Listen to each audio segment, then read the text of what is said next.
MPL Malaysia Season 13 is powered by Muntong. Enjoy a superior 5G network and lightning-fast gaming experience only with our official mobile internet hotlink. A big shout out to ROG Phone 8, the official gaming phone, for keeping our players at the top of their game. Grind on with Nescafe to keep your gaming spirit going. Thank you to all of our sponsors and partners for your support in MPL Malaysia Season 13. Selamat datang ke Playoffs MPL Malaysia musim ke-13 bersiaran langsung dari Stadium MBSJ Serdang Jaya. Nama saya Rose, host anda sepanjang musim ini, dan hari ini kita sudah masuk di pusingan upper bracket semi-final, which means pasukan-pasukan yang akan kalah di match yang diorang akan main hari ini ada lagi satu nyawa pada hari esok untuk main dekat lower bracket. But I'm pretty sure everybody does not want to play in the lower bracket sebab itu adalah satu jalan yang panjang. Diorang kena menang banyak game and diorang kena risk ada satu nyawa lagi dalam MPL Malaysia. Tapi before I go further into the games today, apa kata kita tengok jadual untuk perlawanan hari ini? Untuk match pembukaan kita, Selangor Red Giants yang akan menentang King Empire Esports. Adakah SRG akan maintain momentum mereka daripada regular season, menang semua match tanpa drop satu point? Ataupun is KGE going to show to everybody that the new era, the new empire has begun in MPL? Untuk match terakhir pula, HOMEBOIS yang akan menentang RSG MY. Dua-dua pasukan tengah try mendapatkan trofi kedua mereka. Alright, interesting matchups today. But for our first match, the winner will be proceeding to the upper bracket finals pada hari esok. Mana yang akan kalah akan jumpa pasukan yang kalah di match nanti. Very, very interesting, but remember, tak ada pasukan yang akan balik rumah hari ini. So, with that, mari kita jemput kedua-dua pasukan ke atas pentas MPL Malaysia, Selangor Red Giants and King Empire Esports. Selangor Red Giants. Behold the dominators of the regular season. Now, the pressure is on to extend their perfect run into the playoffs. Can they continue to paint the stadium red and yellow by sending the new Empire into the lower brackets? Can anyone even challenge and take a single point off them? Ladies and gentlemen, let's cheer for Selangor Red Giants!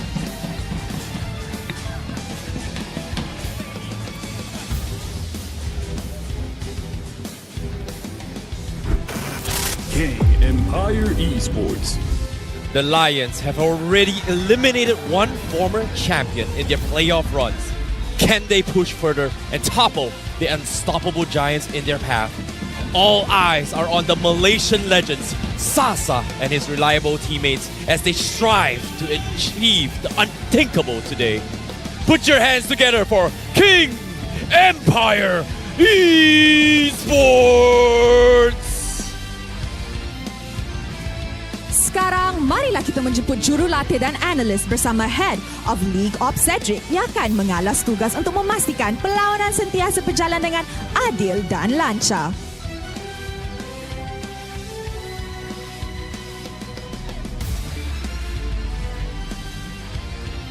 Mari kita teruskan dengan fist bump di antara pasukan sebagai tanda professionalism. Inilah gaya kita. Inilah semangat kesukanan kita.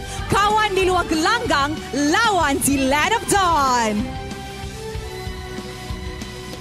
Wow, wow, wow. Now this will be an interesting matchup to watch. Kita kena ingat Selangor Red Giants still has to drop 1 point as they were the invincible during the regular season. But of course, untuk semua orang dekat rumah, kita mesti ada special something for you guys. So with this join the fight code down below, you guys can get some in-game freebies. So mestilah you guys will also feel the love from your home.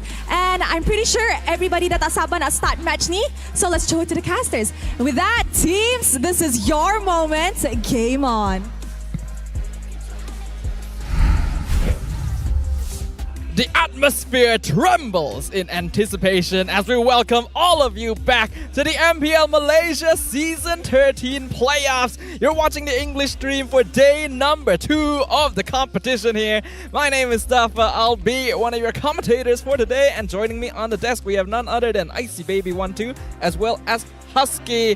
How do you guys feel about what happened in day 1? I'm feeling great. I think day 1 has already set the bar for the playoffs. You know, King Empire and RSG Malaysia making it through the gauntlet. But today is the true test, right? King Empire, they're taking on SRG, RSG Malaysia taking on HOMEBOIS. This is where we see how far can they keep on going. You know, and personally, I feel like yesterday's game was a little bit interesting, right? Who would have thought that all the matches would be this close, considering the fact that anything can happen in the playoffs, and that's the beauty about it. And of course, when it comes to the meta itself, you know, we've got like a hot patch, hot fix in about 3 or 4 days. For teams to adapt is not exactly easy. They need to be fast, man. Yeah, we've had hot patches, we've had hot fixes, but we also have Hot Link right here for all of you guys to check out. Secure lightning fast 5G connection for your MLBB games, as well as enjoy superior 5G network latency and smoother gameplay, all only with Hot Link. Yeah, and what do you know? We have a player called Smooth who's going to be playing on stage in just a little bit,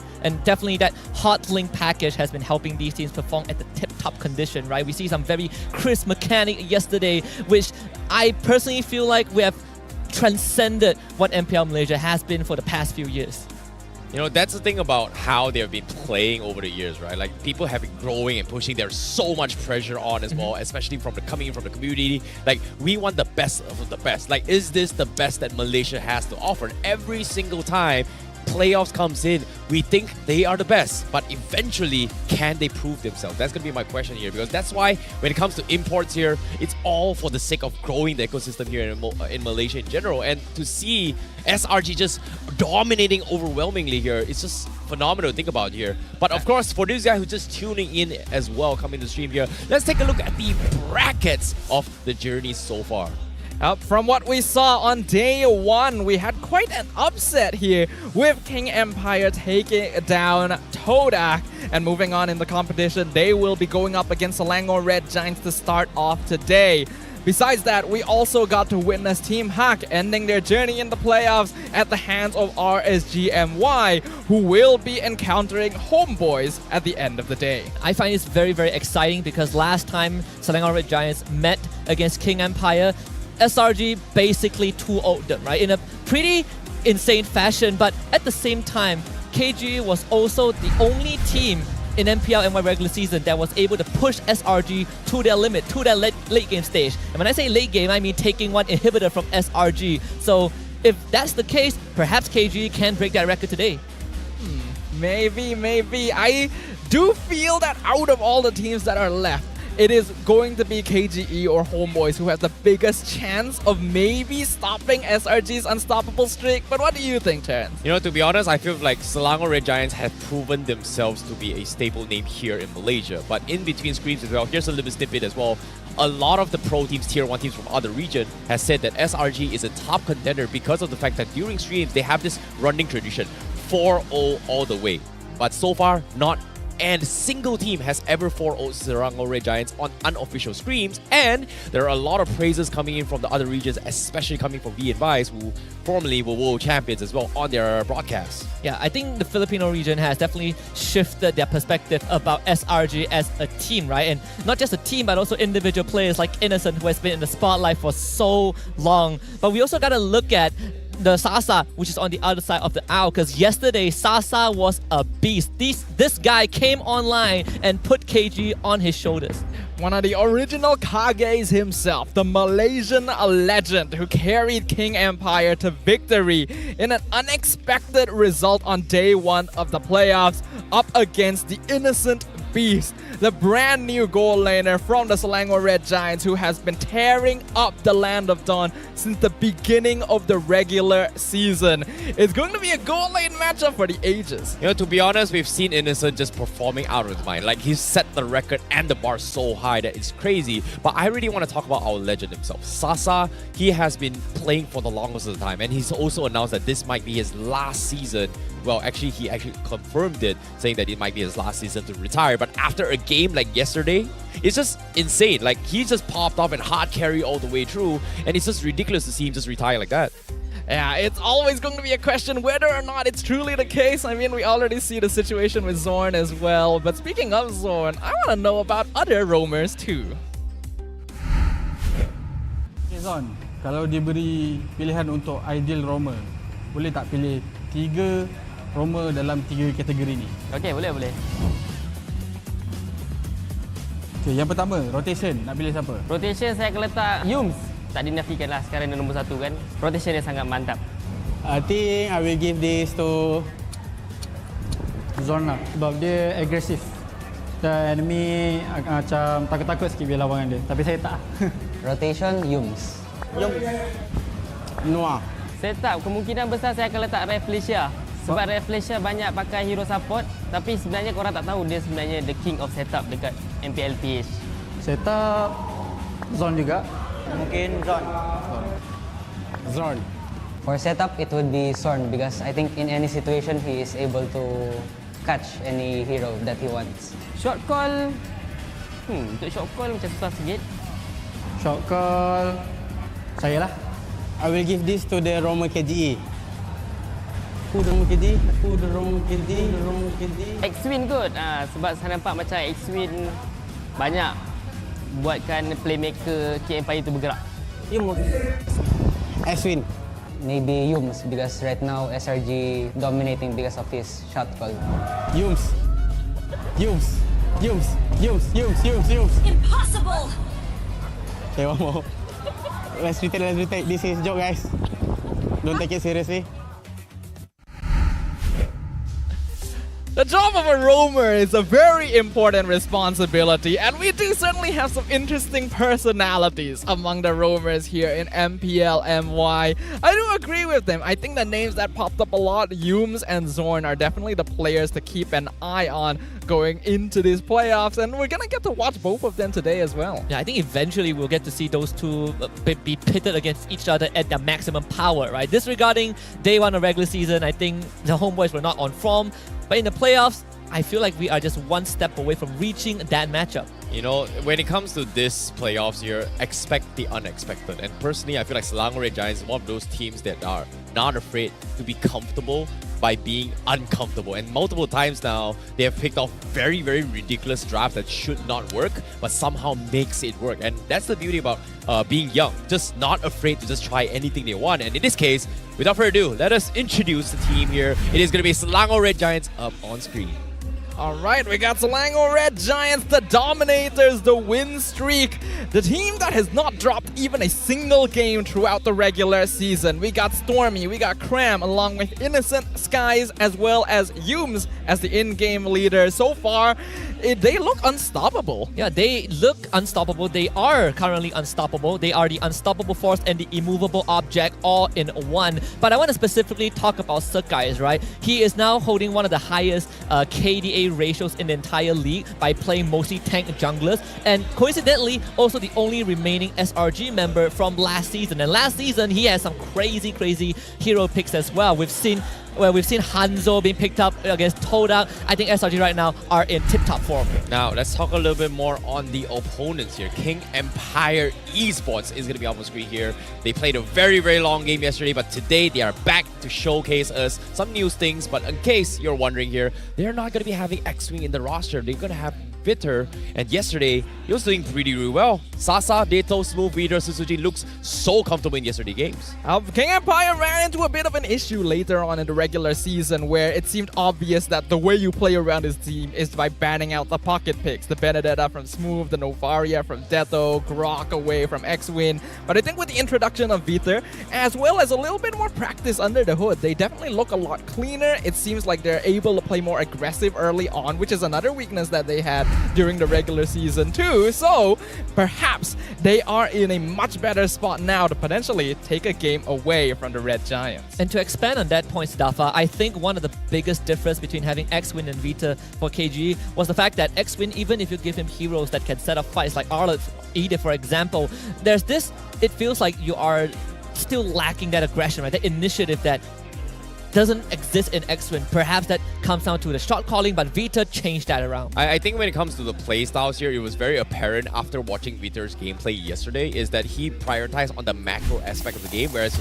X-Wing is looking to disrupt a little bit more and be offensive. And because of the most recent patch, where the first 2 minutes are going to be very difficult to invade, it feels like X-Wing would not be able to utilize that potential. But again, you can see up on screen as well, we've got the MPL Benedetta skin going to be showing you some very, very cool overlays, or what do you say, graphics or animation, because we are going to be jumping into the drafts right here, right now. It is going to be SRG on the red side, sorry, on the blue side, and King Empire on the blue side. Forgive me, you know, like they're wearing got confused because they're wearing Right, red, red. and you know what? He's wearing blue. I like this a lot. I like this from Coach Arcadia because Benedetta, that one's a no-brainer, right? We can put that aside. We're never going to see Smooth play Benedetta ever in the playoffs. But Edith and Arlott, those were the two picks I just brought up, right? Something that allowed KG to be proactive. SRG, they want to eliminate Vita's potential to set up these fights.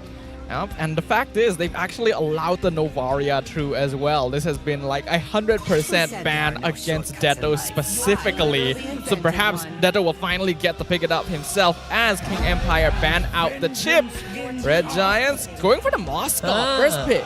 Okay, this is going to be a comfort pick coming from Selangor Red Giants, and at the same time as well, you know what's really surprising for me is that when we talk about this meta hero chips, right, it was buffed really, really hard, and a lot of the roamers hasn't been able to adapt to this hero itself, because when it comes to the new hero, who is comfortable using it as of now? And so far, the only two players that really stand out throughout the entire regular season is Zorn as well as Viter. No one else has played chips to its full potential. And on top of it all, and there were times where SRG had the chips open up in their favor, Yums didn't even pick it. Yeah, I think they are just very comfortable with what they have, right? I was looking at the Yuzhong first phase from KG. That was a focus that they really emphasized in that last game against Toadup, where they realized that, man, we need Smooth to have a good game, and when he gets a good game, we get a good game.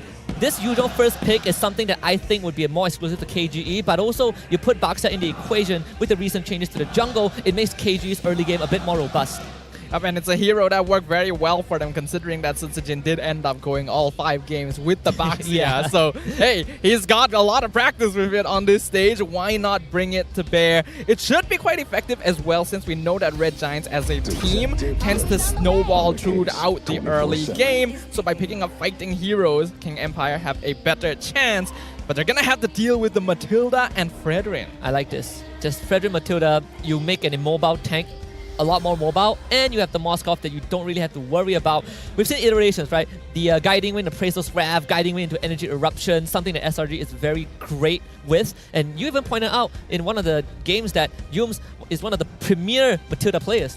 Yeah, and speaking of Premier as well, to be honest, I'm a little bit surprised that SRG is deciding to put him on the Matilda this time, considering that he has a track record to become very, very impressive, right? From time to time we hear the Cho, but something is happening here, because I'm hearing a little bit of a breaking noise, because I think KGE has decided to go for the Claude instead of the Natan. Wait a minute, this is not what I was expecting coming from King Empire. And you know what's really surprising about this? They did not prioritize on Dato's heroes as well. I'm surprised they went for the Claude, I agree. I was expecting a Natan for Sasa. That felt like the more direct choice for Ryzen. But, of course, there's a fun fact for SRG. The Selangor Giants have only lost 2 Lords in the regular season. What? That's an insane number. Only losing 2 Lords. Like, we knew that they had won every single game in the regular season up until this point, but only losing 2 Lords on top of that is a crazy statistic and shows how dominating they have been overall. Let's emphasize on the statistics, right? So they played 9 teams, so 9, and they 2-0 all of them. So a total of 18 matches, and they've only lost 2 Lords. Some matches have more than 1 Lord, right? If you put it in perspective. So that's kind of insane. But I mean, Smooth also has a great stat, currently the highest first blood in MPL-MY Season 13, with 7 to his name. That is crazy. You give him Yuzhong, that amps up the potential of him achieving that, You know, I hate these stats. You hate the Why? stats? Yeah, I hate the stats because of the fact that, for a person who have never watched how Smooth has been playing, okay, King Empire might be the ones that actually emphasize on just ganking on the XP lane. But no, most of this time, Smooth is solo killing on his own. Yeah, he is getting those first bloods through 1v1 duels overall. I mean, he used to be called Lord's move a long time ago. SRG's only lost 2 Lords. Maybe this time they lose to a Lord. But they've only lost an average of 1.94 turrets on top of that as well. So, yeah, the numbers on SRG are just crazy. I'll do one better. I think they only lost 1 inhibitor in the entire regular season. They did. Let that sink in. You know, let's talk about this here. What about Lord Dato? Because think about this, he's never made it past the first stage of playoffs. Think about this. That's true. Now he's finally won a single game. So it's like improvements, but again, he's made it to the double elims, right? That's a step that's forward. a big step, yeah. We also have to talk about Deto's Lord, who stole the Lord. Deto's mini Lord, like, and Lord's cousin taking Lord. Well, in this case, Dato is the guy that just does it, you know? Like, some of us were joking as well. Maybe he should apply to HOMEBOIS because HOMEBOIS' requirement to join the team is pretty much everybody's gotta, take turns to steal the Lord, man. Every single row has done it, but he has done it on a different level. He's played it on the mage, he stole the entire series, and guess what? He stole a Lord while being dead. Yeah, because he had his own Lord. I mean, you get the Vexana, right? I think it's very straightforward that this Vexana gets picked up. I think like it's good that KG is moving away from Novaria. Now you have different options. I'm looking at SRG, I'm looking at the XP lane. It could be a Barras angle since you have the Matilda to compensate for it. Yes, you are dealing with a Yuzong, but you are always going to be that brick one. This could be that protect President Innocent. But they're actually going to switch it up. They go for the Paquito Cram. The Paquito on Cram, an interesting choice here. Me leaning to a slightly more aggressive EXP lane. Gonna be looking for a mage now. Stormy would typically gravitate towards something like the Valentina, I guess, in this situation, since the Loi is already banned out. But we will see if that is what the Red Giants go for. Right now, King Empire have a pretty solid early to mid game. They're setting up to scale Aurora this Claude, but It's Aurora. I recognize that voice line anywhere. I think this is good for SRG. Like, think about this, right? Like, they need a way to kite with KGE, but wow! They bring in the Tigreal for Veeder. You're the most annoying roamer in all ranked games. High elo, mythical glory games. It's just like people just don't want to play with Tigreal. And for King Empire to bring it out, wow. This is such a fast-paced draft from SRG, right? We already have Paquito, we have Moskov who has global presence, Matilda to bring it around the map. But Aurora, some people might not remember this, she can stop turrets from firing. So tower dives is going to be a thing if SRG gets going. Yeah, I'm 100% expecting tower dives coming in from the Red Giants here because that really is the main reason you would go Aurora over any other typical mid lane pick. So we're going to be jumping into game 1 very, very soon. I think it's going to be very fast-paced because both these teams have drafted fighting compositions straight up, and I am super excited to see what happens in game number 1. Well, to start things off with day number 2 of the playoffs, the first match of today, Selangor Red Giants versus King Empire. Super excited for this first game because right out the gates, you are looking at this Roamer mid combo, right? And when we talk about mid laners, you want 2 things. Wave clear, rotational power. Matilda solves both of it. Aurora can wave clear, Matilda can bring Stormy around the entire map. This is something that KG needs to be aware of because your Tigreal is never going to be able to catch up to the Matilda, so you need to be one step ahead. Yeah, when you play against a Bharat composition, one thing you'll always have to worry about is that the enemy team is always going to rotate faster than you. But with the Matilda, Red Giants completely negate this possibility. And we can see that Yums is already shadowing Veeder wherever he goes. I think Veeder's going to have a really rough time. I mean, he delays the crab, but at the end of the day, he's forced to go for this early recall. Whereas if you are Yums, I have the Quantum Charge, I have the Purify. I'm not worried. I know where your Baxia is. Well, it's interesting to see how Veeder is going to be playing here as well here. He's played so many different kind of roamers in these past 2 days, and for him to showcase his hero pool is great, but can he play it in the highest level here? Like, I can see all the micro plays that he's trying to do with his Tigreal, but at the same time, is it going to bring a major impact on towards the first hurdle fight? I mean, I want to talk about combo breaking abilities, right? Aurora's ultimate, great at breaking combos. Actually, a second skill as well with the freeze, but also at the same time, every time she has her passive online, you don't feel really good committing fully onto her because she just ends up buying time. It's a free immortality every couple of minutes. So that's something that I think KG needs to really reconsider going into this first hurdle fight. One thing to note as well, I think this is the first time we've seen Innocent playing on that Moskov, if I'm not wrong, right? This is a new hero pick for him, so we'll see how aggressive he can be, because this is definitely a much squishier hero as compared to the Roger. Well, it's interesting to see how things have kind of shifted because of the patch, right? Like, Roger has been the comfort here. There has been nerfs into the recent hotfix, but for them to actually kind of ignore it, it's just a little bit weird here. But at the same time, Peter, very close to the level 4. King Empire already in position. They force the Black Dragon in to try and zone Yumes off, but retreat has been done. Susujin will secure it, and now they're going to try and make an attempt onto its Yumes. Circling Eagle comes in, but he's going to be able to get out. So no deaths whatsoever, but Turtle in the hands of King Empire. That is great. SRG not taking unnecessary risks. Yumes does not even have to use his Purify. Best case scenario.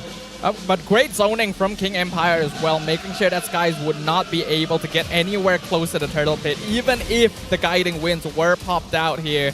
Spear of Destruction used by Innocent just to clear up that wave. Looks like Red Giants are interested in taking the early game a little bit slower than usual. Look at how far Innocent is standing back. He's expecting a potential gank, potential dive from Vita, who already has the Implosion online. And for Innocent, he sees the Claude in the lane and has info where the Tigreal is. He's going to start shoving the lane. You're always going to be shoving faster than the Claude.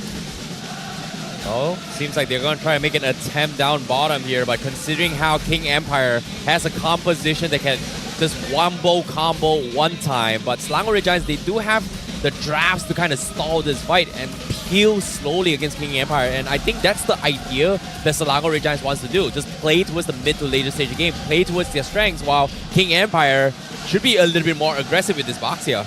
Yeah, King Empire is the team that wants to make things happen around the level 4 mark right before the mid-game phase arrives, and Red Giant seems to understand this. Yumes, is he in trouble here? Yeah, he's fine. He is so fine. Damn, that's so precise at the exact angle. The furthest point of that wall means that he gets a little bit of distance to get out to safety, and again, King Empire just has no answers to commit to the fight. And think about this, they still have all their battle spells.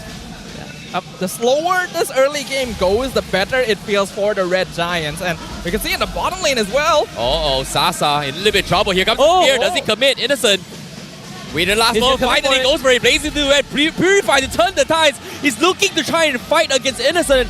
But looks like that will be enough to threaten him down low. But Sasa could be the first to go back to base first. So Innocent is going to be on the late rotation. Meanwhile, Turtle now going to be contested. Black Dragon being expended for now. Sky is going to be completely zoned out. Yumes looking to try and cancel it off. Aurora with the out, but Peter stealing the Turtle, and now they collapse on Skies, and he's going to be the first to fall. King Empire gets first blood as Selangor Red Giants gets completely shut down. I'm telling you, man, junglers don't exist in the playoffs. Every single objective, or majority of it so far, has been taken by non-junglers. But I want to talk about Sasa using that Purify preemptively to prevent the Spear of Misery from getting the pushback. That could have ended Sasa in the bottom lane.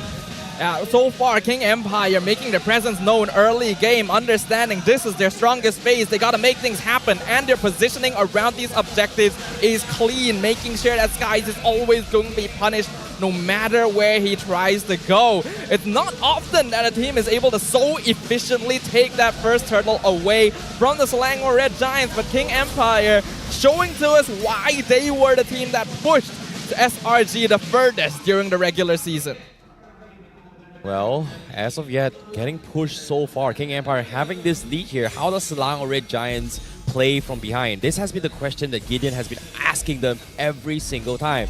How well can they play from behind? And as of yet, they are slightly behind, but as of now, King Empire seems like Smooth going to be in a little bit of trouble here. He doesn't have the Black Dragon. He might be doved on, completely one-shotted. Selangor Red Giants finds a pick. This is huge for SRG and King Empire. They're going to try and make a play on Yumes. Yumes, he needs to get out, but no, he actually jumps into the fight. Vader looking for the pullback, misses by a pixel, and Yumes is able to get out of safety. However, they take a tier 1 down middle, but Innocent's able to trade one on the bottom as well as the top side for Selangor Red Giants. That's great. Great for KG. You take the mid-tier 1 this early on. Baxia is going to have a field day running into the jungles with the Tigreal. So you open up access to both sides of the map of SRG, and you also clamp down on Matula's ability to freely navigate the map.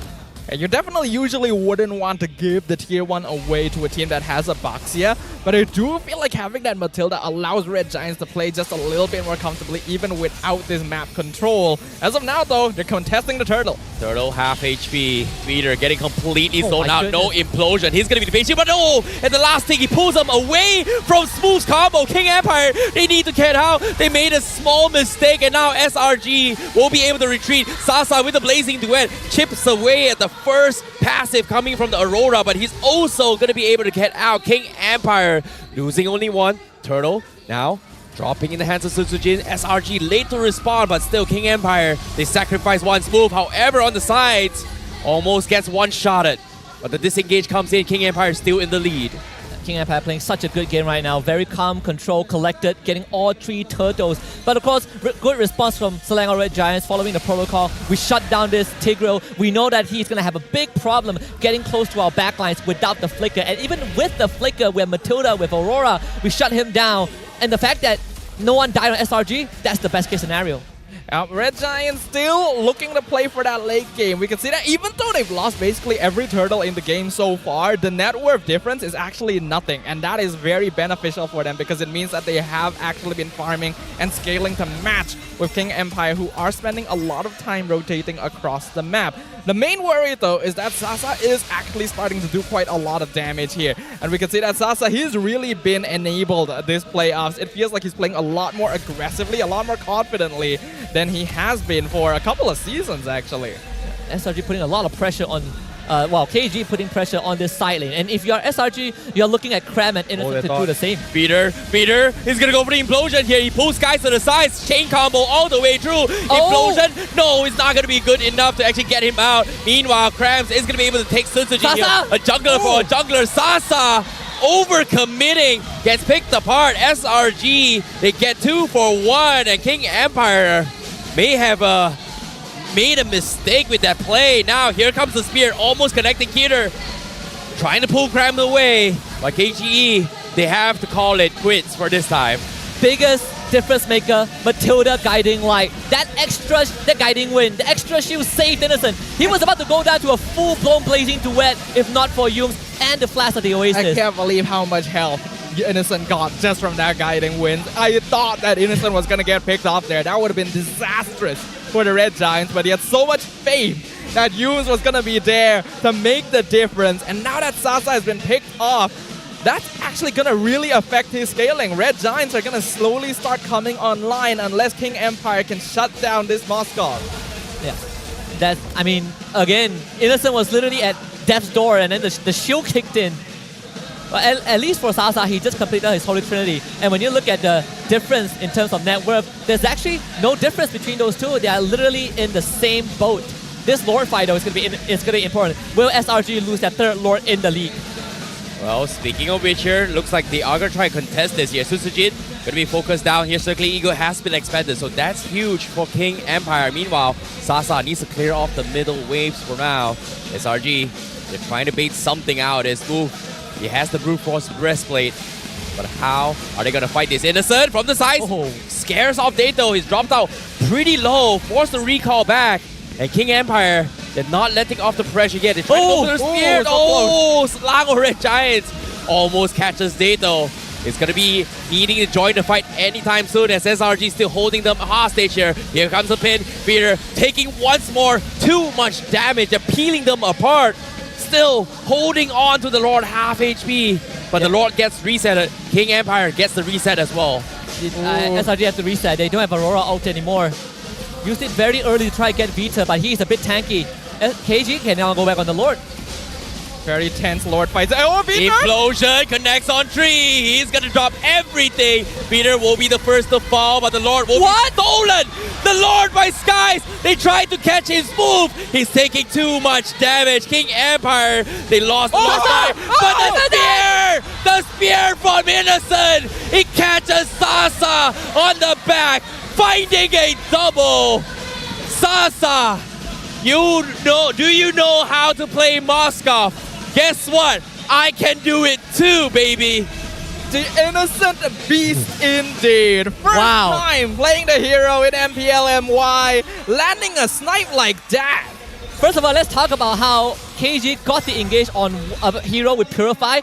And then Innocent responded with the Spear of Misery. He pinned both Vita and Susujin together and then killed off Vita before they could do anything. And that pin allowed Skies to get the Lord. And the rest was just a snowball effect. Sasa forced out of the fight because his team could not support him. Now, another pin. Oh my goodness, here comes the pin. Wow. Game done all the way. Smooth just can't play the game. Suzuki now. The Toys were sought to clear off the minions. He's dropped down pretty low. Sasa as well. Very low. Tier 3 in the middle will fall. SRG starting to take away with everything, man.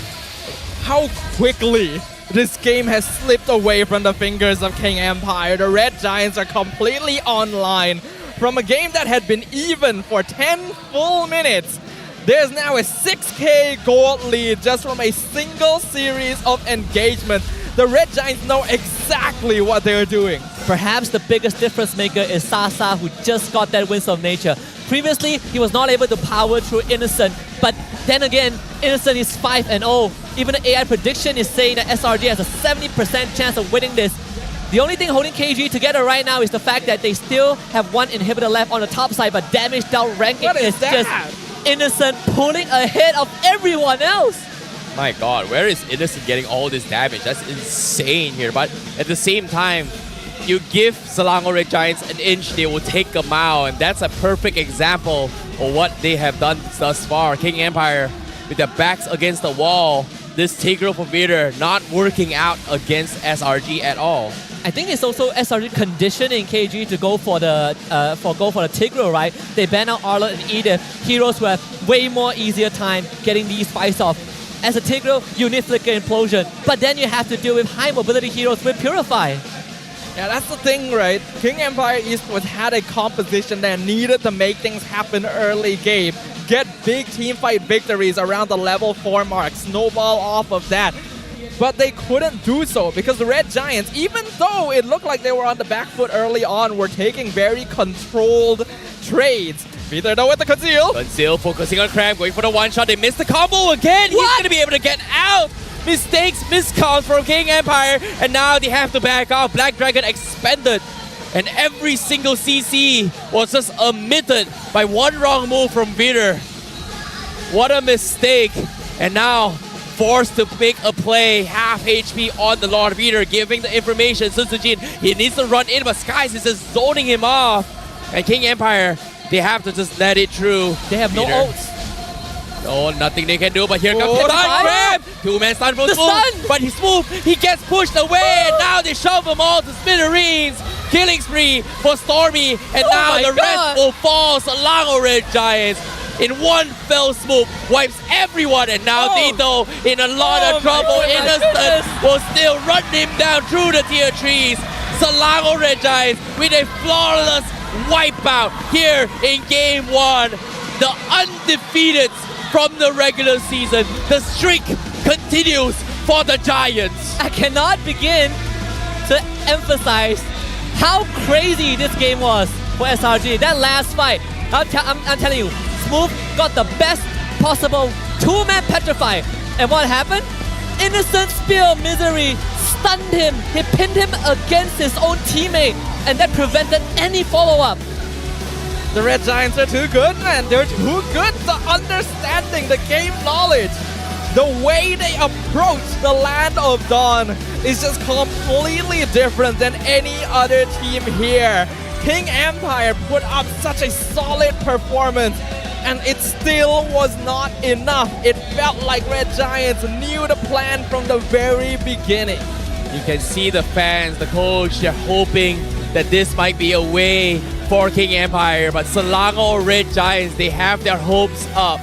The fans are supporting, and with just one game, it feels like King Empire, from all the fatigue from yesterday, is starting to show as we got a glimpse on Sasa's frustration and Vader having not a good time in that game. This is gonna hurt their run right now. I mean, I want to spin it a different way. I feel like it's not the fatigue. It's more like KG did everything according to protocol, right? All 3 turtles, the macro was great. They got a tier 1 mid at 6 minutes, and it came down to one Lord fight, and then it just spiraled out of control.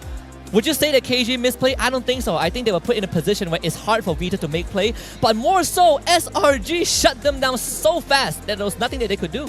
Yeah, I really do not blame King Empire in this game. Honestly, I feel like they have improved so much since we last saw them in the regular season. But Red Giants just seems to know like exactly what the plan is, right? They go into the draft, they look at what their opponents are bringing to the table, and there's already eyes on the prize. They understand they're not going to win these early engagements. So play it slow, don't interact. It doesn't matter if they lose turtles, as long as they keep up.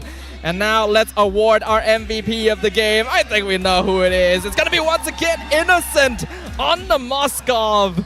And what can't this man play? Well, That's insane. He can literally play anything here. Like, guess what? We saw an iconic moment coming from Sasa with the Moskov, and guess what? Let me replicate it on you. That's what Innocent has literally made a statement right there, right now. And for him to catch not one, but two players on his own, it's just a statement coming in from him. And I'm really liking how he's played this. And guess what? He actually opted to go for the Master Assassin in this game. Yeah, it's all for the early game advantage if I have to fight Sasa head on. But at the same time, it's also, if I wanted to clean up stragglers, Master Assassin is a great tool to enable that to happen. I just gotta say, I feel like this game, a lot of weight is put on Smooth and Sasa's shoulders, and they just were not able to pull it across the finishing line because everyone else were not given the room to make plays. I think they still did their best though. Like, yeah, they Smooth definitely early on, zoning out Skies, not allowing Red Giants to get turtles. Sasa playing very aggressive, getting a very early kill. But Red Giants, again, look at the KDAs on their side of the field. Only 2 deaths, both on Skies, who was forced to be the pincushion a little bit to try and get these objectives. But the space they got in exchange was well worth it. Yeah. Spacing, I think, was something that SRG demonstrated very well. They completely understood how close they can get to a Tigreal, to a Yuzong without getting jumped on. And every single time you see Vita walk up, he just does not feel confident enough to go for those plays. Yeah, and at the same time, like, I don't know what you're talking about about King Empire doing all the right plays here, but I feel like macroly, yes, they're doing it right. Like, when in terms of teamfight potential, I don't know what happened, but it seems like the team just not, I would say they're just not used to having a Tigreal as a play. Like, everyone from side KGE dropped all their spells on the initial implosion, but what happened was Vita just opting to just shove everyone out of spells. Like, there was a Petrify stun coming from Smooth, there was the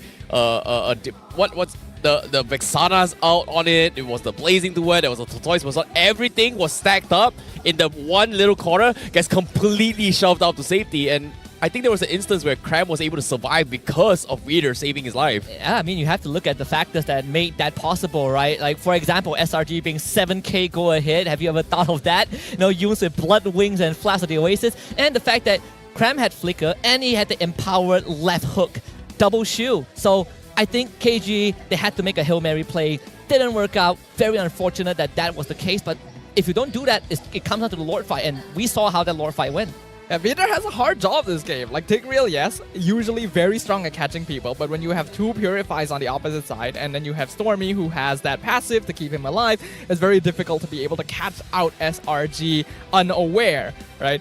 And yes, KG are going to drop all of their abilities on the implosion play because that is going to be their best window of opportunity to actually get a kill before the fight even begins. But the healing, the shielding coming from the Matilda was so much that even when Skies or Cram got caught, they're still able to survive everything. That Matilda is not going through next game. I'm telling you. They are not getting it ever again. Yeah, it's surprising to see how SRG has kind of adapted in a way where whatever that suits the composition would help them a lot. In this case, normally you don't really see an Aurora in this game, right? Like, it's rare to see SRG kind of play a meta composition, but when they picked this Aurora, it's so good in a sense where, think about this, they needed a way to buy time because of the fact that if KGE drops everything implosion, wombo combo, what's next, right? They can't peel more than like 15 seconds, 30 seconds. They can't really prolong the fight as long compared to how SRG, which in this case, think about this. Aurora has low CDs, Fredrin has low CDs, Paquito has low CDs, which you can kind of peel very, very slowly throughout the fight. Whereas KGE, once they drop everything, very long ultimates on Black Dragon, very long ultimates on the Eternal God, very long ultimates on Implosion, very long ultimates on Blazing Duet, which I think getting this Aurora helped them in so many scenarios for SRG. Yeah, I think Aurora is also one of those unsung combo breakers, right? Everyone talks about Vexana having a Terrify as a great mechanic to disengage, but Aurora, although not having a Terrify, has 2 ways of freezing you, and it includes turrets, and that, I think, makes him so much scarier. And at the same time, compared to a Vexana, this is the only mage, aside from Nana, that has a quote-unquote second life. That second life going to be very useful because, like what you guys mentioned already, the goal of the Red Giants was to delay fights, was to slow them down because they know that King Empire are going to be very cooldown based when they're playing around the Yuzong as well as the Tigreal. So having the Aurora is a stroke of genius because it not only prolongs fights through CC, it also provides a form of zone denial, right? It basically makes it so that you cannot enter a certain part of the battlefield safely, and that's going to really affect King Empire because they have a front-to-back lineup that wants to really dive on the enemy. Yeah, and the only downside of having an Aurora is pretty much like if you think about previous match prior to this, right, it's always been Nana versus Aurora, Nana versus Vexana to a certain degree because of how much damage output it brings to the table.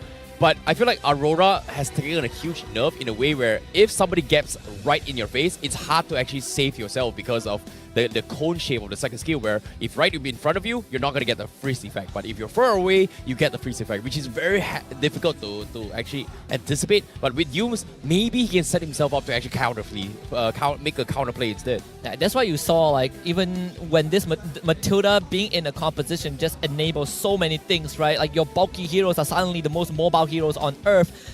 Your mage, who already has good wave clear, but is compensated for the fact that, oh, I don't have mobility, is now given that mobility. I think certain line stars have to align for this Aurora pick to come out, but the fact that SRG were getting comfort picks for Yumes, for Cram, for Innocent, for Sakai's, that's more than enough. I think the big question is, what isn't a comfort pick for the Red Giants, right? It feels like their roster is massive. I got one. Layla. Honestly, I would not be surprised if it just suddenly got pulled out, right? Considering Innocent, he really wrecked shop in that game. 826 GPM, 75,000 damage dealt to heroes overall. Suchidin forced to beat a sandbag for his team. And then Yunes having 12 total assists. This game went exactly according to plan. And I think SRG lulled the KGA a little bit into a false sense of security in those early minutes. Now, let's talk a little bit more on the KDAA map and where Innocent is able to find pickoffs every single time, right? He was able to find individual kills here and there, but ideally, most of these kills that he's gotten has always been crowded places where he can take advantage of 2 things. 1, the passive ability, and 2, next to walls where he can take advantage of those spears. Yeah, I think the most important kill was actually the second kill you saw on the Claude, where Sasa at that point was at his peak. He had a good lane. He's about to tear out this fight. He's about to kill it, and then Innocent doesn't die, and Sasa ends up getting traded out. That point onwards, it was just straight up a steamroll for the Moscow, and it was very unfortunate, right? Came down to that one moment where Sasa really could have pulled ahead of the competition. And you can't even really blame him as well. Going into that fight, anyone would have thought that Sasa was going to win that 1v1, but then the shield from Guiding Winds comes out and just reverses the entire thing. We can relive the moments here in the highlights brought to you by our official gaming phone, ROG, where first blood being secured on Skies was huge for King Empire, but then Red Giants started doing their thing. Yeah, and it's all about playing it slow. If we can't get the turtle, it's fine, right? We cut our losses. So guys going down, that one is more of a necessary sacrifice, but overall, they also put some attention to Smooth. Like, man, we can shut down Smooth. We take him down. We take the sideline turrets. This is the biggest moment of them all. Look at that shield. Look at that shield at the last second. Innocent was 1 hit away from going down. So close. It would have made a massive difference if Sasa got that kill. He would have been in control for the rest of the game. But then here, when Skies was able to finally get that first Lord, Red Giant just comes online. We see Innocent being willing to dive the backline, go for the spear plays, even by himself, against heroes like Yuzong, against heroes like Tigreal, against Claude. No other team but Red Giants is willing to just dive a Yuzong under the inhibitor like this, but their confidence speaks volumes. Just one fight, right? At this point, SRG were almost 6k ahead, but like you both mentioned, KG threw everything at SRG, got nothing, and they have to pay the price, right? That was their Hail Mary, and it was just not enough. Look at how confident Stormy is. It's like, you know what, Dato, I don't care. I'm just going to try and set up for you. But now, don't worry. I'm going to hit the sickest spear in the history of MPL-MY. And, you know, it's weird to see how Moskov has gotten so much light coming into this tournament itself here. Like, we were talking about the Infernal Wormlord skin throughout the entire regular season. Oh, nobody plays Moskov. And then guess what? Leo starts bringing it up. It looks so good. And now we've got Sasa playing it. We've got Saken playing it. We've got now Innocent also playing it. And it's just, you know, nice to see a big change of marksman pool right now in the current meta. I think the only difference is that Innocent is using the base skin. He's not using the Infernal Wormlord one. That's true, right? Back He was to using base skin. He's using the purple man Moskov. Straight up, the coach says, hey, do you play Moskov? It's like, let me check. Oh no, I don't. I don't even have a skin for him. You're playing him today. Okay. Yeah, that's why he's also using the common emblem, you know? No, Yeah, I'm just true, kidding. It's the true. meta. It's the meta. It is but, the meta. You know, common emblem. Yeah. Everything is common. Yeah, I think SRE have figured out at least a part of what makes the current KG so effective, right? Proactive plays, Vida being a great player to set things up. But that was SRG on that blue side, right? They get to dictate what KG cannot play. I want to see if KG is going to pick blue side this time. Because I feel like sometimes they can be stubborn. They will stick red side. Yeah, we've been seeing a lot of emphasis about the blue side priority here, where a lot of teams from overseas do like that blue side. The win rate for blue side seems to be a little bit more consistent overall because of being able to pick up that first pocket pick very consistently. But I do think that there are still ways of going about with things, because what I've noticed across like history is that whenever a patch drops, blue side is strong for like a couple of weeks. Then when teams figure out the patch, red side becomes strong. No. I don't think it's like that. It's more like every single time a new hero drops, it changes sides. In this case, Chips has dropped. That's why now everybody is blue sides, because they have an additional ban on towards it. But I'm pretty sure when the new hero comes in, I think it's what called Juicine or something like that. Something like that. When that hero comes into play, maybe it's gonna be the other side now, because instead of one power pick, I've got two power picks. I'm gonna say I personally don't agree with your hypothesis here. Think about it. Think about it. I don't do this often, but I agree with Sadafa. Okay, fine. I think blue side is still more of a power side just because of the ban sequence, Not every right? single time, but yeah. Whatever floats your boat. It's not every single time, right? It's I mean, statistic. okay, you know what? Let's move on from this, right? Yeah. I mean, Terrence, he has a long day ahead. You don't want to make your hair fall. okay, so what? All right, trio. I said it. Trio? Yeah. Oh wait, yeah. Whoa. Ooh, we got a bit of a question here You're for going to say the same thing. the Red Giants. All right, never mind. What's it? That's my boy Veki. Speaking of Veki, I managed to talk to him after their last series against the Niners, and he did say, well, I congratulated him, right? I'm like, wow, perfect season, new record, you're in the history books now. And he said, we might have won the whole thing without losing, but I feel like there were certain parts at that point of time after the new patch, there are things we're struggling with. So if they're struggling at that point, imagine them at full power. I get where you're coming from. Now, let's talk about how some of these players compare with the rest of the world, right? We got innocent comparison with goal laners from other MPLs, namely Eman as well as Super Marco. Hey, Innocent's gotta be the best goal leader in the world, man. Look at his KDA, 15.8. Highest ever in all regions, baby.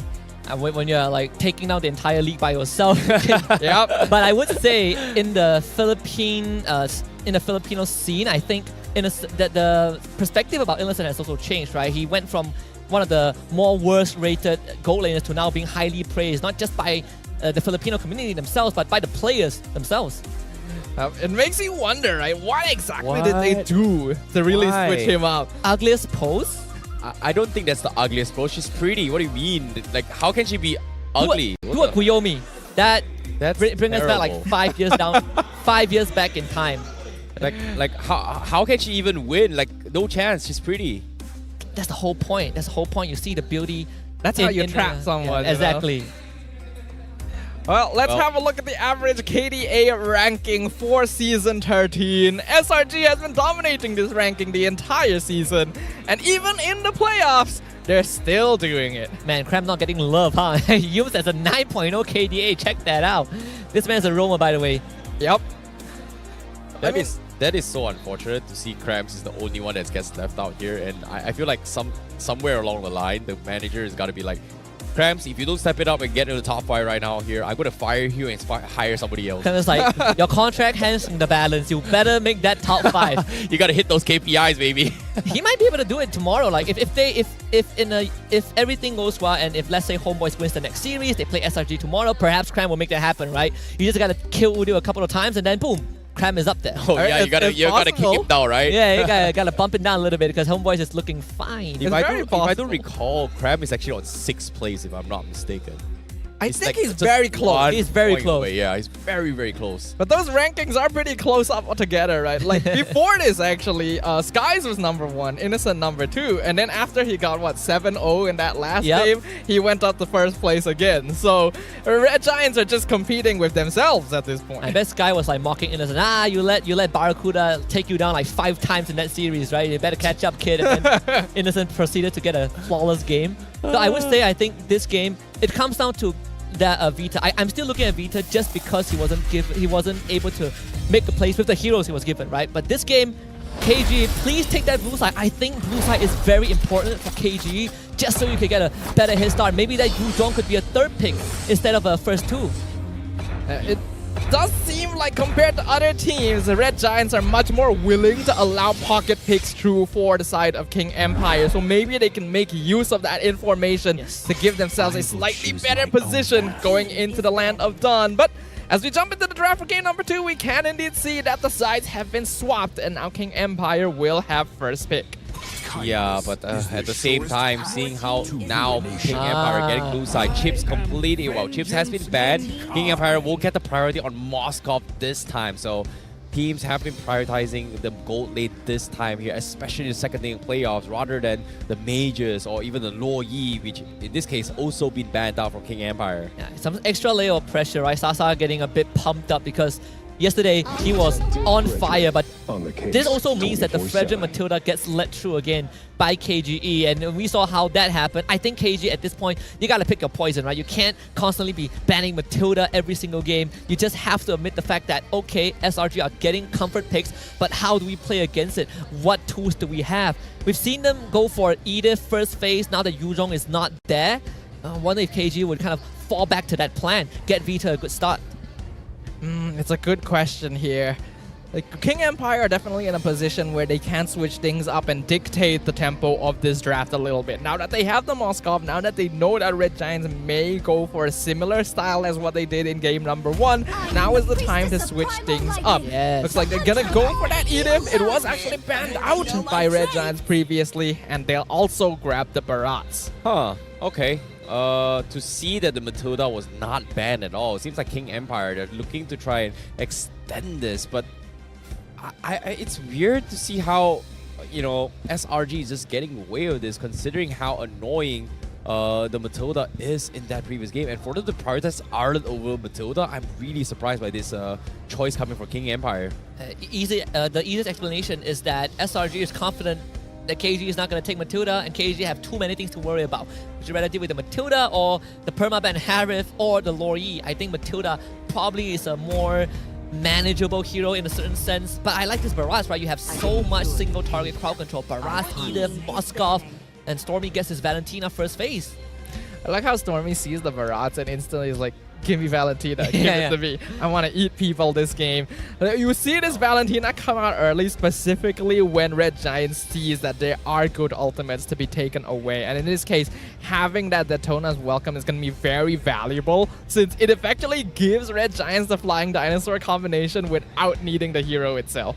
I think this is actually a flex pick coming from King Empire, because think about it, during the first week of regular season, King Empire, when they first showcased this as well, they prioritized the Barats, which we all assumed Suzuki was going to play it, but eventually came down to smooth playing it on the XP lane. So I feel like they're just trying to take advantage of a situation that people may forget that they may play this Barats on XP. Personally, I'm not a big fan of it, but they can still do it. Then KG might need to consider banning Export right now, because SRG, I think there's a high chance to pick it. Yep, Export taken out in the blink of an eye. Last game, KG also banned out the Terizla, so I think, Export remains the same as last game. We'll see the Terizla goes as well. If this Barras has a high chance of getting flexed, which means that KGE might be setting up for a potential assassin jungler for Susujin, and we might lead into that Fanny because we haven't seen him play Ling just yet.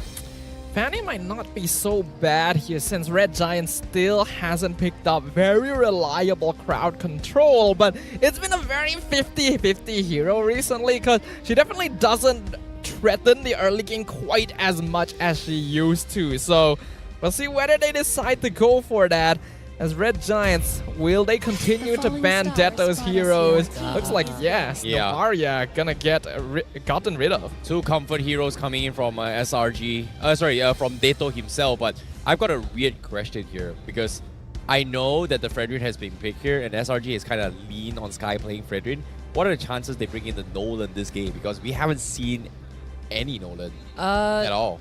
That is correct. I mean, teams are banning Especially Nolan after actively. Olympics, yeah? Yeah, they're banning Nolan actively against SRG. But I feel like that's probably not going to happen. I think we want Cram to be someone that is stable, you know, front like a Terisla is now left open. I'm looking at KG, and I think this Novara ban is genius because whatever heroes that I can think of that KG might pick would have good ultimates for Stormwind to steal. Tharmis, Lilia, Farsa, Yves. I don't know if we even go down to a Nana even, right? Yeah, they brought the Nana for Deto yesterday. Yeah. Yep. So far on track record that Deto has kind of won of it, it has always been the Novaria, and now recently with the Vex. And yesterday, 1 game with the Nana, so I think they might lean on him just picking the Nana instead. Which I think I don't like it, but because considering how mobile all SRG is, it's hard to land like a 3-man Molina. Think about it. I agree. It's definitely not the easiest thing to do. CSRG going for the Tamus, I like this a lot. I mean, Barat's XP lane, not a factor. I actually kind of wondered if they might pick up the Tamus here. Wish I had said it, but yeah, Tamus is another hero that Cram very comfortable with. Should be able to win out most EXP lane combinations, regardless of whether this Barat is flexed or not. And we know that Red Giants as a team likes to prioritize on that side lane priority. Therefore, it's an understandable pickup here that King Empire will have to deal with now that Red Giants has such a tanky frontline. This is a tough one for King Empire because as of now, like you guys said as well, what should Deto play? Like if he goes for comfort, Farsa, if he goes for comfort, it's going to be Lilia or maybe even the Nana. But if he wants to go a little bit YOLO, do they bring in the Odette as well if they want to? Which I don't think they would, but let's see. It is going to be the Nana, comfort, Terisla as well for King Empire. So this is a jungle Barat for King Empire. I think you just want the Barat to have a good time, right? Into the Tamus, you're going to suffer a little bit. I think Deto is a player that doesn't really stray away from picks that he's not already comfortable with, so this Nana is very straightforward. Yep. At least you're not giving away something like a Nether Realm to Stormy. But now the question is, who is going to be in that gold lane? And this is most likely going to be on Natan. Natan against Moscow, very straightforward for SRG. I actually wondered if they might go for the Roger, considering its innocent signature, and it has been left open, but no, looks like they will prioritize the Natan so that they can match the Moskov in scaling, just in case that early game doesn't go according to plan. Looking like a very solid draft from both teams here, but will King Empire be able to take one back against the Giants? Well, it is going to be difficult, but we shall see as the Giants have a very strong roster here, looking to remain undefeated. And of course, with the support of their fans, it is getting loud here at the playoffs as we are about to head to the Land of Dawn for day 2 of the MPL-MY playoffs. Ladies and gentlemen, game 2, King Empire versus Selangor Red Giants. All right, let's jump right in. KGE this game having 4 flickers on all their heroes except for the jungler, of course. And that means that they are looking to get priority, they are looking to get proactive, they are looking to be the one that forces an issue with SRG. And that has been the case for KGE this playoff so far. But will it actually be successful this time? SRG is still maintaining their undefeated streak for the entire Season 13. And Yumes even forcing the Retri out from Sutsujin already. Like the coverage from Vita and Deto, so even if there's a potential invade, they get to stop it. And Yumes is getting so much info. And that is good for Stormy as well, right? Because you are forcing Vita back, not getting a flicker, which is fine, but Stormy he's gonna cash in on some extra experience just because of the passive.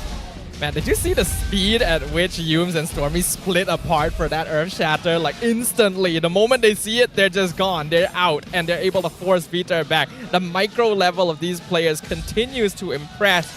And as we can see from the emblems, nothing too unusual here, but I am seeing some movement speed and damage from the mid-roam combo of King Empire. They want to make things happen early. Well, seeing how Suzujin is starting to make it a little bit invade here, but it's barely even 2 minutes yet, so there is still the penalty of just taking a little bit more damage invading. So this puts Barat in a very awkward situation. Wow. And because of this, he is actually a minute behind Skies right now. And on the top side, Smooth, he's getting completely zoned out by both Stormy and Cram, and even stealing the Crab for Cram.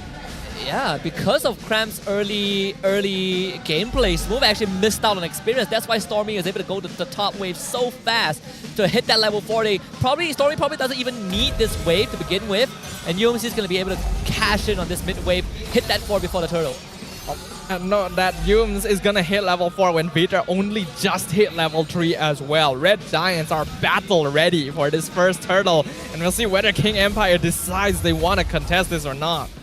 Well, let's see, because as of yet, Turtle Dance comes in. Vita, not even 4 yet, but they need to set up a play somewhere soon. And because of Vita not having the Prime Raph, it is going to be a little bit awkward here. And look at Yums, he's so confident just bullying them out. And SRG, they're just taking advantage of this EXP lead right now.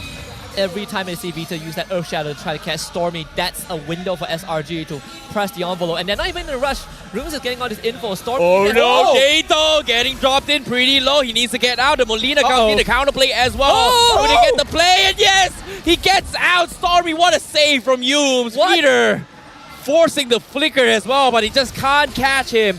But at the same time, with him on the sidelines, this is an opportunity for King Empire to make a play. Daytona's welcome. Gobbles up and down, but 2-man stun into the penalty zone. But where's the follow-up? They don't have the damage. Sky still secures the turtle. And now King Empire, they have to retreat and they will back off. SRG just doesn't want to continue. They're all so low. They've done the job. Secure the turtle. That's all they need. Man, did you see Cram? He tanked up 3 guys. He forced Susujin to use the Daytona's welcome onto him. And when he did, SRG were like, we'll just wait it out, don't need to rush the Lord, wait for the Barat to spit me out, and then we rush the Lord down.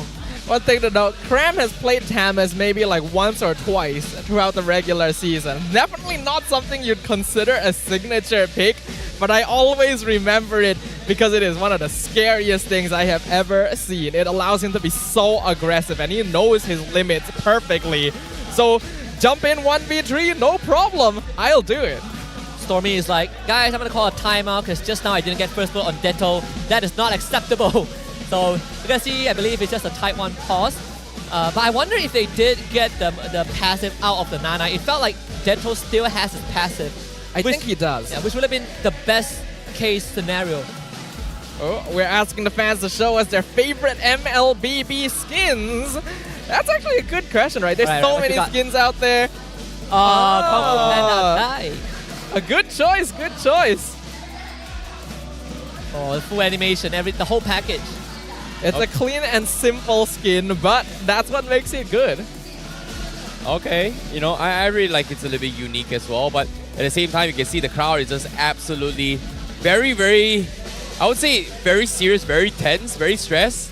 But if you were here at the venue, it's just absolutely bonkers. It's just so much noise that I can barely hear both of you guys. So to see some of the players not being able to hear their teammates on stage, I wouldn't be surprised because I can barely hear both of you as well. I'm telling you, next season we're getting a soundproof booths for the playoffs. You know we should. But that's the thing, right? Not for us, for them. Yeah. Soundproof booths, you can still feel the vibrations. I mean, I'd rather feel the vibration than not hearing anything, you know? Yeah. Fair enough, fair enough. I mean, look at the crowd right there. And now we're asking them to do an even louder... No, it's already loud. Okay, let's KG see. hasn't roared yet. Alright, KG, do your thing. I gotta let KGE do their thing. Because Red Giants have been doing it the whole time. So brought out the megaphone. Come on, show some spirit, man. It's a bit hard to hear because we are on the Red Giant side. We are. We're getting completely muffled on the Red Giant side. Cameraman just cuts it to SRG. Yeah, this is how you do a cheer. Yeah, look. King Empire versus SRG. In this case, well, SRG's got the man advantage. I hate to say it's not even close, so... No. Hey, they got the man advantage, but KGE has like the spirit advantage, you know? It's the thought that matters. It is. By the way, the cameraman didn't even only show like a quarter of SRG's crowd. I know, We right? still have a bunch of them like sitting in front of us, but obviously the loudest ones are the ones, you know, with the flags, with the drums, with the snares, the megaphones. Their own theme song. I think they are one of the more unique teams that has their own anthem. And interesting enough, everybody knows the song. It's crazy. I want to learn the song actually. Sounds nice. It's kind of like those musicals in movies where when you Yeah. break out into song, everyone around you knows the lyrics. For the grand finals, they're gonna do a flash mob. They're just gonna like break out on within the crowd and stuff. Maybe so. So okay, let's put it to the test, right? I'm a rock star. I'm a rock star. What's next? I'm a rock star. I'm a rock star. Oh shit, we actually know man. everything. God damn, that's You've listened to that for so many seasons. Come on. It's like the same 3 words.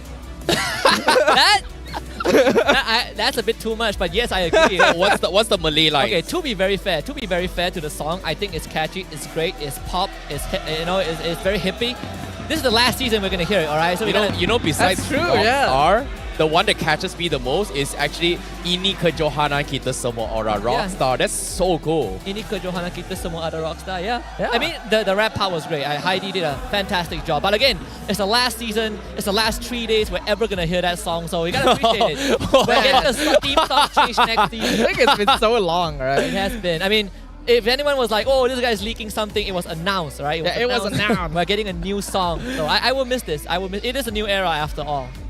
We are definitely seeing signs of that, right? Teams are getting better, going stronger. We have the fans for KGE here. This is where the rest of them are.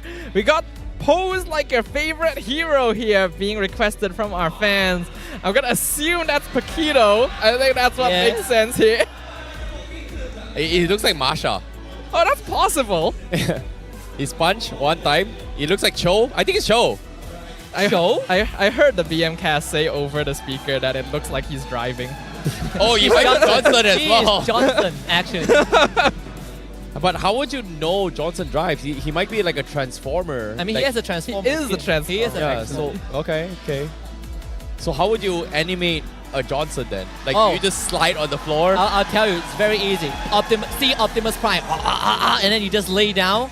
Yeah, that's Johnson. Sorry, And then what? Can you do that someone to again? push you along. I'm not on cam, but yes. Can you do it again? What? How, Filipino fans will love it. See Optimus Prime, and then you lie on the ground. Not even close. Nice try, baby.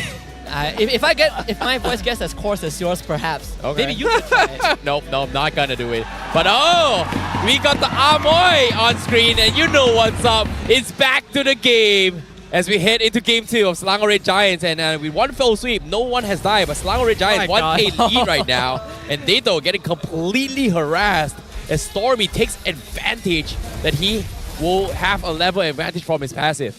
Stormy just knows how to get under your skin, man. There's just something about the way he's played ever since he debuted here in the MPL, where all he wants is to mess with his opponents as much as possible. Yeah, it brings me back to what Sasa said in the regular season about Stormy. It's like, this kid is cool, I love him as a teammate, but I'm getting tired of his crap because he's saying that SRG is a good team, I want to beat him.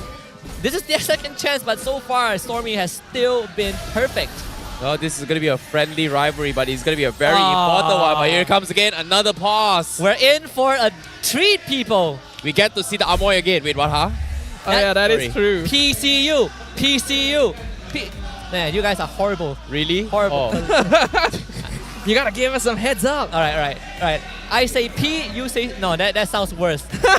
We'll just See you later, bro. We will See you later. You got to walk out there. We'll talk. We out see there. P and then we say see you. Nah, the ship has sailed. Yeah, see you later, bro. We'll wait for See next you. time. We'll wait for the next one. But at the same time, you know, seeing how the fans are still motivated to see things go through right here, right now. Personally, I feel like based on the drafts, I like how Stormy is taking advantage of his Valentina really well, right? Like Lafel has bringing this up multiple times now, where each time a Valentina drops his spell onto or damages his enemy hero, he is gonna get additional XP, and on top of it all, if he is a level ahead of that hero, he gets spell wrap off it in terms of sustainability. It is interesting to see how early on Stormy rotated over the EXP lane. He actually went over one whole wave earlier than they would normally rotate to hit that level 4 mark. And you'd usually expect Valentina to be the last hero to need that early EXP because of that passive. But hey, if it gets you where you need to go, you may as well go for it, right? All right, so new KG jersey. How do we feel about it? The previous one, I kind of liked it, but over time, I gave it a pretty low rating. What? This one, a slightly higher rating. I like it. I think the color is great. I love it. Who is your Colors best are friend? nice, yeah. You end up finding someone without a friend. That would be hilarious. All right, you better point to that lady beside you. All right, because that's your best friend. You all came to MPL together. Oh, is that? What? Becky is the best What? friend. Hey yo, where's Becky? Yo! There he is. Yo! that's Becky the best. sending much love. Looks like the fans has got love for the staff as well. Yeah, love transcends boundaries. You know, this is By the way, these guys are professionals. They have been How going long- non-stop since the start of the series. Y'all want to audition for the next season? I want to say they're paid actors, but they're not paid actors. What are they paid actors? They're definitely high people, but as of now, the game begins once again. You know what's up. And it is going to be SRG versus KG once more. No deaths whatsoever, and KG manages to get a little bit of reset here. 30 seconds before this next turtle. What's the game plan? Well, looking at the stage of the game right now, only a 500 gold lead roughly for the Red Giants, so basically even as we approach that 5-minute mark. Turtle is going to be coming up in another 15 seconds. And we know that both these teams do have a solid amount of early to mid-game fighting potential, so it is still anyone's game. Cram though. Oh no, Cram getting chain stun all the way through. Beater drops the Prime Morale, but the pokes coming from sides hurts a little bit more. Penalties will come in. Cram drops the Inferno. He might actually survive this, but eventually Smooth goes in for the kill. Finds the opening, and this is huge, but at the same time, they have to go in for the reset here. Turtle is on the bottom side, and Stormy looking to try to harass this, and Dado takes a full shot combo, forces him to recall as well, but he has to decide what does he do. Clear the minions or recall, but this is good for SRG and KG, but KG still gets a pick. Man, it took forever to take Cram down.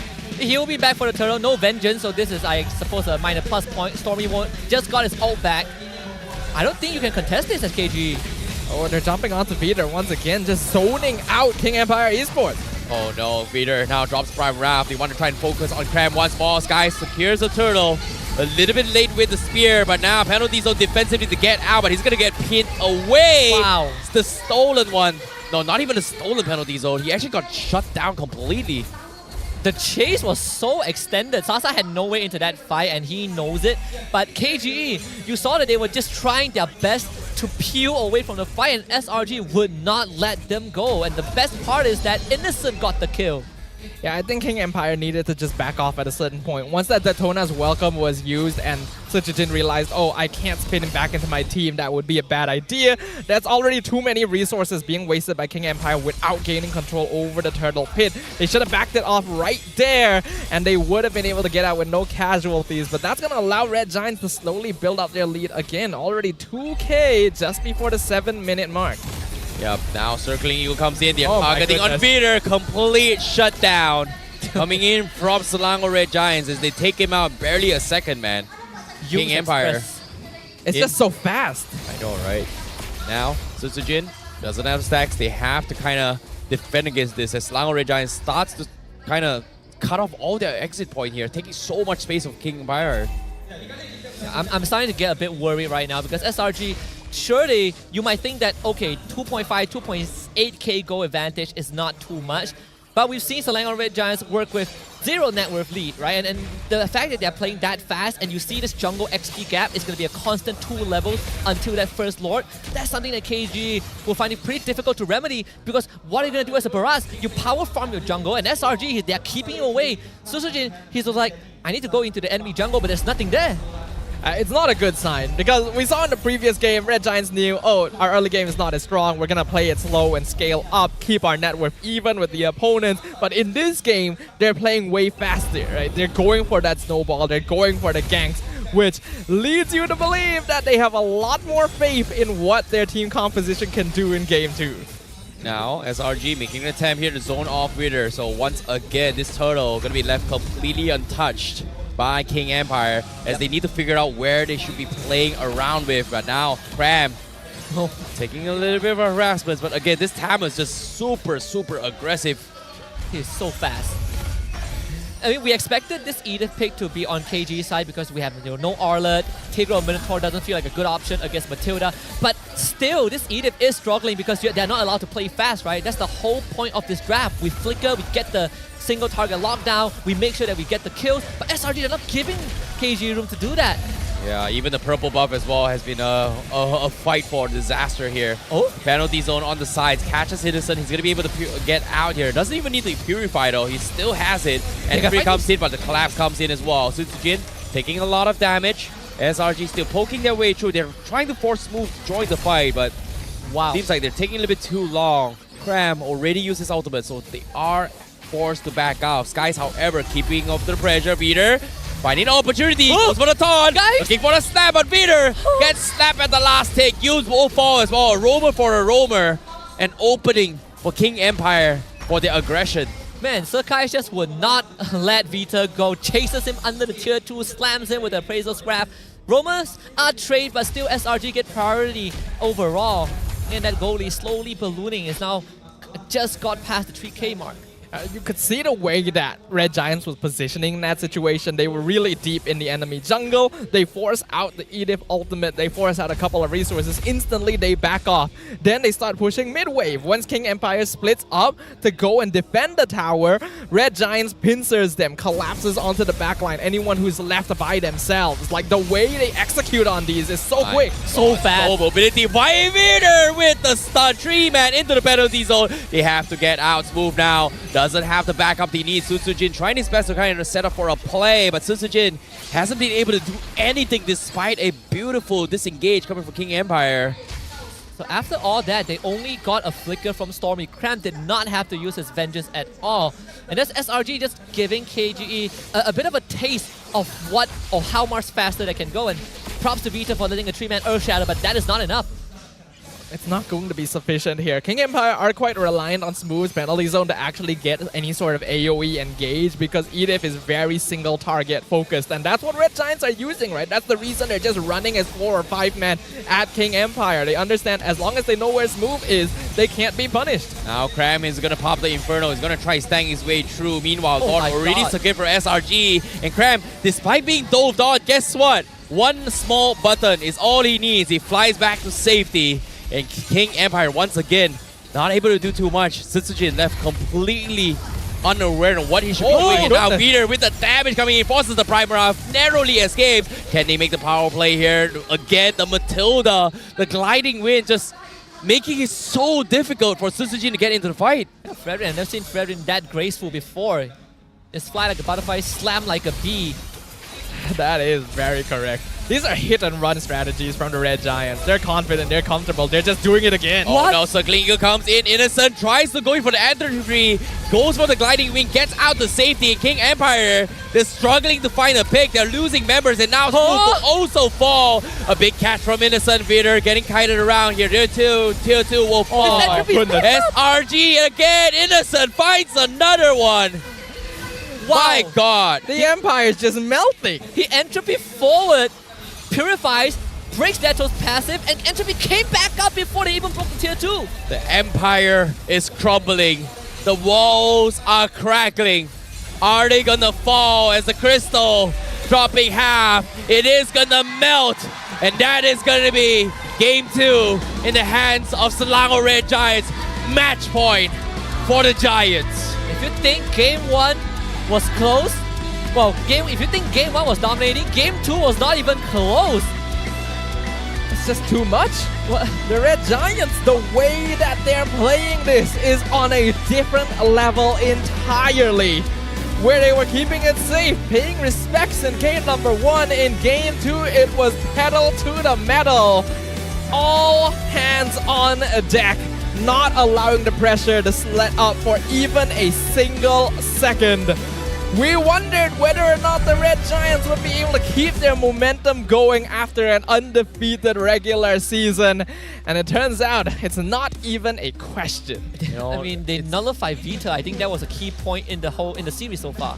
You know, I think it's smart that sometimes Selangor Red Giants, they target specific players to just completely shut down from there and here. And in this case, there's some teams they focus on jugglers, there's some teams they focus on the XP laners, there's some teams they focus on gold laner. But this game, focusing on the roamer is such a rare thing because most of the time it's right in front here. But for Vader being the first point of entry for Selangor Red Giants and still come up on top, it's just really, really cool here. But at the same time, let's talk about the MVP for this match here. Who is it going to be? It is going to be none other than Innocent once more.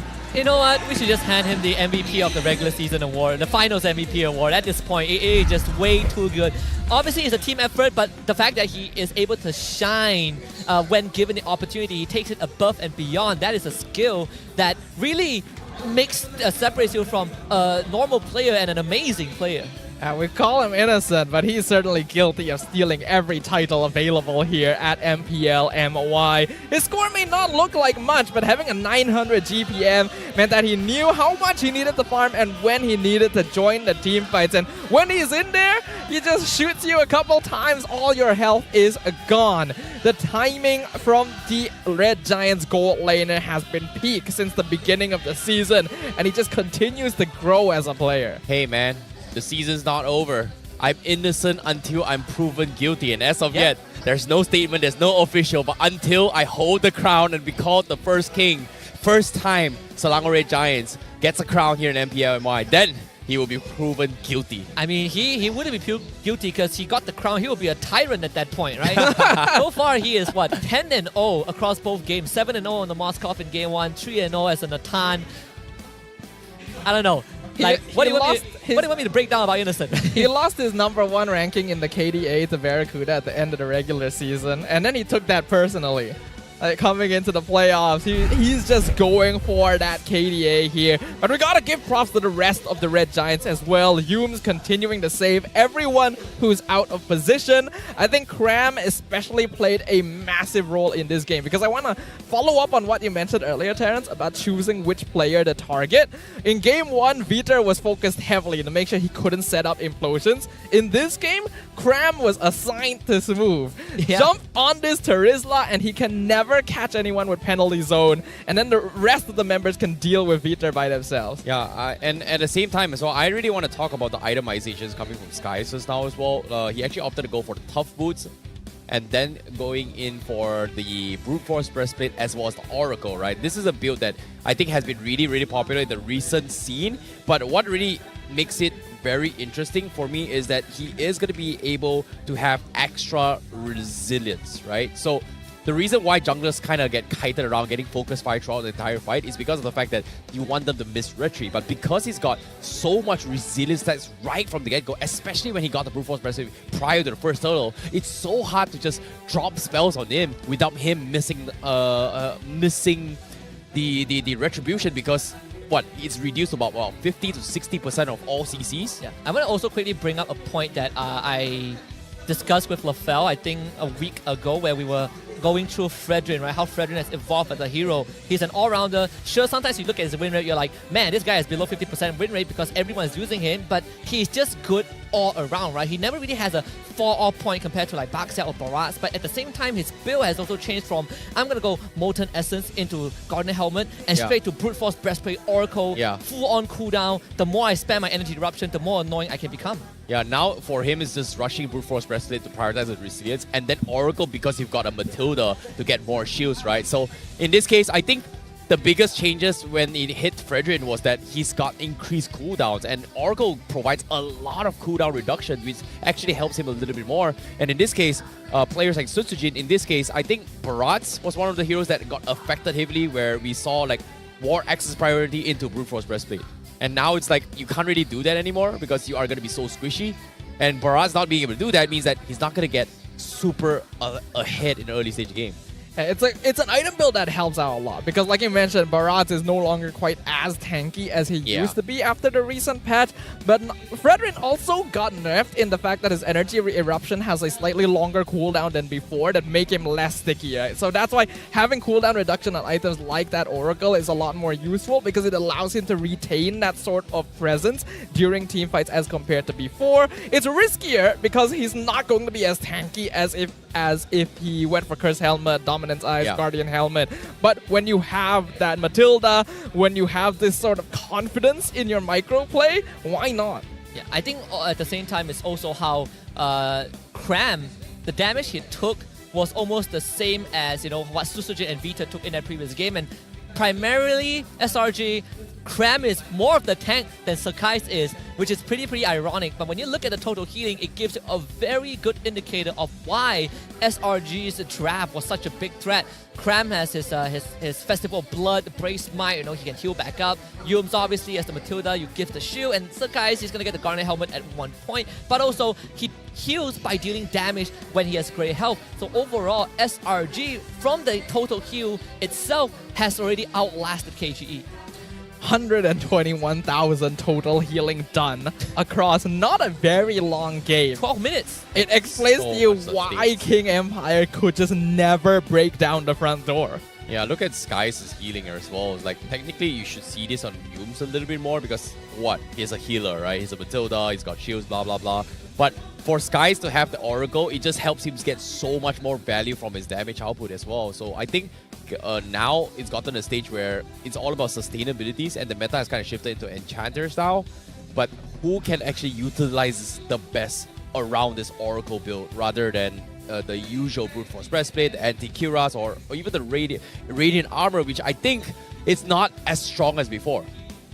Like, even nowadays, like, people have strayed away from Dominance Eyes and rather prefer a Plate Armor just because it's got more physical defense compared to a Dominance Eyes, which I feel like it's kind of expensive for the value it gives compared to the previous patches. Yeah, I mean, Dominance Eyes understandable, but I think Radiant Armor is very conditional, right? People sometimes go Athena because you just block the initial burst. Even when you look at the Hall of Fame, Vita being a sandbag is more of, there's not much choice, right? Like, Smooth wants to be that, but Smooth, someone has to tank the damage and you need to have your teammate start the fight. Problem is, both of them were not given that space. I mean, the one time Smooth got like a 3-man penalty zone was a fight that they barely got out from without a single kill. Yeah. I think KGE might have to actually start considering a Matilda ban. They actually should as well, considering how SRG has been very, very pixel perfect in all their plays, right? Whenever they approach a fight, they're always pixel perfect. They know the exact distance to kind of gauge. And I feel like you brought up that point where KGE was, they got a very, very nice fight from opening from Reader, 3-man penalty zone. But that's the thing.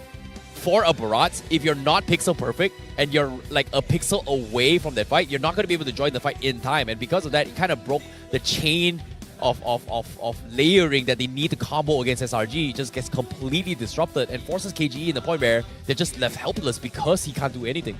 I think we can see that the Selangor Red Giants really know how to position during team fights. Even during the regular season, the way that they juggled aggro and manipulated damage being tanked by different members was on another level entirely. So when you add the Matilda to that calculation, which gives you even more freedom to reposition and not get punished just in case you make mistakes, it may be just too much for King Empire, as we can see from the highlights here. Red Giants looked very comfortable right from the beginning. Yeah, this one, look at the commitment that Smooth had to go for. He committed a flicker to take out Cram because Cram didn't die due to Yums. And that itself is an indicator of how SRG has already taken the small lead, even though it's not showing in the goal graph. And then they start snowballing. They take objectives, they take fights, they take these extended fights, which is only made possible when you have someone like a Matilda on your team. And KGE, once you run out of cooldowns, you just have to run. Yeah, this was the play I was talking about as well. This was so sick that because of the counter play coming in from Smooth, but after that, if Susujin doesn't join the fight, he's just gonna get completely shut down. And even here, the Totus Welcome completely whiffing the mark. And SRG, again, pixel perfect dodges, just completely just outclassing King Empire again in game number 2. And game 1 may have looked close, may have looked still kind of one-sided, but this was just an absolute stampede by the Giants. Yeah, I mean, if for Natan and Material Lovers out there, now you just found out a new combo. Natan Entropy in, Guiding Wind Guiding out. Wind out, yeah. That's the best of both It's worlds. too much utility in Matilda, right? You go in, she has a way to get you in, she has a way to get you out, she has a way to get herself in and out. On top of all the healing and shielding that she provides, it's understandable why the hero was so heavily banned and contested during the initial stages of the regular season. But now that we're going into game number 3, Red Giants one game away from solidifying their win streak and being the first team to move on into the upper bracket finals. What does King Empire need to do to try and stop this? I think when you are KGE, you probably need to start getting heroes that can set up plays. So far, they have not been getting. I think that's the most important part. Find ways to start an issue with SRG. It feels like Red Giants aren't allowing them to do that, but I think we should ask some people what they think about it. Let's throw it to an interview. Terima kasih kepada caster-caster kita. Hai semua, this is Rose once again. Dan sekarang kita tengah buat sikit interview dengan mewakili ataupun representative dari kedua-dua pasukan ni. So, kita ada daripada side SRG dengan KGE. Let's start with you dulu. Hi, what's your name and can you bagi tahu semua orang apa yang you buat dalam KGE sebenarnya? Okay, nama Yin. Saya brand ambassador untuk KGE. Apa yang saya buat lagi Saya rasa saya buat menyemak je kat sini Oh, kalau you buat macam tu, apa kata kita tengok kat sini pula? SRG, okay. What's your name and obviously apa role awak dalam SRG? Okay, hi. My name is Bohaski. Role saya dalam SRG is community leader, di mana saya akan chant dengan fans untuk SRG before they start their game. Wow, okay, interesting. So, je. Wow. Tadi tak dengar suara KGE punya, tak dengar tadi. Bukanlah, kita orang memang simpan tu hari ni. Esok pula. Oh, esok baru seru kan? Betul. Saturday. Betul. Okay, kita tanya Yen pula. Okay, so Yen, kita nak tadi nampak ni best of 5 series. Sekarang SRG dah pegang match point dah. Diorang perlukan satu mata lagi untuk dapat clean sweep sekali lagi. You rasa apa yang sepatutnya KGE buat untuk stop win streak SRG daripada regular season? Okay, apa yang KGE perlu buat? SRG, sorry. Okay, apa yang KGE perlu buat? Aku rasa letak racun dalam makanan dia orang kot. Tak tahu. By the way, kalau kita nak ubah totally gameplay dia orang, kan, perlukan makan masa yang lama lah.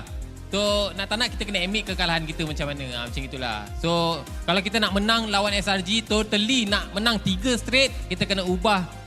Ambil masa maybe sebulan 2 bulan. Memang sangat strong. Alright, so kita dah tahu sekarang match point and korang perlukan satu lagi mata. Tapi, do you rasa SRG actually memang continue breaking history dalam MPL Malaysia mana you guys akan sapu completely playoffs 3-0 sampai habis grand finals pun 4-0, ataupun you rasa ada satu pasukan yang boleh bagi korang macam challenge dan cabar sikit korang punya win streak momentum?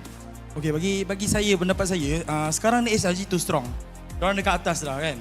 Sekejap. Apa tu? Sekejap, maybe sekejap je. Tak juga. Sebab kita orang punya mentality jauh sikit. Okay. So, kita ada calon juara guys. Come on lah. Tapi nanti kalau boleh nak dengar sikit lah suara fans KGE. Tadi tak dengar. Tak dengar. Oh, tadi dia cakap maybe dekat bawah tanah. Kejap lagi kita bagi Alright, sikit. dia cakap tak dengar. So sebelum kita start game ketiga, apa kata you lead fans KGE, the battalions untuk cheer kepada fans korang? Okay, KGE. Okay, salah. Sorry, salah. Okay, KGE. Kau semangat sikit Kau tak semangat, esok duduk situ. Okay. Aku cakap KGE, korang cakap faham, okay? KJ! Lagi sekali, kuat lagi! KJ! Boleh lah. SRG, you cakap you're the community manager. Orang yang lead Chan, boleh kalah ke? Come on lah. Tak dengar pun tadi sebenarnya. Macam semut. Tak dengar. Kejap. Atas tu bagi diam sikit. Kita yang bagi yang bawah je. Okey, bawah aje. Baik, tak apa. Bawah kita kasih tahu sikit boleh guys? Okey, yang bawah je. Atas tu senang sangat lah. 1, 2, 3. SRG!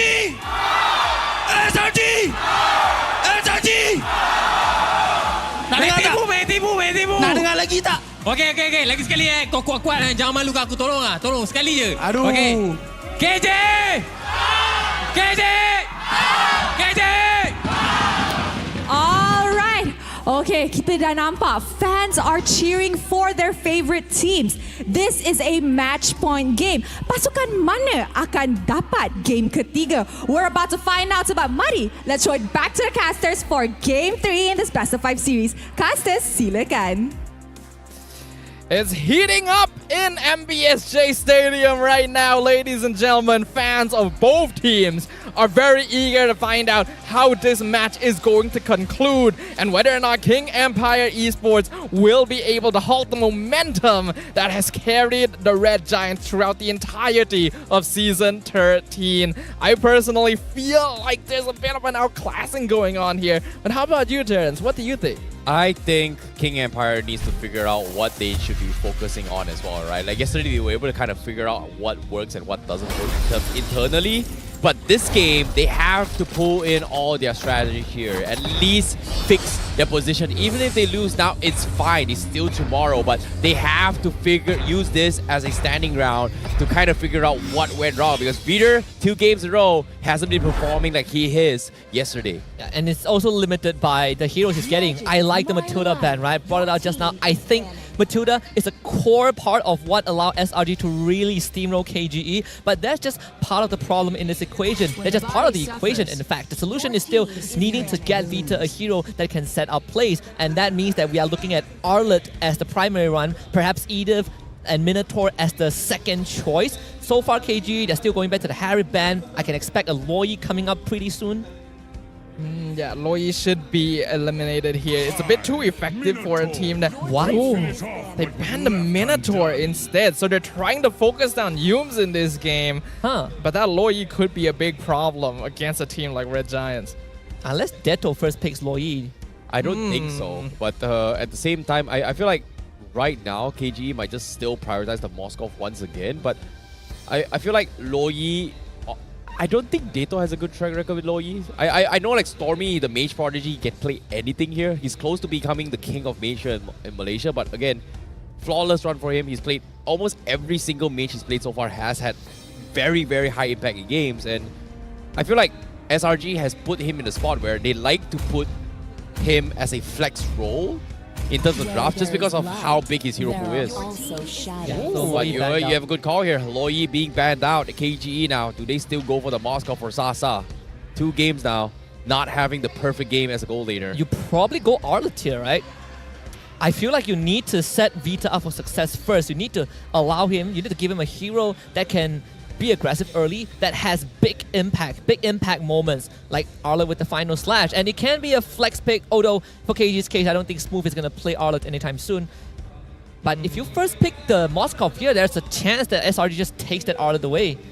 Yeah, that is the worry, right? I feel like Arlet first pick would not be a bad idea for KGE, but I don't feel like they're the type to do so. They do go for the Fredrin, and we can see someone in the crowd showing us their favorite skin. It's Captain Levi himself.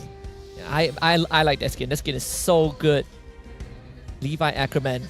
I just wish that wait, if I'm not mistaken, Levi is a Martis, right? Yeah. Yeah, okay. So I just wish that the Martis has longer animations to show how cool Levi actually is.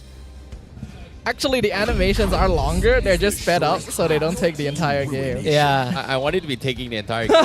That's the thing, right? For me, it's weird to see an Attack on Titan skin not on Fanny. I mean, to be fair, Fanny does have one. Yeah, she has the Mikasa skin. It's more like when we see Fanny getting picked, no one uses that skin. Okay, fair enough. True. Yeah. Fair enough. Fair enough. And I tell you, now that you brought it up, last time we saw, the first time we saw it was actually KG against SRG, game number 1. So she didn't got Fanny, but uses the Aspirant skin instead. Alright, yeah. Yeah, we were there. And it was like, oh, if he used Mikasa instead, he could have been able to take down the Titans. But no, in this case, King Empire do actually get the Arlet along with the Novaria too. So they're pulling out all the stops here, knowing that this could potentially be the last game of the series. They are gonna go down swinging. But when you have a Valentina and Yuzong in the hands of Cram this time, Red Giants are looking to respond in kind. The Valentina pick was already very smart because I feel like Arcada saw this coming from a mile away. We're letting the comfort picks through, so we pick heroes that can utilize what KG is going to come up with. I think when it comes to this composition here, it feels like this Arlot could, again, King Empire always prioritizes flexibility over comforts, right? They like except for Teto, of course. But again, now having this Arlot here, they may put it as on Vader, they may put it on Smooth, just because of how he's able to play a little bit more. But SRG, oh wait, this is a interesting question here. All right. Here. He got the mission. Pose for your fans. Nice. He takes it above and beyond. That's yes. Why pose? What's the dance call again? I actually don't remember. Forgot, yeah. I actually don't remember. Everyone in the with comments F, is going right? to call us out. Do the, I don't know, the fumble jumbo. Okay, fumble That's jumbo the dance. new All right, official sure. name now. Yeah. TikTok's gonna chew me up for Yeah, that. they're totally. They're gonna chew all of us out, so you don't have to worry too much about that. SRG gonna ban out the marksman now, so you take out Moskov. You can leave one for yourself because they got first pick anyways afterwards. More like for KGE, still targeting onto Yumes. Now the third roamer banned by KGE. No Grok. I don't think it's a big problem for Yumes. Like, so what if you ban all my heroes? Because are you gonna intentionally ban a Cho? Because so far he's been able to play all of it. But my biggest question has always been for Yumes, right? Besides aggressive roamers, have you ever played a defensive roamer? I think Matilda is pretty besides Matilda, I don't think he's played that at all, if you think about it. I mean, when you have a lead, you can go aggressive as much as you want. Natan banned now. You know what? I'm gonna go on a limb here. I think there's a chance we see that Roger again. Ooh, that is true. Yeah, with the Natan with the banned nerfs out. though. I mean, Natan is banned out. Yeah, with Moskov and Natan banned out, it feels like they're setting up for Roger, right? Brody? Sure, but would you rather go Brody or Roger? I think you still go for Roger. I would go for Leslie. You would go for Leslie? Man, this is why you're not playing on that stage. Yeah. This is exactly why we're in this seat. I think Roger is... That's the thing, right? Like, if you were to base off track record yesterday here, Roger has not won a single game since yesterday, based on all the matches. And on top of it all, the nerfs are they do bad. but KGE... What? Really? Hey, you caught it, man. The show is the option. Then play Kaja. Wait, is that Mars in the crowd? Yeah, it is. Oh yeah, so he is. Yeah. Must be that... He's just flexing. He's got the MPL jersey from last season, man. Watch out, Mars. You're going to be on set tomorrow. Yeah, but... get your beauty rest. We do see the Roger here. King Empire gonna respond with the carry for themselves. At least have some fighting potential against the tanky divers like the Baxia and the Yuzong. We're gonna see what they decide to go for with that last pick. Lapin gonna be looking... Good. It's nice. Great against Yuzong. Great against the Baxia. And not a great target for Roger. Roger hates the Tamus.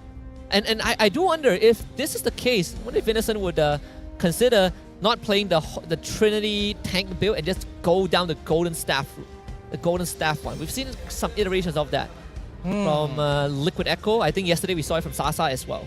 Yeah, we've seen different variations of the Roger build where sometimes you'll go the Trinity build, sometimes you'll go for that Windtalker Endless Battle, sometimes you might go for the Malefic Roar. So it's interesting that there's a lot of flexibility with him, but now that his overall health pool has been nerfed, we'll see whether that makes a difference. God. I had this in my mind. I was like, I think Yus would probably be given Rafa or Florian, but if you want to have some extra boost, the Rafa is a perfect choice. Like, I don't know about this. Like, I've never seen Yumes play so defensively, but I want to see how he pulls this off, because as of now, I like the Rafa, but I just don't like it if Yumes is playing it. You don't remember, Yumes was one of the premier Rafs back in the day. Man, you were asking him to play a defensive healer. He gets a healer.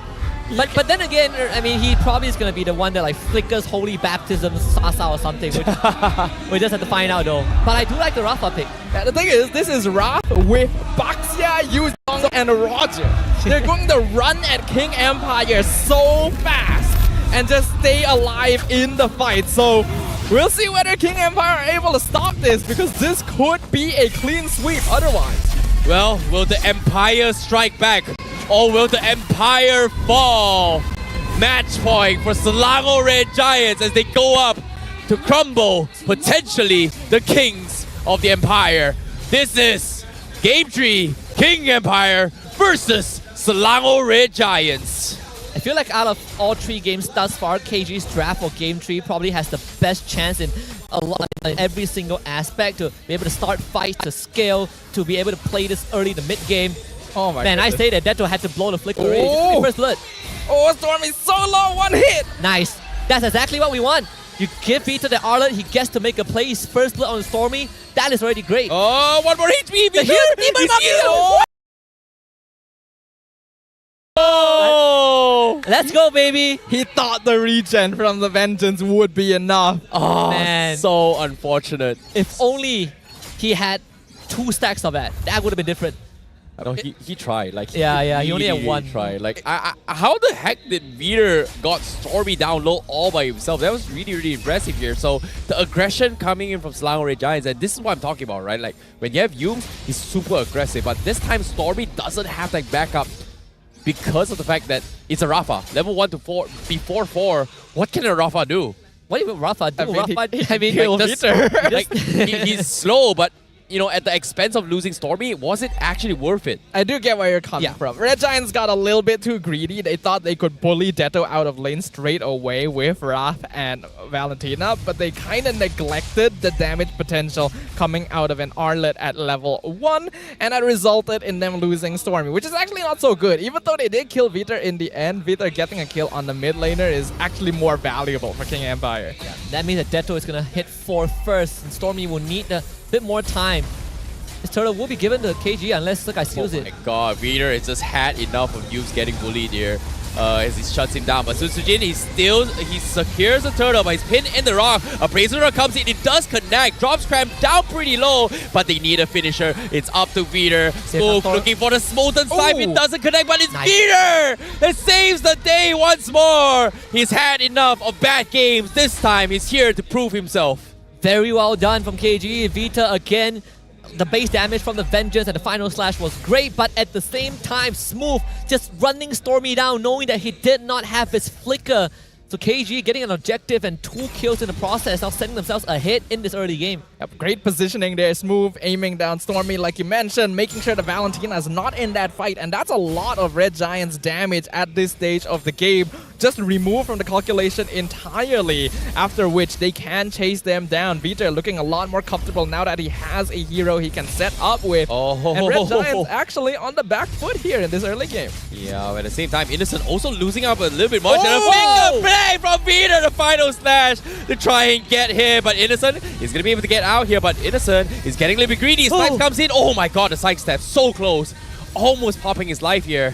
Innocent still survives, but at the same time, is he still going to risk it here? Yumes will be half the heals for him. He's going to be fine. But for now, KGE looking a little bit more confident from the previous 2 games. Oh yeah, I mean, you have so much more tools, right? Vita on the Arlet. It's just so much different compared to Edith or Minotaur, Tigreal. Your reach is so much longer compared to the heroes aforementioned. And that means that Vita not only has long range, but he has high base damage that can easily take down unsuspecting victims. And he'll always have backup with Detto as well on that Novaria. He's gonna get dived in. Nice side step to the side. Final slash connects on 2. He goes for the stun. He's getting by a little bit more time. So Sujin looking for the counter play. He taunts 1, but not enough to finish the fight. A pickoff from SRG. That's actually a great pickoff as well. Vita has some net worth onto him. That one given to Innocent.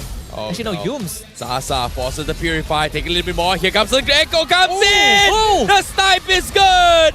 And a double kill for Sunsajin. They finally find the kill on the Innocent man.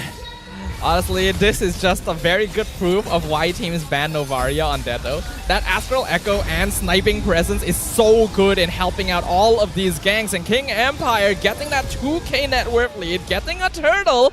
Red Giants gonna be put behind probably the most we've seen the entire series. And at the earlier stage as well, right? We've never seen Red Giants playing from behind this early on. But this is a good test to see how does Red Giants play from behind. How do they recover from a bad start? Yep, and as of yet, Yumes, he will scout out Vader. He doesn't see Sasa, but finally shows himself. But at the same time, he's got the Flask of Oasis, so that's a good sign for SRG. But the longer this game drags out, King Empire is going to struggle in sustains. And eventually, they need to commit even harder than now. This guy's even got the camp. So, extra farm and XP. But I think for SRG, they're not too worried just yet. They just need a bit more time. Astro Echo scouts tree. King Empire looking for Vita to start the fight, but they're waiting for it to wear out. Meanwhile, Smooth once again winning his 1v1s. This Krabs is not having a good lane. Deadpool is coming. Good.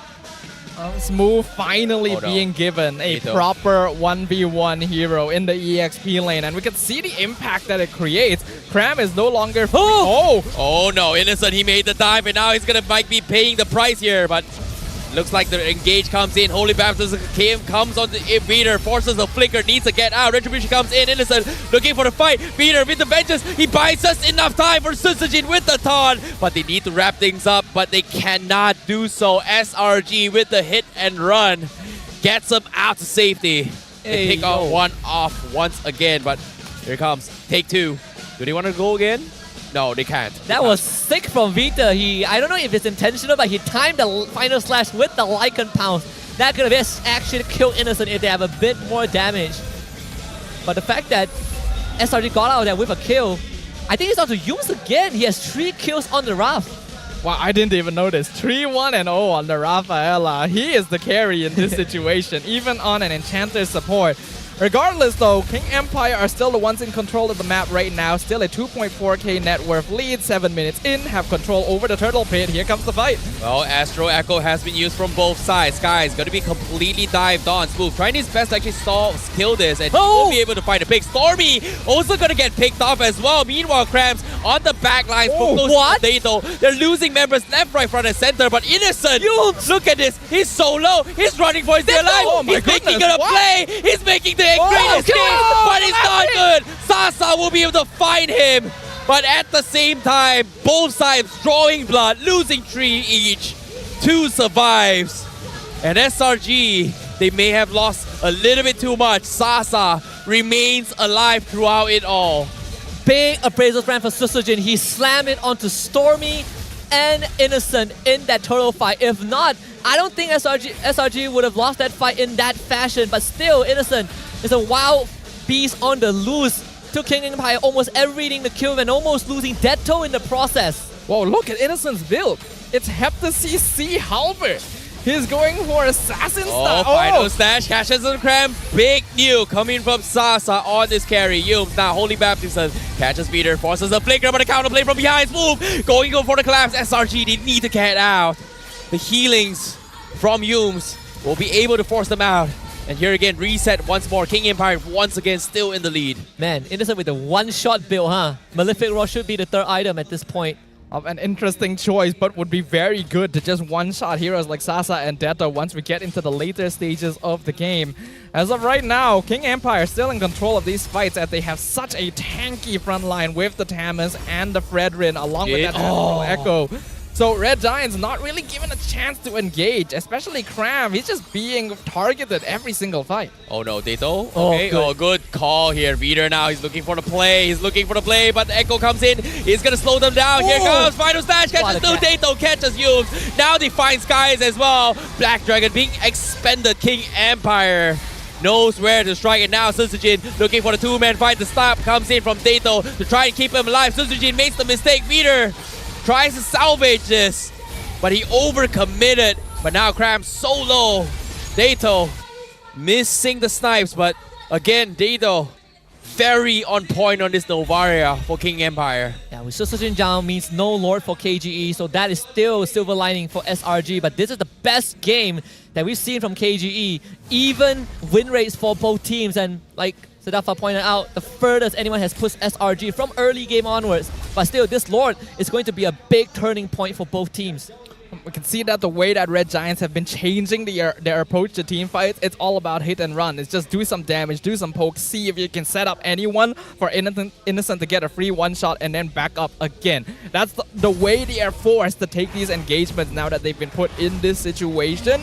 King Empire, they're in a great spot right now. They just need to continue putting this pressure on, giving Sasa the space he needs to dish out DPS during team fights. And as long as they don't let go of the gold lead, this game is firmly in their pockets. Yeah, Sasa is 4-0. He is having the best game thus far. Uncontested, and you have to give credits to Vita, Smooth, and Susujin. The front lines that keeps him safe. The combination of the Astral Echo as well with the Energy Eruption, allowing Susujin to easily engage as a Fredrin, is making a big difference here during these team fights. It is going to be a little bit tough though, considering the fact that right now SRG, they're playing on tin or ice here. They're level behind Skies. Susujin slowly moving down to his half HP, the calm before the storm. How would they play this move? Showing himself on the Lord. Looks like they want to try and go in for the collapses here. Seems like SRG, they're looking to try and catch Sasa off the side. Stormy, not going to be able to go do this. Echo connects on 4. That's huge. Holy Baptism disengage. Lord sounds very, very low. Smooth looking to try and show up. He's going to try and zone out Innocent. He manages to scare him off. Black Dragon comes in. Skies, he comes out with a 50-50 trade. But again, Dato does it. 4K Dato. The inbuilt retribution on this guy. Clutches in for the team. But now Peter making the play. Innocent goes in for collapse. He's going to get dropped. Mistakes were made. Innocent, not so innocent now. A shutdown by King Empire. They managed to catch him as well. Man, Innocent face planted into the wall, got dragged away by Vita, and then failed his flicker. Almost a 7k goal lead from KGE, firmly controlling this game at this point. This is the furthest behind the Selangor Red Giants have been the entire season. King Empire Esports making their presence known on the map right now. Vita has been microing excellently. Smooth has been forming such a solid front line. And Red Giants are just not finding the space that is necessary. Innocent even being baited in by excellent flicker timings to pull him in using his own Lycan pounce. Only the inhibitors left standing for the Selangor Red Giants. Can the Empire do it? They're trying as well. Sasa hitting his 15, setting up with the orange buff as well. SRG, they've got to throw everything out. His Echo, counterplay, everybody is revealed on the map. How would they make the jump? Two-man taunt from Susujin. Sky's gonna be focused down. No backup from Yubes. This is done. Inhibitor is cracked open. SRG might take their first L ever in MPL-MY history. Can they hold on? Innocent still making work on the Lord, but KGE will respect this and back off. They're looking to crack another inhibitor, half HP, but the minions all cleared out. Take 2. SRG, they need to wait for this. Innocent getting taunted up. Here comes the counterplay. Smooth looking to zone them off. Peter with the final slash, expecting the Black Dragon, but the Black Dragon used to buy time. Stormy getting caught out for King Empire. Yubes now dropping low, almost dying. Innocent is back. 4v5. All the inhibitors will fall. King Empire continues with their assault. How will they do this? Smooth, very low. SRG, will they make a jump? Susujin with the taunt. They're trying their best to make an outplay, but KGE is got them backed against the wall. They need to buy time. Stormy, 5 seconds before they spawn. Smooth, running his way to, but no, Wither, he made the mistake. Holy Baptism, he goes for the side step, but no! Skies falls. What a save from Sasa. Peter will survive.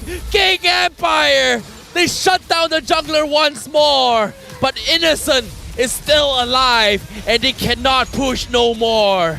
Welcome to the death zone. 11,000 goal lead for KGE. All inhibitors down for SRG.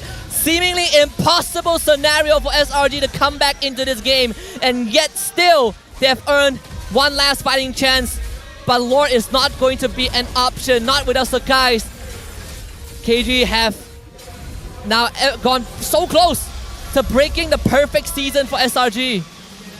This is a very unexpected result, but I think one that we are all very happy to see. The King Empire, they still have life in them here. Red Giants, look at the AI winning prediction. 87% in favor of King Empire. No tower standing. A 12k net worth lead in favor of the blue side. And the Lord pushing down mid lane with all waves synced.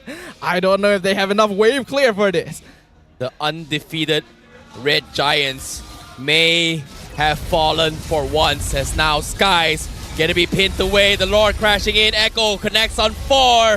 They're dropping them down low. They're trying to throw everything to clear the minions here, but they're all so low. Final slash from the sides to try and pin them off. Appraisal's grab as well. Wait. Crystal still survive, but Sasa is picking them off part by part. GG, well played.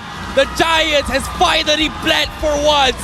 The Kings are back. The Empire strikes back. It's not over yet for King Empire. It's not over yet. Wow, they made this game hard for SRG, but SRG held on for as long as they could. That final Lord fight really, that final Lord defense really came down to the lack of wave clear from SRG, but even then, they made KGE earn every single W. What a game coming in from King Empire. Selangor Red Giants' first defeat of the season here in the playoffs, and it is King Empire who hands it to them. An unexpected result, but one that shows that you can never truly underestimate whatever your opponent is bringing to the table. And especially when you have two junglers on the enemy team. Detto, first Lord secured, it really started a chain reaction for the rest of the game, but props to KG's draft, right? We say we needed Vita to take priority, gets the Arlet, take the Fredrin away from Sekais. And it sets up such a great early game because Vita gets to do every single thing that he wants. They even got the Novaria for Detto. Not gonna lie, Detto, with that play coming in, he's now officially the Lord Slayer. Oh, yes. Yeah, man, seriously. Like, no retributions. You don't know how it happens, but he gets it done. Like, where? How? Like, his first time making it to playoffs this far, for him to make it to day 2, and he's got the Lord. But I'm curious to see who's the MVP is coming for King Empire, because everyone played out with his minds, even Peter. But I'm curious to see who the MVP is. It's gotta be Dato, the Lord Slayer, baby. It's official. Yeah, man. Also, special mentions to Sasa. I think he went deathless that entire game. His carry was out of this world. But Detto, who can forget about this guy? Someone just, I don't know, just giving retribution at this point, right? He is taking more lords than the junglers we have seen in the playoffs. And just the Novaria, the utility that had good synergy with Fredrin, especially with the Arlet from Vita, gave KG every single tool that they need to start an issue with SRG, something that they've been wanting to do for Game 1 and 2, but finally achieved it in Game 3.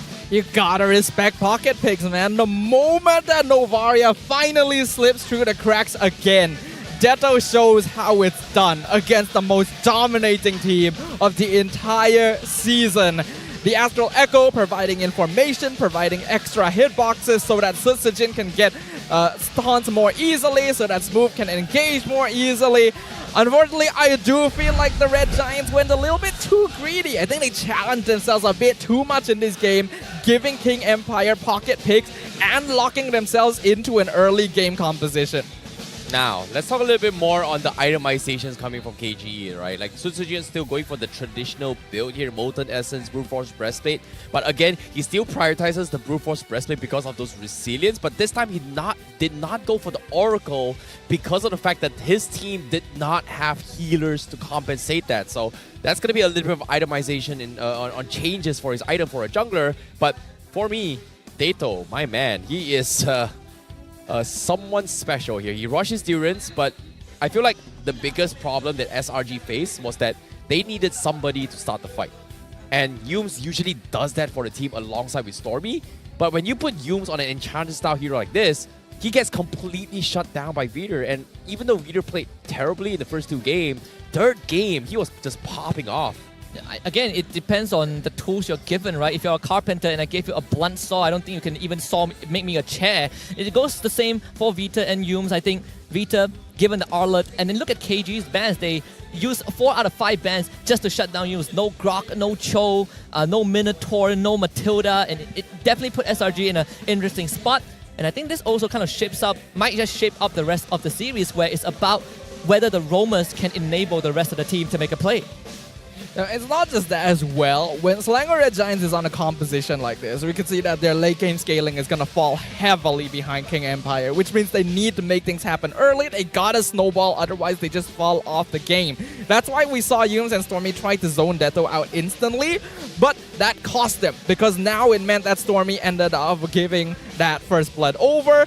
They lost EXP priority and therefore control over the Turtle Pit, and that allowed King Empire to unlock Detto, start ganking Cram, which is the most important hero to start fights in that early game.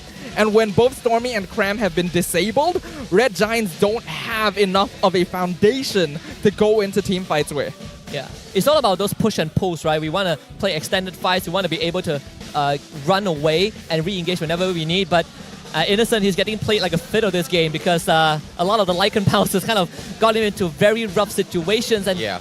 I don't know. I think the build was not really the problem. It's more like KG was so far ahead and Sasa was just fully protected. How do you even get to Sasa in this game? I think it came down to execution, right? Like, I feel like Innocent has finally felt how Roger has kind of been nerfed down a little bit here, because a lot of instances here, Innocent could have just went all in and gotten the kill. And I agree with what you said, right? Oh, great. We could have gotten the kill. But I feel like a majority of these fights is because of the fact that the moment the Astro Echo from Dato comes in, everyone from SRG has to disengage and wait for it to bleed out. And because of all these multiple instances, Innocent doesn't have a counterplay where he can just straight away go in for the one shot and then get the kill. But despite all that, what really surprises me is that this Innocent is still able to maintain high damage against Sasa, who quote-unquote is the tank slayer. And in this case, SRG's got Skies and Cram, one of the tankier ones, but still, they melted like butter in front of Sasa. Yeah, the moment you saw Sakai's got melted in like 3 seconds in their own base, that's where SRG rings the alarm. Like, oh boy, our front line is no longer a front line. Our Baxia with percentage damage reduction just got shredded in 3 seconds. It's an unprecedented situation because SRG went a game without dealing a single point of turret damage.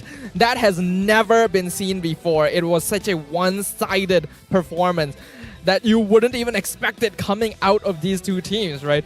Red Giants, when they drafted this composition, went in with the plan that this is going to be an in and out comp. They need to maintain some sort of presence so that they can engage, disengage repeatedly, because they don't want to take extended fights against Carry and Tamus. That's why we see Innocent going for one-shot build instead of the more common like Windtalker or Trinity, because they don't want to stay in fights for a very long time. But when they lose the heroes that enabled him to go in and out of the fights, then that entire game plan falls apart. This time was also a very pivotal pick for KGE, where Smooth just sandbags everyone on SRG. Oh, he sees Stormy, he jumps on Stormy. He sees the guys, he does the same, and he completely shut down Cram in the lane on his own. And that itself made it pretty tough for SRG to really have any sort of impact in that game. Even the Hall of Fame, this time Sasa gets his spotlight. Richest man, the carry of the team. Sakai's no choice, gotta be the sandbag on the Baxia, but who can forget about the best wingman? 16 assists on Deto out of 19 kills. Yeah, they have been playing a really, really good game here, and it just shows you to this fact that, you know, sometimes with the right tools, they can win the games. So let's give you a little bit more stats here later on. I think Fredrin thus far, as well as I think Fredrin in particular is 100% win rate in this series, and Moskov is also 100% win rate in this. No, sorry, actually Moskov is not 100% win rate. Yeah, it's only the Fredrin that is 100% win rate. And I feel like getting the priority for the Fredrin for Suzujin has helped him a little bit more. And to be honest, I think the Novaria is something that SRG just couldn't handle, because a majority of these fights is because of the fact that Stormy isn't able to zone people out, while Deto was just secretly peeling everybody from afar. It's a problem stacked on top of a big pile of problems, because they let the Novaria through with the expectation that Innocent or Cram would be able to easily find him during team fights and just take him out of the fight most of the time. But again, the problem comes in with the fact that Skies and Cram are not able to frontline. They're relying on being able to survive with the rough healing to actually prolong these fights enough that they can go in and out repeatedly, but they couldn't get that happening. And even though we can still see Red Giants macro play, micro play like this where Innocent nearly escapes, it's not quite enough when their game plan has been truly disabled.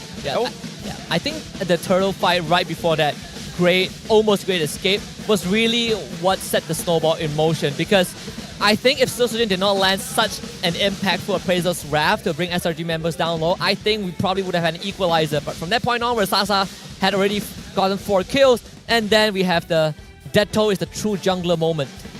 Yeah, like how did he do it though? Just drop a first spell, he went for the snipe. Oh, he actually sniped it. That was a sick play coming in from Dato. But at the same time, Innocent, I think there was a couple of instances where Dato was able to outplay Innocent, right? He was hovering around the wall and Innocent went for the Lycan pounce. But as soon as he jumped onto Dato, Dato was on the wall. And because of that small disparity, it created a gap where Innocent couldn't continue to finish off Dato because of that play. And I think Dato is actually pretty cracked. I mean, even Vita was cracked in that last fight. He was one hit from dying. He uses the Vengeance to heal up with the Demon Mark, and then he concealed to run away.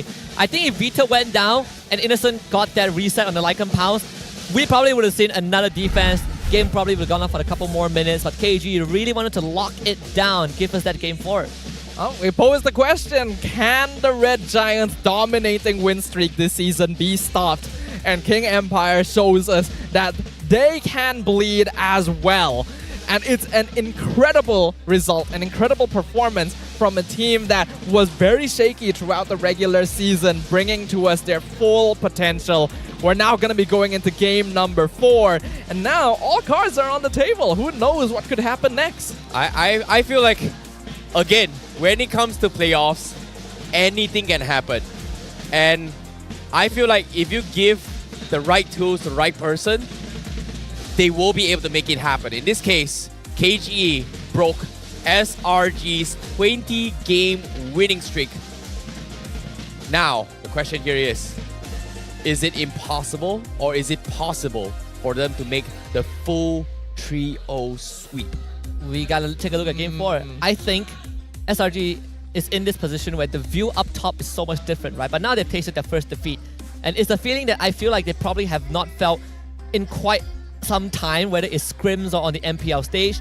Now it's all about the recovery. Can they reset for game number 4? They still have 2 more chances, right, in essence, but can they forget about game 3 and make the adjustments for game 4? I think the draft spoke for itself, where KG figured out what to do with SRG, shutting down Yums and enabling their own roamer.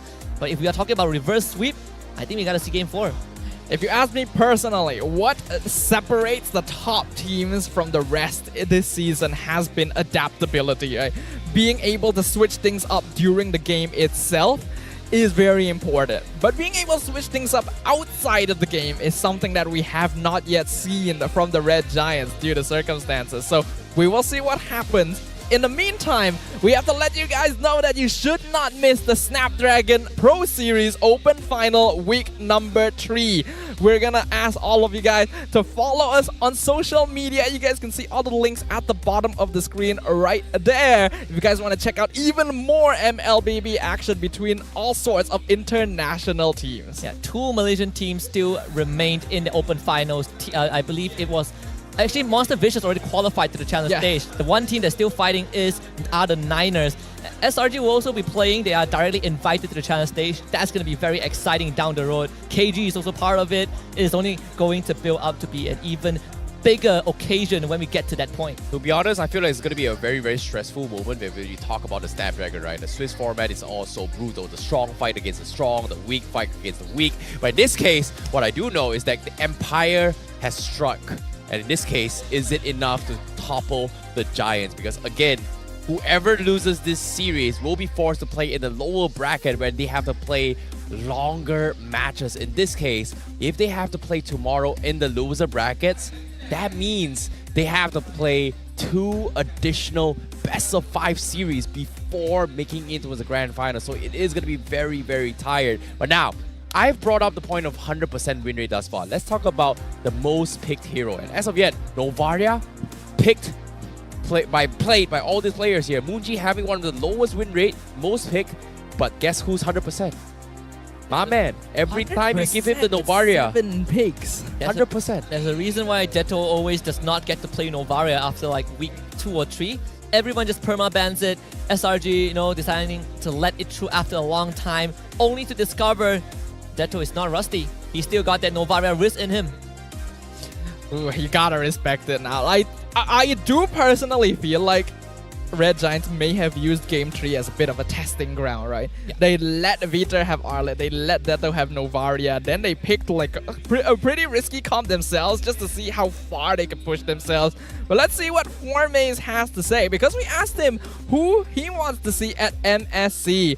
And the player that he wants to see is Yumes, because he is ex-teammates. They were both Todak at one point and wants to see him perform on the international stage once again. Unfortunately to say, even though Toda has been eliminated here, friendships are still strong outside the ring. In this case, Forme is giving a little bit of support here, seeing Yumes, can they make it? Because as of now, they're one game away from taking a step closer to that dream.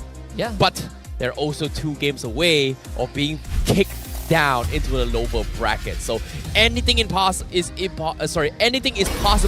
in the playoffs. And this is why you guys do not make bets on your guest coins, because it is going to be completely shattered.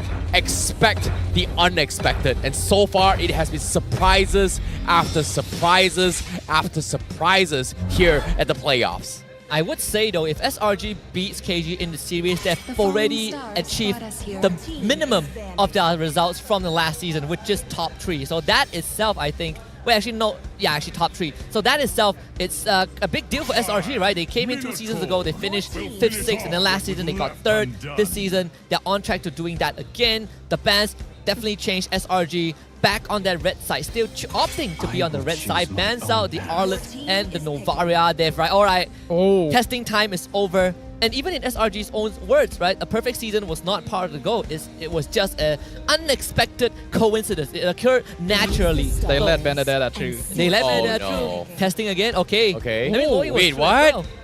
But they're going with Loyi instead. Okay. Pick a poison. Pick a poison, right? You got so many picks. Okay, that's the thing about the Loyi, right? It's got such a high win rate. It's got such a high pick rate. I've never seen Dato play the Loyi yet. We're about to see it. Like, he's shined a lot on his Novaria, but besides that, what else? Like, he's finally shown his Vexana yesterday. He's finally shown a little bit glimpse of Nana, but he kind of crumbled just now as well. But for him to show a Loyi in this stage here, he's got to really bring up to the table. And on top of it all, now respect brands on the Arlet as well. Viter did not have a good 2 games, but with the Arlet, he was just popping off. So this time, can he bring something new to the table? Because Viter is the reason why KGE is able to have good fights. Now go back to the Moskov and the Fredrin. I like that. There are some ways to do with the Loyi diversion. First of all, having vision, having big AoEs to counter engage or counter engage. Benedetta coming out for KGE. First time in a long time we've seen that onto Smooth. After being put in the freezer for majority of the regular season, SRG gives them a chance. They're really testing things here, the Red Giants. Letting Dato have Novaria, now letting Smooth have Benedetta. Like, it's not even them just letting it slip through the cracks. They are purposefully leaving the draft open to just straight up test themselves against these situations. We see the Paquito come out, probably the EXP laner to match Benedetta, but the flexibility is there. I mean, at least all of us, perfect season obsessed fanatics can put that thought to rest, right? SRG now is just about playing a normal series. Paquito into Benedetta is a very common combo, but I want to see what SRG is going to focus on. We still have the Roamer and the gold laner yet to be picked by KGE. We might go down to the Edith ban again. Yeah, I think they should. They should at least just shut down Viter's hero pool so far. He hasn't been able to deliver it. But again, it came down to a situation on how they outplay each other in the drafts, right? Like game 1, game 2, SRG, trying to test Viter on his as his maximum, and then suddenly out of nowhere, he pulled in the Harlot, which in this case was something that KG kind of banned in first 2 games. And when they got it, Viter was just popping off. But the way that how KG drafted with game 3 was that they also limited all of Yume's hero, like forcing to play Enchanter's heroes, which is something that I feel as a person who's a fan of or a caster who's seen him for so many years, he is known to be very, very aggressive and very, very good at setting up team plays. And you put him in Enchanter style, it just doesn't feel like Yume's for me. In this case, look at this, Grok ban. Final ban KG, Cho again maybe? Probably likely. Probably the ban Cho. If SRG don't want to go for like Rafa, Florin, what else do we have? Kufra? Haven't seen that in a long time. It has been a while. I'm kind of wondering whether we might see Yumes on more of a assassin type roamer, right? We see him pull out the Hellcurt, maybe the Fanny from all that time ago. Hey, to be fair, I mean, if you pick up the Hellcurt, Loyi needs vision, right? Just make it blind, turn off the lights whenever Loyi goes for the big ult. So I don't think the Helker is going to be enough here. wait. Nolan is still in the pool, so that's something that I really want to see it do happen. But again, with the Paquito and Restream already secured here, SRG most likely not going to be leaning in on it for Skies.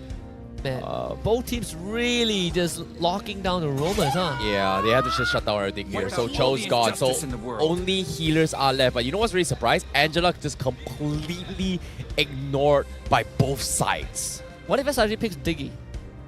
I feel like you typically wouldn't go for it yet in this situation. They go for the Aurora again. Okay. Try to slow down the team fights against KGE. Not sure how effective it will be against a Baxia Benedetta though. Oh boy. Oh no, you can see the fans already taunting King Shah. Ooh, King Empire, not over yet. They're still here. It's like, okay, just smiling. All right, just, okay, great. That's his reaction. Speaking of which, where is the meme boat by Becky? I thought it would have something cooked up for the day. Perhaps the post-game interview if they win. That's the thing.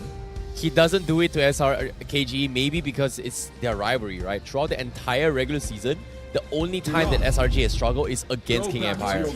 Yeah, showing some respect. Tigro now already taken out. We really are going down to the very bottom of the list. Who else is left? They're going for the Tigro again? They're forcing double purifies on SRG, so this feels like a repeat for game 1. I mean, you almost can't even take Purify, right? I mean, who else? Ruby on Yums? I mean, Yums has played Ruby before. Yeah, he can. There is still an option. He should. Yeah, maybe he should. Ruby, What Kufra, is there? Kufra's not bad. Minzitar maybe if you really want to lock down the Benedetta. I mean, you bring out the Todak side of Yums, probably was Nero. Hylos? No. Alright, so okay. Edith. I forgot about the Edith. Edith was actually banned in the previous game, so this time not having the Edith on him here, this is a little bit more doable for him. I like the drafts coming for SRG. What do you think? Looking at the draft, I feel like KG's draft definitely it feels a lot more whole, a lot more robust. A lot more robust from start until end, right? You have all the forces that you need. It's same as having Loi Claw, Loi Paquito. Loi Benedetta does the exact same thing, right? You have cross-map movements, you have very fast tempo plays, big setups, big combos. And for SRG, I think this draft, very, very technical. Things have to go out for the Moskov. Your Edith has to get to a great start, and your Fredrin as well. He's going to be soaking up a lot of damage this game. Well. Heading into the land of Dawn as of yet. Fighting for their lives to survive into the next stage here. The Kings has struck back. The Empire has shown what they've got. The Giants do bleed. Game 4. This is King Empire versus Selangor Red Giants. I blame Sip and Mars, man. Sip is casting, Mars was like napping in the crowd. That's true. That's why we're going 5 games. Or potentially 5 games. Potentially. But yeah, going into this game, I agree with you, Husky. I feel like King Empire has a more cohesive lineup overall. With the Tigreal and the Lo Yi, they have so much team fight potential. And then they have ooh, that was close. Peter almost stole that purple buff. Forced guys to use the red tree. But here we can see that Peter feeling a lot more comfortable now that Yums isn't on a hero like that Matilda. And even Smooth getting his hands onto the Benedetta just feels so much more confident, so much more comfortable. Okay, Sasa is just feeling so much confident to try and trade Innocent here. He's forcing 2 of the Romas to kind of clump up bottom to actually force a fight. They're trading pretty even, and Sasa is level ahead of Innocent. And look at this. It's so oppressive.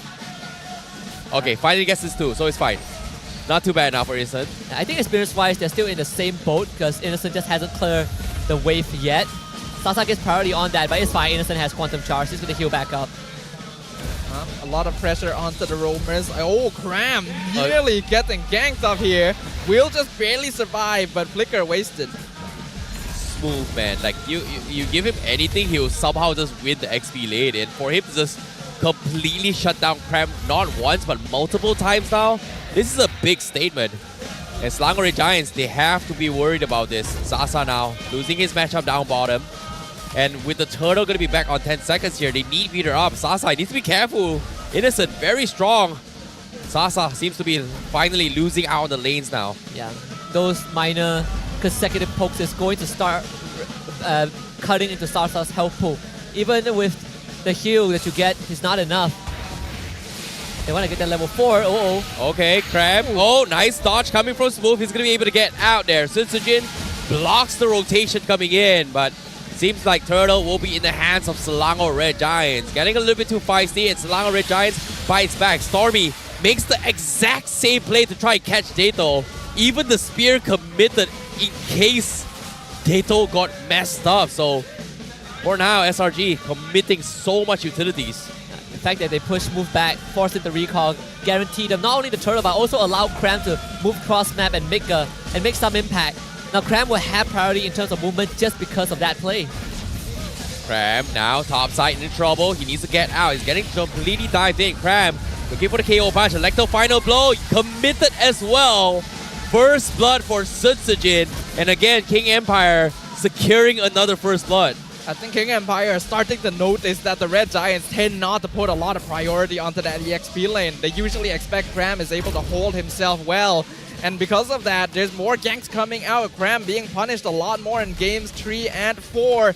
And by unlocking Smooth, especially on a hero like Benedetta, this is already not a good sign for the Red Giants. Silver lining is that experience-wise, Cram is still the same as Move because they did force the early recall. But again, they caught Cram without a flicker. His flicker will be back up now though.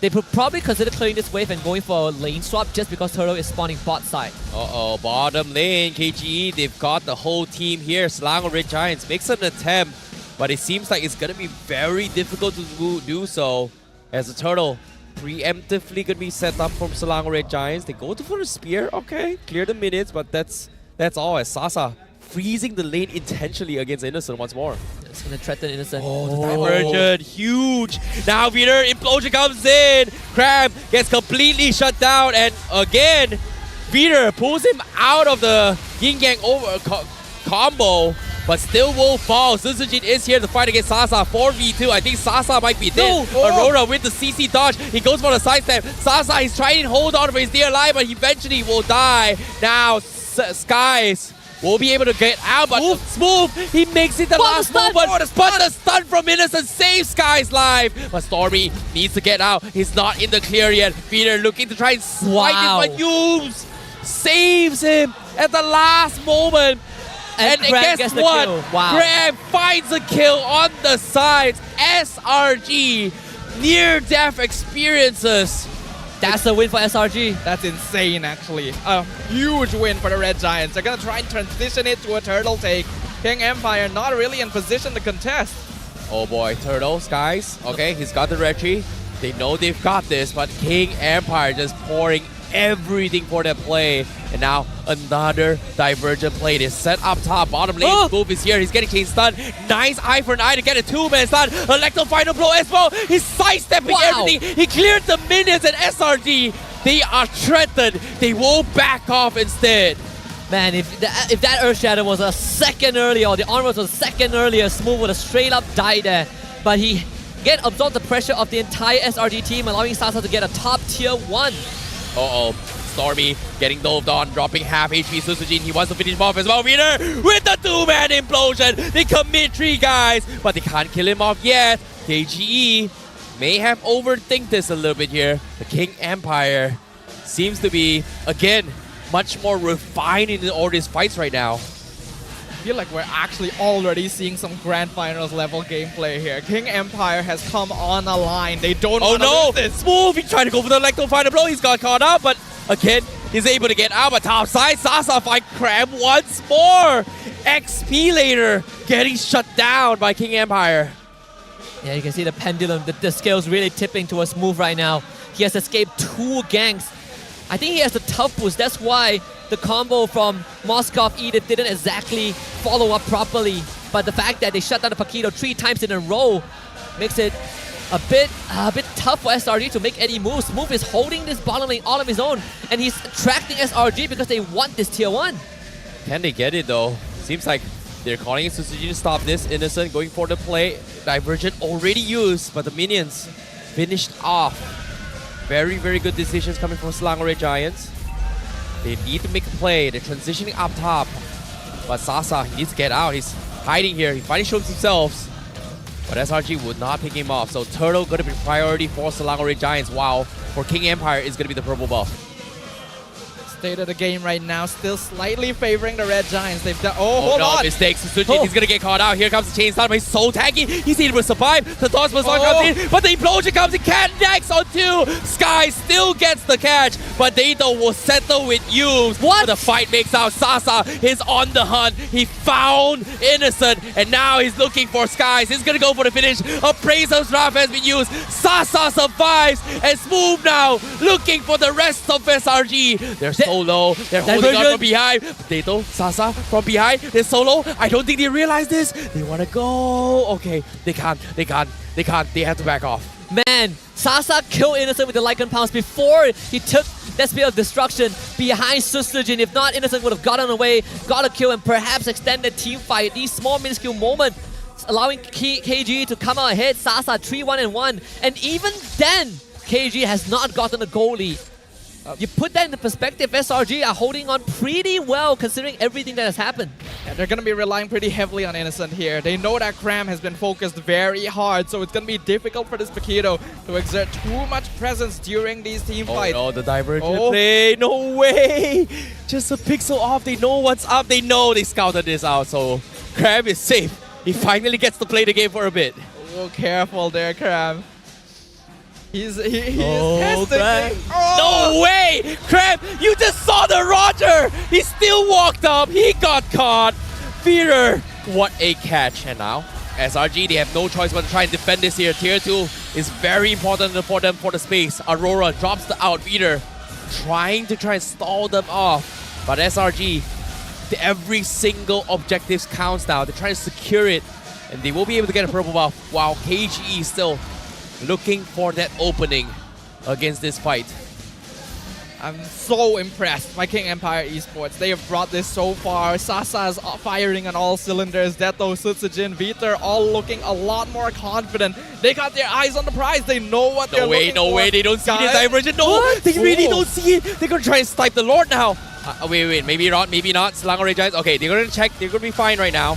Peter dropping half HP. He's going to try and drag Skies in. Electro final blow already preemptive baited out. Stormy, big out comes in. Suzuki still secures a lot, but they've lost Peter first. They need to get out. SRG now on the chase. Skies trying to taunt as much as they can. Innocent finds one. He joins the fight. Dato might be the next to fall. He's running for his dear life, but it's not good enough. Skies takes him down. Only Sasa and Susujin remains. And Sasa, he almost got caught. He's able to reset. But again, Lord favoring King Empire. But Selangor Red Giants, they get 3. Yeah, getting the Lord doesn't mean anything in this game. At least not for KG right now because they have no one to capitalize on it.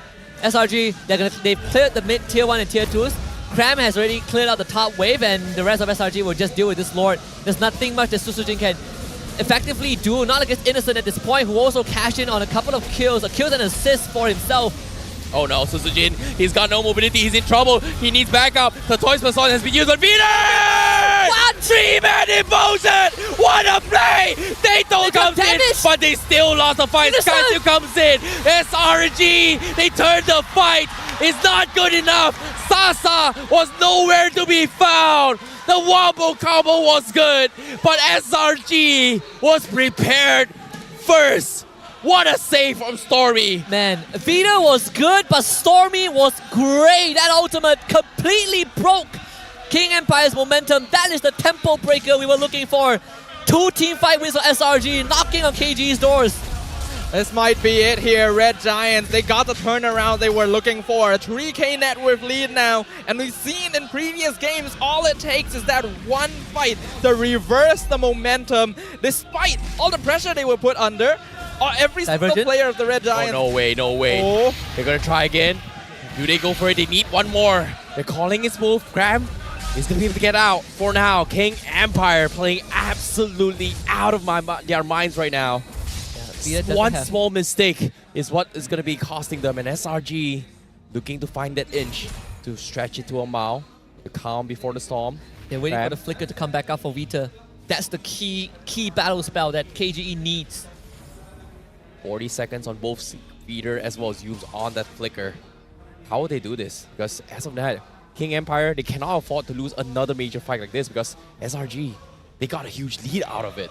King Empire cannot afford to be the ones to respawn in these team fights. They have to be the ones to start them. Because in the previous 2 fights, where Red Giants engaged while they're taking the Lord and then Red Giants catching out Sutsujin, it's all about the Selangor Red Giants initiating and wasting resources from King Empire first. Jin. He sees it, but he's so scared. Everybody knows they're scared. They don't know what to do. Divergent play coming from King Empire. They find one, but no Cram shows up. But as soon as he shows himself, oh no, they're going for it. Here he comes, concealed play, implosion, they get him. No, wait, he survived. The spear comes in as well. SRG, they may turn it, and now the movement stun from Innocent. They got both of them. It's over. Teto is dead. Feeder is dead. Double kill for Stormy. King Empire, they're crumbling. They need to run. SRG looking to hunt down the Kings and dethrone them from their high horses. Sutsujin, he is dead, nowhere to run. SRG breaking open the base. 3 down, only Sasa and Smooth remains. Is getting stunned up by Stormy. He needs to run. Sasa holding for his dear life. The minions are crashing. SRG, they will advance to the next stage. They will be the ones to come up on top. They will win this series. Man, Innocent is too damn good. Did you see what he did? Yes, I did. Spear of Destruction, he saw the angle and the pin with the Spear of Misery was what really ended everything. Sure, Cram survived. That's the icing on the cake, but the follow-up from SRG is just magnificent. The micro movements from Innocent continue to solidify him as one of the MVP players of the season. And the Selangor Red Giants officially move on to be the first team to be in the upper bracket finals. One step closer to making it to the finals of the playoffs.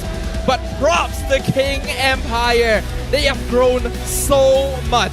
And if they can continue this tempo, I feel like they can go far in this competition. Either way, it's time for the interview, so let's throw it up with Rose on the stage. Selangor Red Giants claiming the upper bracket final slot untuk playoff musim 13 kita. First of all, guys, congratulations. You guys are now one step closer from the trophy. Tapi sebelum tu, I'm gonna go straight for it. Apa yang jadi dalam game ketiga? Apa jadi dengan perfect run korang? Kenapa dapat kalah 1 point? Actually, maybe sebab biasalah setiap orang ada mistake. So, this time kita orang ada terbuat mistake sikit lah. Dekat draw, dekat in-game sikit. So, it's okay. Sebab kita orang dah kurang satu pressure, iaitu mengekalkan win streak. So, lepas ni kita orang just fokus champion lah. Alright, I nak tanya tau pasal win streak ni. Since you guys dapat perfect season run in the regular season, adakah satu kekalahan ni tadi buat mental korang ataupun kacau momentum tadi, ataupun memang you guys dah expect playoffs ni is like a fresh start, fresh slate, so korang tak fikir pasal win streak ni? Actually, kekalahan ni satu pelajaran lah untuk kita orang. So lepas ni kalau kalah ke dekat next stage taklah macam mengejut sangat. Kalau kat sekarang ni kalau awal okay. Alright, I like that answer. I really do. Okay, can we please pass it to Yums? Alright, Yums. Sekarang once again you are dah dekat dah dengan grand finals tu kan. So I nak tanya Yums, okay? Lepas ni ada lagi satu upper bracket game, mana Homeboys dengan RSG akan lawan each other. Siapa menang tu akan berkorang esok. In your opinion, Yums, daripada seorang veteran dah main dalam MPL, dah champion berapa kali, you nak jumpa siapa esok dan kenapa? Homeboys lah. Kenapa Homeboys? You yang nak, tapi kenapa tanya Gorgeous Sebab ada Zorn. Oh. You nak lawan Zorn? Saya nak lawan Zorn. Kenapa nak lawan Zorn? Sebab hari tu dia dah bantai saya. Tapi golden saya tak mau ada. Alright guys, so setiap match, setiap game mesti ada MVP kan? So, I nak tanya Stadium MBSJ, siapa MVP korang? Louder! MVP kita jatuh kepada jeng jeng jeng jeng. Mari kita tengok screen. Adakah Humes? Adakah Skies? Adakah Rose? Adakah Innocent? Cram? Stormy? Innocent! Okay, Innocent, first of all, what an amazing game you guys ran, and you won MVP for the first 2 games and then technically now MVP of the match. But I really want to ask, just now, in the 3rd game, you got locked. And when I mean locked, you died quite a few times. And not only that, Yums KS a lot of your kills. Did you get angry at him? You're like, dude, I need my items. Why are you killing my kills? Or did you guys take it as a, you know what, just give them 1 game. It's just 1 game anyways. We're advancing further anyway. No, it's okay because we're just trying if Rafaela can carry the game. Right? I said we're just trying if Rafaela can carry the game. Oh, you guys were just trying heroes? Lain macam tau ni. Diorang try hero dekat playoff. Siap, upper bracket lagi. So, the Rafa pick was not planned. It was just a try. Oh, I see. And now we know that it doesn't work with their playstyle because they lost. Okay, let's pass it to Cram. Cram, that last game, game 4, they locked you a lot. Did it disturb your mental state? Did it piss you off? Did it trigger you when you were getting locked? Or you're just like, come at me, waste your skills at me because my team can just, start killing you guys later? Wala, parang wala naman. Wala epekto sa akin. Hindi ka napikon? Ana? Hindi ka napikon? Wala lang. Normal lang sa akin. Wow, okay. Sebab I curious kan, tadi game 4 kita nampak ramai orang geng dia dekat lane dia. TP kat sana, Tigreal ulti dekat sana. I tanya, benda ni boleh buat dia koyak tak? Dia cakap actually tak, biasa je. Tembak I, you tak ada skill, nanti kawan I datang, habis semua. Pandai juga dia ni. Okay, last, pass it to Stormy. Stormy, going up against your former teammates, Sasa and Smooth, before you guys would go through macam korang yang satu team lawan dekat playoffs ni, and now you sent them to the lower brackets.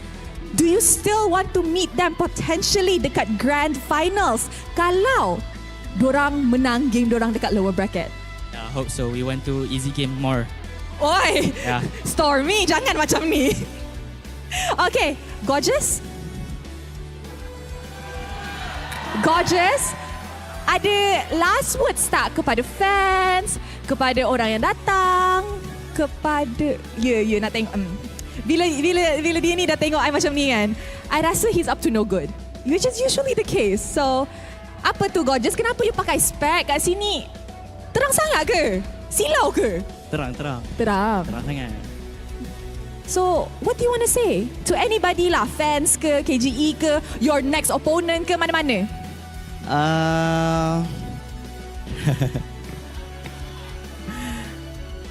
Okay lah, sini lah. Okay lah, untuk KGE, good luck lah untuk low bracket nanti, okay? Sebab, dia macam ni. Sebab, korang pun menang 1 point tu, tapi korang macam menang M6 tu.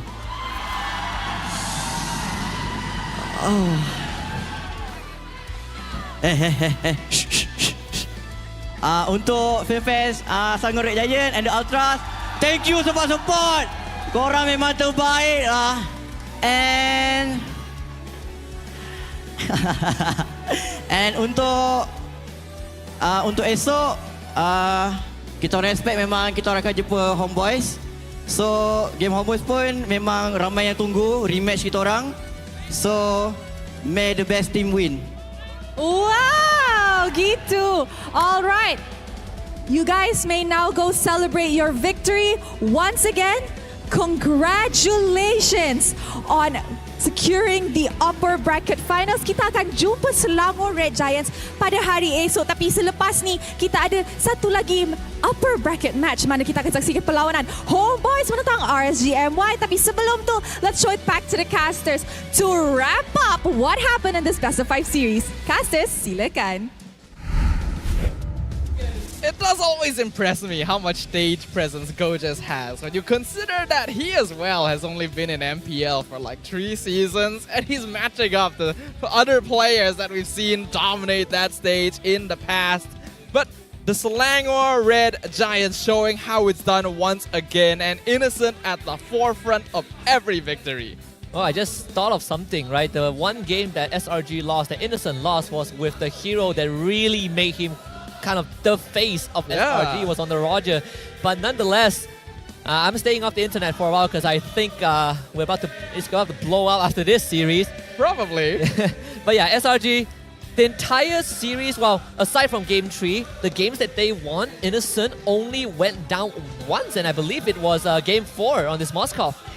Yeah, and seeing how Moscow has been really, really popular in this upcoming games as well here, we have been seeing either it's going to be Nathan or Moscow that kind of wins the game so far. But seeing how Innocent, even though he's got 1 kill here, that final catch to save the fight for the team here, like especially Cram surviving that Divergent gang, was so on point. Because think about this, right? 1, it's so difficult to hit a long-range spear. 2, to wait at the right exact moment to teleport over, jump at the exact same angle to pin 2 people. That is a very, very difficult thing to do. And for him to pull it off and get that win against KGE just pretty much shows that SRG is definitely so much more mechanically skilled compared to KGE in this fight. But still, I won't take away that KGE did not play well because both sides played out of their minds in that game. They did. I think this is the best version of KGE that we have seen in terms of how they draft, in terms of how they adapt. But in the long run, I think Sadafa brought up this point. What makes a team better than great is how you adapt over time. And I think SRG figured that out, right? They were like, wow, Cram is getting ganked a lot. Smooth is really making life hard. We're going to adapt. We're going to change how we approach these team fights. And at the end, they pushed on the right buttons and it forced KG into this desperation mode. And they punished them. I feel like they started using Cram as bait. Like they realized, like, hey, they keep canking Cram, let's use him. And when you look at the score as well, Cram was 3-4-3. Yeah, not the best, but considering how much pressure he was under, and you compare to Smooth, he was 0-2-2 on his 100% win rate Benedetta. Red Giants proving that as long as you have the mindset to adapt, as long as you're able to believe and have that confidence and find a way out of any situation, there is always going to be a winning path. Yeah, at the same time, seeing how things is going here coming from KGE as well, I think Dato, he's pretty much solidified himself as a very, very strong mid laner to be actually worried about. But it comes down to execution, right? There were a lot of instances it feels a little bit disconnected from KGE where it looks so good. Like, and there were a couple, like, especially the final fight, right? I think we have to take a little bit of a slow pill to check at the highlights on how Peter actually approached the fight. Like, Suzujin, he made a mistake. He was idling too long with Shield Unity. As soon as it got out, immediately SRG make a jump. Peter went in for the save. Smooth tried to make a save. Dato tried to do something, but Sasa was just so far away. It feels like maybe that play from Suzujin might have just cost KGE, and it just caused a completely big ripple effect from SRG just landslide their way through. Yeah, I think at the same time it's also Sasa didn't really want to join the fight because he was not with the team, right? I think maybe KG, the rest of them, they felt like they could win that fight. They felt like, okay, SRG, they blew all their spells. They stopped considering external factors like Stormy showing up with an ultimate to break Vita's combo. Because if you remove Stormy from the equation, that was a super good re-engage. Then again, KGE, it's these split-second decisions that really makes SRG such a formidable team to go up against, because it really felt like you can pour your hearts out and SRG finds the way to stop you. Like, it's just because SRG knows how to identify these windows, right? They exploit openings. And they will find openings in places where no other team would even see them. Like, you see Cram getting caught out like that. They're on the opposite side of the map. You would think they've engaged. Let's slow things down. Let's control the fight since they've already used some resources. Nope, it's just pedal to the metal, jump on in, get the two-man pin, get the kills. They figure they have the damage. The moment they understand that they have any sort of lead in a game is when the Red Giants becomes a different beast entirely. And it is terrifying to have to play against. I do appreciate the fact that even when you look back at Game 3 where SRG were so far behind KG, they still were trying to actively find a way to fight at KG or at least put up resistance, right? They're not letting KG take whatever they want. They're not letting KG run over them. In a sense, a lot of teams would have done that and it would be a steamroll, but SRG, they're just looking to fight back at every possible moment. Sure, they didn't win the game, but they sure as heck didn't make it easy for you to win. Yeah, and also when it comes to the total healing as well, I'm surprised that SRG just had the overall better heals. But considering that now, let's talk about the Hall of Fame right now. Suzujin, sandbag, he tried his best. He took so much damage in multiple instances here. And the only time that he did the best in terms of tanking is that he has to preemptively pop his Toys Sword and tank everything that SRG has to afford. And if he misses that timing, he pretty much drops here. And it's no surprises why he's going to be the sandbag. But the carry, the wingman, and the rich guy, it's got to be none other than Innocent himself. How can you be the wingman when you're also the goal laner? He's stealing everything. But luckily, he's not the sandbag. If he's the sandbag, well, I live for the day that like a player just takes all 4 of these spots. I think the hardest one is probably the sandbag. Yeah. Yeah, we've seen people get sandbag and wingman together. Yep. But having to combine that with rich guy and carry seems like a very unlikely Probably like an overfarm, hyperfarmed Esmeralda can do something like that. Maybe, yeah. Probably. I was thinking of high loss, but yes, Esmeralda makes a lot more sense. Or maybe an Aldos, but Aldos will be dying so much more. Aldos probably won't even take enough damage to be the sandbag because he just pops. One shots, right? Yeah, fair enough. It's either like an Esmeralda or Uranus. Probably Esmer. I think Esmer makes the most sense. I could see maybe Fredrin doing it too if he's like really far ahead. But regardless, Innocent showing why he is the MVP of the match. And we can once again look at these highlights of game number 4 because King Empire had a very good idea. Unlock Smooth on the Benedetta, gank Cram repeatedly over and over and over. It feels bad, honestly. Every single time, man. Like even here as well, because of that play, I think this was the start where King Empire had a very, very good idea. And this is where Sasa as well as Suzujin got a little bit disconnected with the team. They are making a play on the other side of the map, but I feel like Sasa is trying to greed out of the fact that he's still a level ahead of Innocent, and because of that, it kind of caused a disconnect for KG. But again, if they're playing as 5, they're playing absolute very, very fine.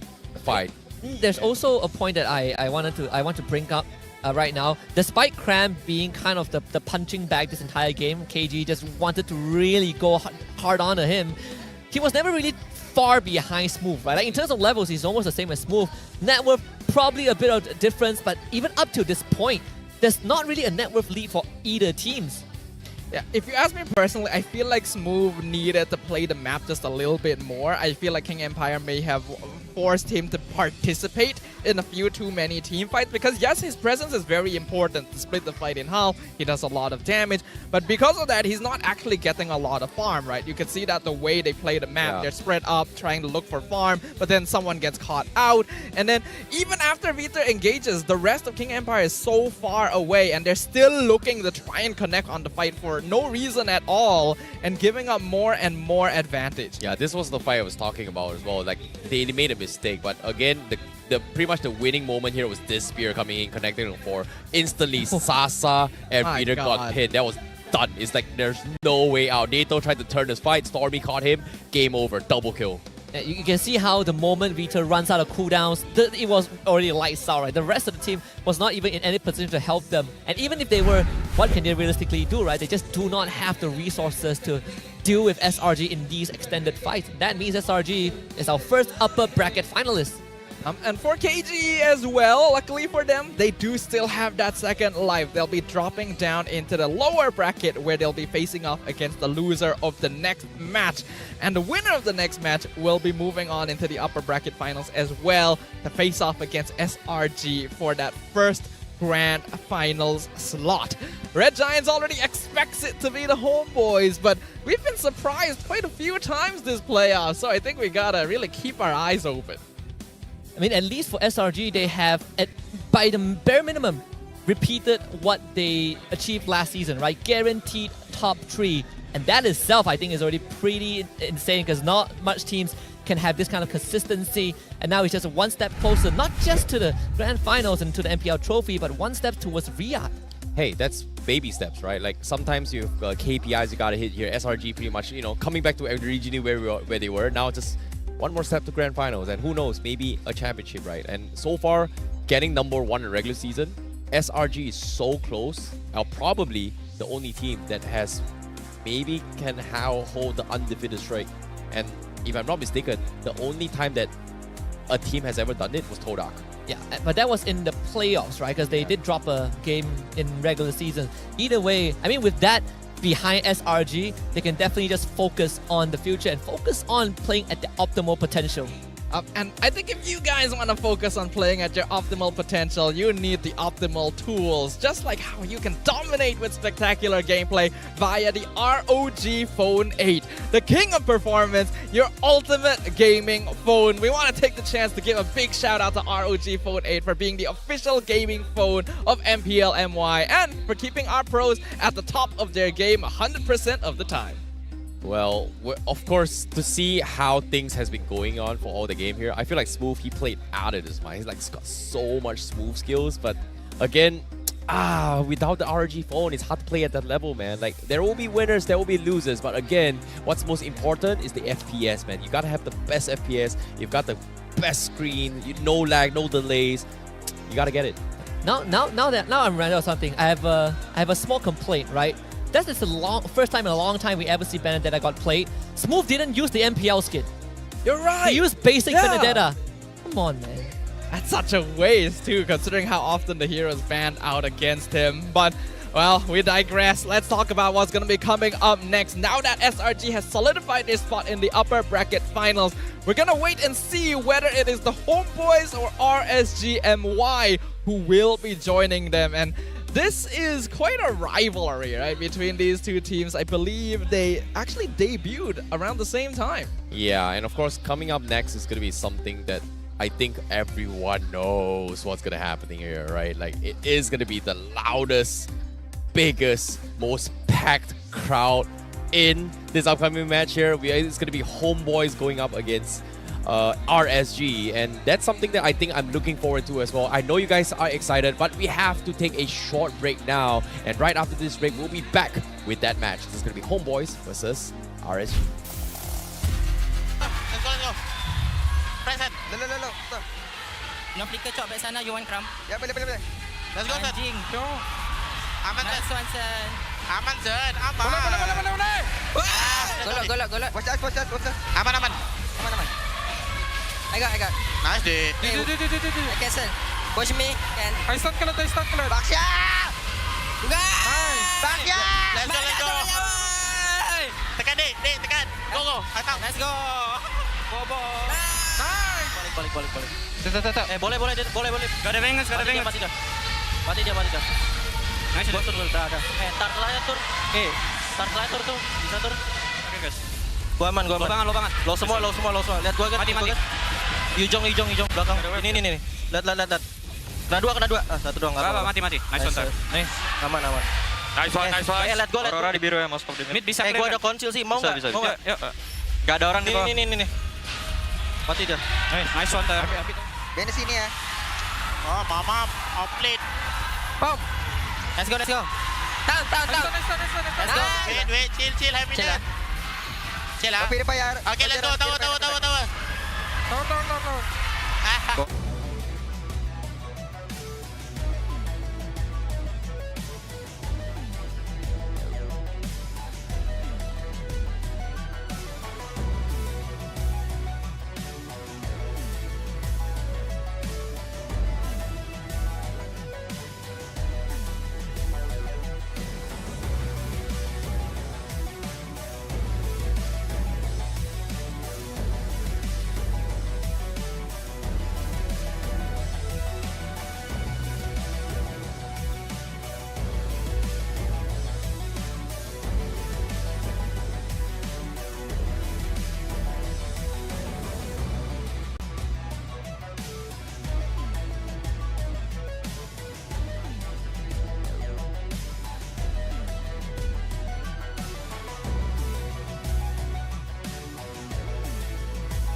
coming in for the win. I'm a rock star, baby, I'm a rock star. I'm a rock star, I'm a rock star. I'm a rock star, panggil aku rock star. Ini kejohanan kita semua orang rock star. I'm a rock star, baby, I'm a rock star. I'm a rock star, I'm a rock star.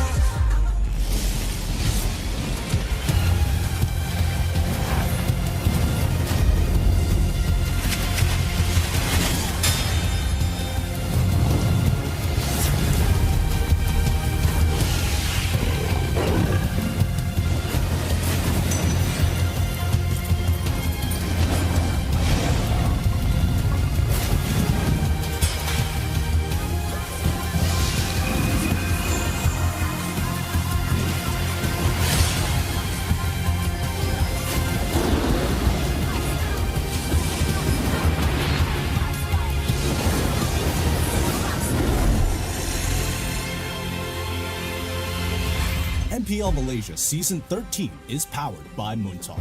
Enjoy a superior 5G network and lightning-fast gaming experience only with our official mobile internet hotlink. A big shout out to ROG Phone 8, the official gaming phone, for keeping our players at the top of their game. Grind on with Nescafe to keep your gaming spirit going. Thank you to all of our sponsors and partners for your support in MPL Malaysia Season 13. The time has come for festivities to continue here in the MPL Malaysia Season 13 playoffs. Good evening, ladies and gentlemen. Welcome back and thank you for joining us once again on the English stream for our final and second match of the day. My name is Stafa and joining me on the desk today, we've got Husky as well as Icy Baby 1-2. We just came off a really interesting series. What did you think about it? To be honest, I felt like that was a grand final worthy here. And low-key, I'm not gonna lie here, I wanted KGE to actually make a reverse sweep to drag into the Game 5 because that was such a close one. It was a little bit slow start for King Empire, but again, we all have those Monday blues. So in this case, warm-up days. But again, this is the playoffs. Anything can happen. Expect the unexpected because they were able to take a game off SRG. Yeah, and I think that takes a lot of weight out of SRG's shoulders, right? No need to maintain a perfect run. They cannot take off the Rock Lee ways and finally put on the second phase that we might see tomorrow. And speaking about tomorrow, this best of 5 decides who go up against Selangor Red Giants in that upper bracket finals. Homeboys against RSG MY. To be real honest, I'm just going to come out the gates and say that I have my money on Homeboys. They look so much more solid, but I'm ready for RSG MY to surprise me. Yeah, I think a lot of us will have our bets on Homeboys overall just based off their performance in the regular season. But like you mentioned, we've already seen some surprises today. So I get the feeling we're going to need to be as energetic as possible to prepare for anything unexpected that'll happen in this match as well. And what better way to do so than by recharging yourself with superior taste and quality Arabica beans by grinding on with Nescafe. Yeah, and of course, I have been high on Nescafe, man. Like legit whole day is just drinking Nescafe, and to be honest, getting super hype is a good thing. Considering the amount of games that we have seen thus far in the playoffs. Yesterday we had full best of 5, we had a full 4 games, and now right from the get-go 4 games as well. This final game, Homeboys against RSG MY, again, like you said, right, the odds. Homeboys is the favorites. Homeboys is the ones that everyone expects to win. Imagine this, it goes to a full 5 game. No, I thought it was a continuation from that. I thought you were going to double down and say that RSG MY wins that. It's not impossible. We've already seen some surprising things, but this is going to be a spicy one. We got extra spicy special because on Homeboys, we got Util, on RSG, we got Rippo, kings of taunting in their own respective rights. And both players going to be looking to have that chance to taunt, to flex their superiority by coming out victorious. I think for Rippo, this is, there was this whole joke yesterday, right? That Maima told Rippo that he's gonna knock him out of play-ins and then have him rest and focus on, his family. Just got engaged. Congratulations, Rippo. But apparently the journey in MPL playoffs continues for him, at least for now. Well, at the same time as well, guess what? I feel like both of them definitely has some sort of rivalry as well because initially, Udil didn't really want to play as the same team with Repo in their All-Stars match under, I would say, Dark System as a team. So for Repo to actually have this integration with him, I think that is going to be a little bit interesting one. But for now, let's take a look at what the fans have to say. So hari ni kita nak predict siapa yang layak pergi sampai ke final. First of all, Todak KG kita tahu. Todak dia lagi kuat sebab tu dia dah bantai. So Todak akan menang dekat sini. Todak akan menang dekat sini. KGE menang ah. KGE menang 3-2. 3-2 ah KGE menang. Sini.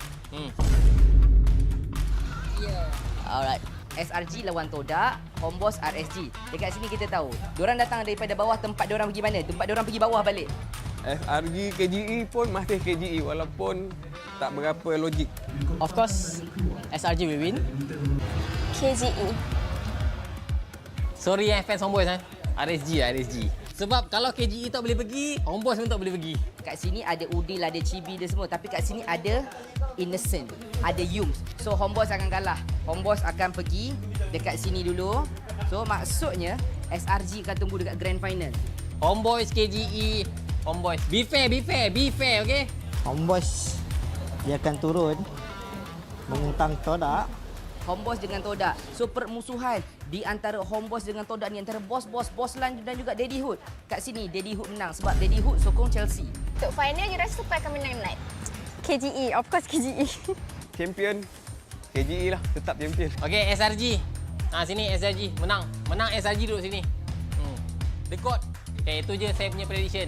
Kenapa HOMEBOIS champion? Dia simple saya tunjuk kat korang kenapa HOMEBOIS champion. Dekat baju dia dah ada crown untuk champion. Nampak? So, SRG terpaksa pergi dekat wildcard. Apa-apa pun, ini cuma prediction, jangan terlampau percaya, okey? I think it's real fun that every single time we see someone predicting a team. Oh, we even got the Viking clap going on here. The fans are ready. The atmosphere is electric, literally cheering every single time HOMEBOIS was mentioned during that prediction video as well. So we got a really fun match coming up ahead of us. Yeah, we get a very, I mean, the English desk has always been getting the crazier fans, right? I mean, we get SRG, we get HOMEBOIS, sometimes we get Todak. I think right now, HOMEBOIS are at an all-time high. Well, I wouldn't expect any less from our defending champions after all, but a rivalry at RSG is hard to overcome. Let's invite both teams up on stage.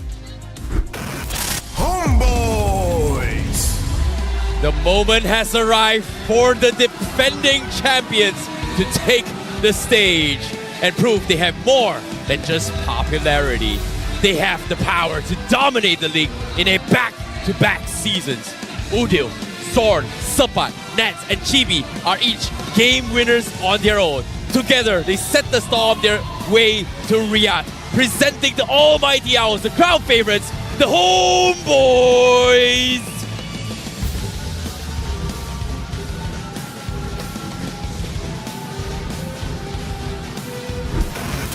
RSG MY! With a resounding victory against Team Hak, the MPL-MY Season 7 champions are looking sharp with formidable eyes. Though many have doubt they are past their prime, the Malaysian Raiders are determined to defy the odds and push the defending champions down to the lower brackets. Make some noise for RSG MY!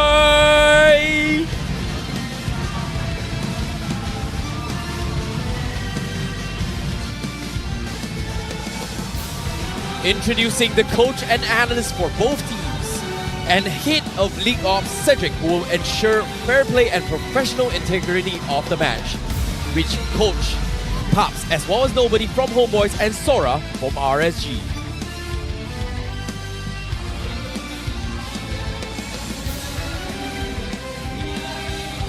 Fist bumps all around for the teams to get it started. It's going to be quite a bout.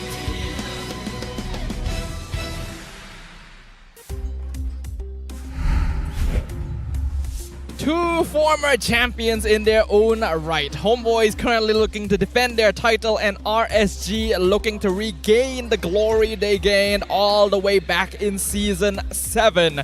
These two teams have had many chances to encounter one another throughout their history here in MPL-MY, with both coming up on top in various timings. But right now, RSG definitely having a rivalry, considering that HOMEBOIS did send them down to the lower bracket previously in the playoffs. So we'll see what happens this time. Yeah, I mean, RSG Malaysia has never beaten HOMEBOIS since last season, right? They always come close. In fact, the game that immortalized HOMEBOIS as one of the best teams was actually the very first game they played against RSG MY last season. So this is a year-long, season-long rivalry that I can't wait to see what RSG MY has provided, but we have HOMEBOIS starting lineup.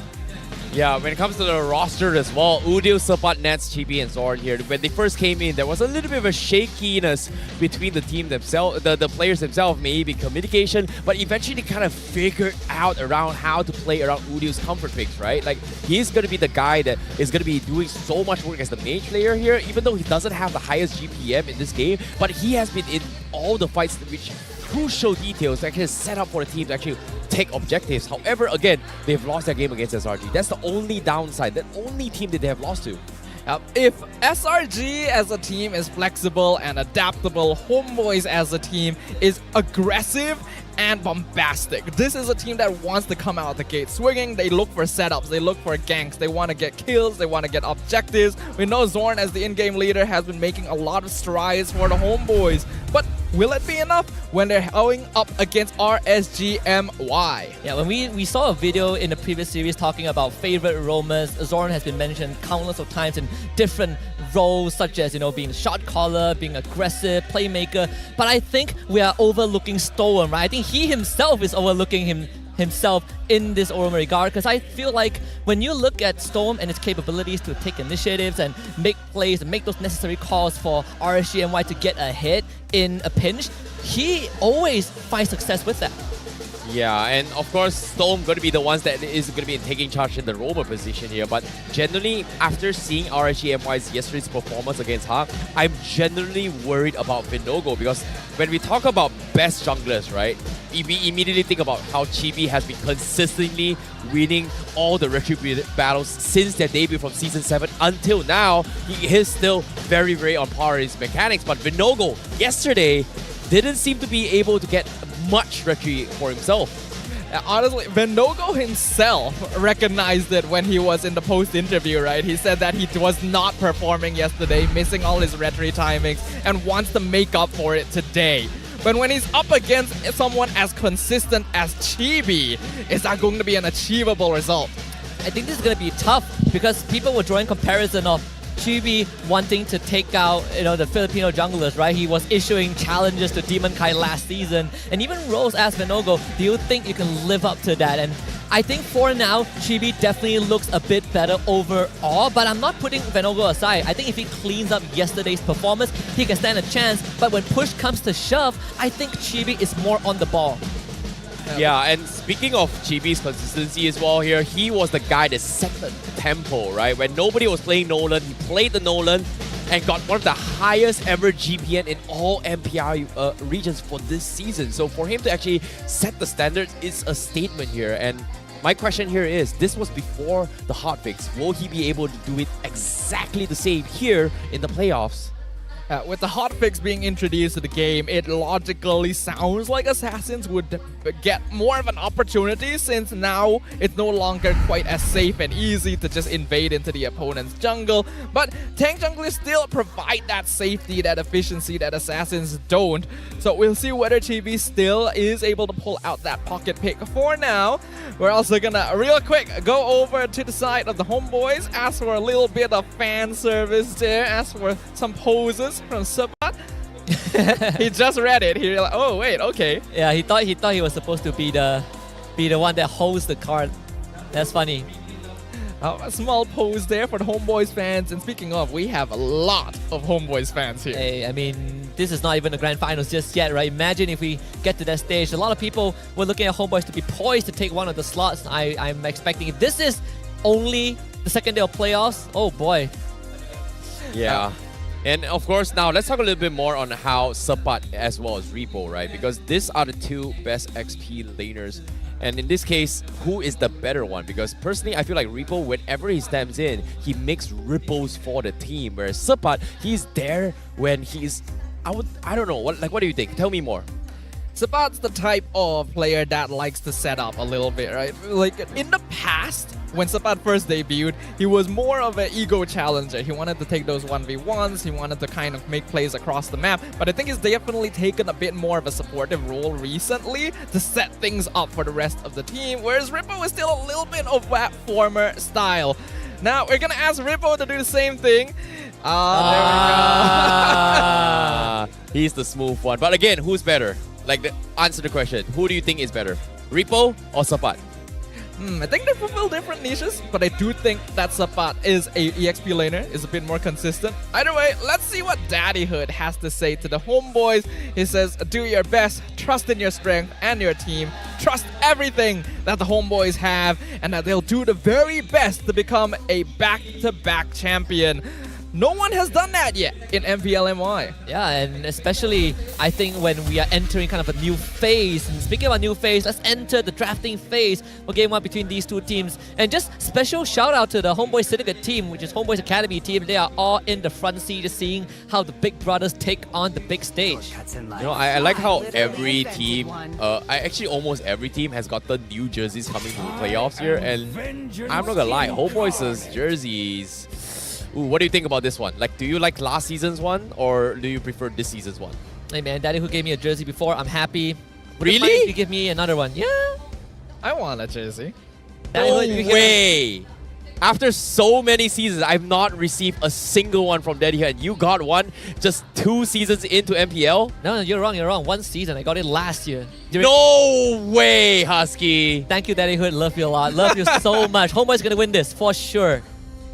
Maybe you can just walk into the room right now. I think I'm out. I'm done. Like I'll never get a homeboy. We're on the homeboy side, you know. The room's right there. This is the somebody clip this. Just walk down there. And this is not the door. fair. I've been watching your games and casting your games since season 3 until now. It's season 13. Season 3? Yeah. I've not gotten a single one off him, and you got it off 1 season. How is this fair? This is biasness at the fight. I don't know what to say. Like, I'm done. Whatever. I mean, whatever. If you look at it from another angle, at least you could walk properly. I could not walk. Life is not fair to everyone. God is fair to everyone. But I want to talk about the draft a little bit. Matilda being led through by RSG MY means homeboys are going to pick it up instantly. I think RSG, usually they have the tendency to go for the Valentina first phase for Izanami or any sort of utility hero. In this case, I think Valentina probably is the direct choice.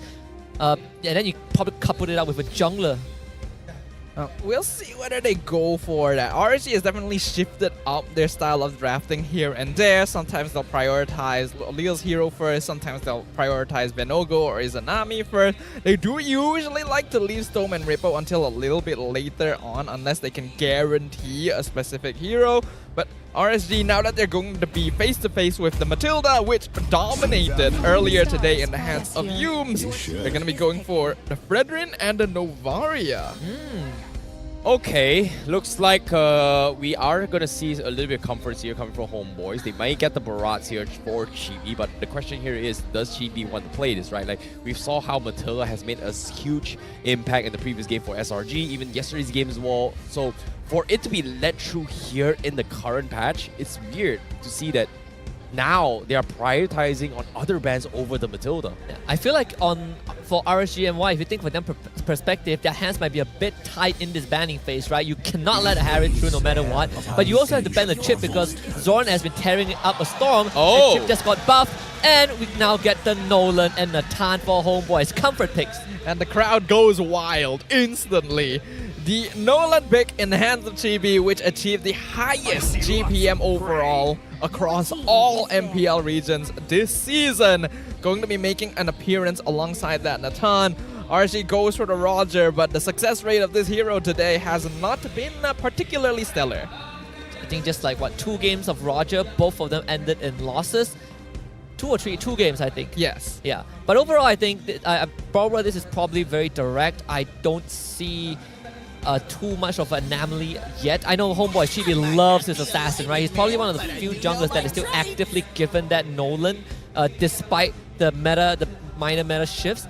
Wait a minute. Why would they ban the Barats considering that RSG is Homeboys has pretty much shown Nolan, right? There's no way they're putting Barats jungle. I mean, there's a Barats XP. Yeah, I know, but would they force that on Sapat? Like, Sapat can play a Paquito, he can play Benedetta as well. So I'm very surprised RSG MY just like double down on this Barrage ban. But you have to think of the setters, right? Like they have revealed jungler, gold laner, and roamer. You still don't really have a front line. I think you need someone to set up fights. So Barrage is a good choice.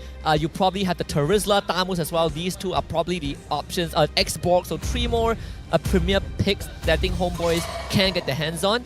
Homeboys himself banned on the Terizla. We see Ripple yesterday, right? This guy went 9-1 on the Terizla. Yeah. We can't forget about the Paquito as well, Sepat's namesake. So there's definitely a good number of EXP laners still available in the pool. I think getting rid of the Barats here does make a lot of sense because you don't want to give an easy way to just remove the Fredrin from objective control here. It's still a counter, even if it's not the jungle pickup for the Homeboys. So RSG wants to make sure that that won't be a major issue. They'll also ban out the Arlet, so focusing on making sure that their team fight potential is going to be solid. Okay, Sepa now has to make a decision. Who is he going to be facing off here? Because I'm pretty sure Repo is in a situation where he will get first priority pick on that XP later. So if Homeboys decides to double down on it XP ban, means that he will be in a little bit of tough spots here. So is he going to let the Xbox through? Is he going to pick the Khalid? Is he going to pick the Paquito? Does he double down just banning it all? Because as of now, what's a good XP laner that can deal with Nolan? And I feel like Phoveus is not great. Like people say, oh, Phoveus is great, you can have a lot of dashes, but no, against a Nolan, it does absolutely nothing. So I feel like I don't know what to say. Like I'm done. Whatever. I mean, whatever. If you look at it from, I think Nolan is one thing going up against the Nolan, but it's also the Matilda, right? The fact that Matilda exists in Homeboy's draft means that if you don't have something with a hard lockdown like a Terizla, there's really not much XP laners that can reliably keep you in place. It all requires your mechanics like Lapu, sure, but you need to land the Land Shaker. Same with Khalid if you go in with the ultimate. I think in this case, RSG-MY, you don't really have the optimal choice, but you have viable options. Oh, I'm surprised they didn't go for the Sapaki though. They're going to go for the Tamus instead, coming from Homeboys. Need a setter. They need a strong front line, and I guess Tamus is pretty tanky if you think about it, because they only have one front line. Yeah, and not only do they need a solid solo front line, they need an EXP laner that they can pick blind, because they don't know what Rippo's hero is going to be just yet. It could be the Edith, but they're not too certain, so better to go with a hero that will win most matchups quite easily, and I think Tamus is one of the few heroes that will fit both those bills for the Homeboys. So with their draft complete now, RSG gonna be looking for that EXP laner for themselves. Yeah, and the second thing is that this Tamus, RSG-MY at this point of time won't have enough damage to even scratch the Tamus from, at least for the first 5 to 8 minutes. So they're gonna pick up the Ruby instead. This is most likely gonna be a Ruby roam. And I think it makes a lot more sense. Tamus in the Edith, I still feel like it's Tamus' favorite, but at least for the Edith, you have some sort of a lane control with that wave clear. Interesting to see how RSG has actually drafted it accordingly as well. They bring in the Ruby. There is going to be some sort of disruption, but I don't know.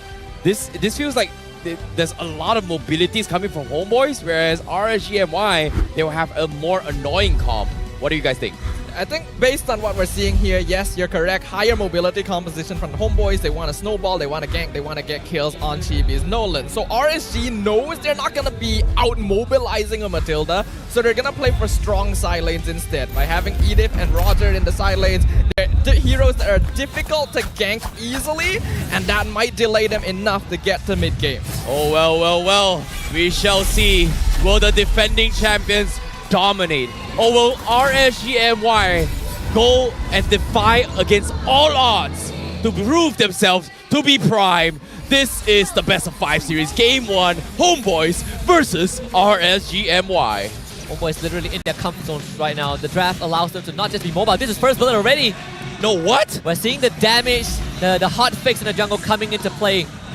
First blood for Lo Liao. Oh, this is what a start they have. Yeah, an excellent start. Now even harassing Udil out of the mid lane, denying him from EXP, forcing Purify from Zorn. This is exactly the opening RSG-MY was looking for. But Chibi still gonna continue on his usual pathing. I'm surprised they actually decided got the to go Lindo? for the invade here, but now lethal in the hands of RSG-MY. Zorn still going a little bit more pesky here as he tries to go for invades. It's not even 2 minutes yet, and the penalty still applies to Homeboys. This is going to put them in a very awkward situation, but Zorn is going to try to push the pressure here. Chibi now, level 3, He wants to try and steal the jungle here. He's going to make an attempt, but he's taking lesser damage. But guess what? The burst coming from Storm and Vinogo, chopping Chippy onto his half HP. I think Chibi didn't get the camp, so that is good for Vinogo. At least he's not falling behind in terms of experience. They'll hit level 4 at the same time. Restream will come back up for the objective. Izanami also gets to fall back, but he does have that experience advantage. So the early game for RSGMY at this point of time is going pretty swimmingly. One benefit for the Homeboys is that dying that early on in the game actually has a lot less impact as if you were to give first blood like 2 or 3 minutes in. Zorn's able to respawn quite quickly, doesn't miss out on too much EXP. The only thing they lose out on is that first blood gold. So RCMY only with a 600 net worth lead for now as we jump on into a quick pause. I believe it's called by RSGMY. Izanami's side. We'll get that checked out. Make sure that both teams are going to be playing at their optimum potential. But this is good for RSGMY. I think they looked at the Homeboys draft and they realized that this draft relies on the Tamus primarily to front line. They want to be able to peel in and out of a fight with the Matilda. They're mobile, but at the same time, they can't really fight you man-to-man as a 5. So if you can outnumber them in that early stage, you punish Zorn, you make sure that your cores get a hit, that mid-game is going to be a bit more smoother for RSGMY. Looks like there is something wrong with Storm's setup right there, so they are going to be fixing it as quickly as they can. Meanwhile, I think this is a good time for Homeboys to actually figure out what they need to do, right? Because think about this. They made a little bit of small mistake coming from Zorn here, so how do they redeem about this? You talked about this, but now, well, we've got Daddyhood, the man here. He's going to be posing like his favorite hero. Who's his favorite hero right now? Phone? Oh, he's going to pose on Hayabusa. Wow!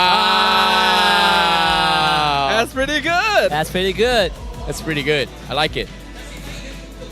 We got the approval from the cameraman himself too. So that's pretty good. Good job from Daddyhood there. So going into this game, Homeboys have already started out just a little bit slow because unfortunately they gave up that first blood. But the important timing for a comp like this is still going to be that first hurdle and whether or not Chibi can get a couple of kills to get that snowball going. Yeah, he's one of the fastest Nolan players in MPL-MY from even from last season until now.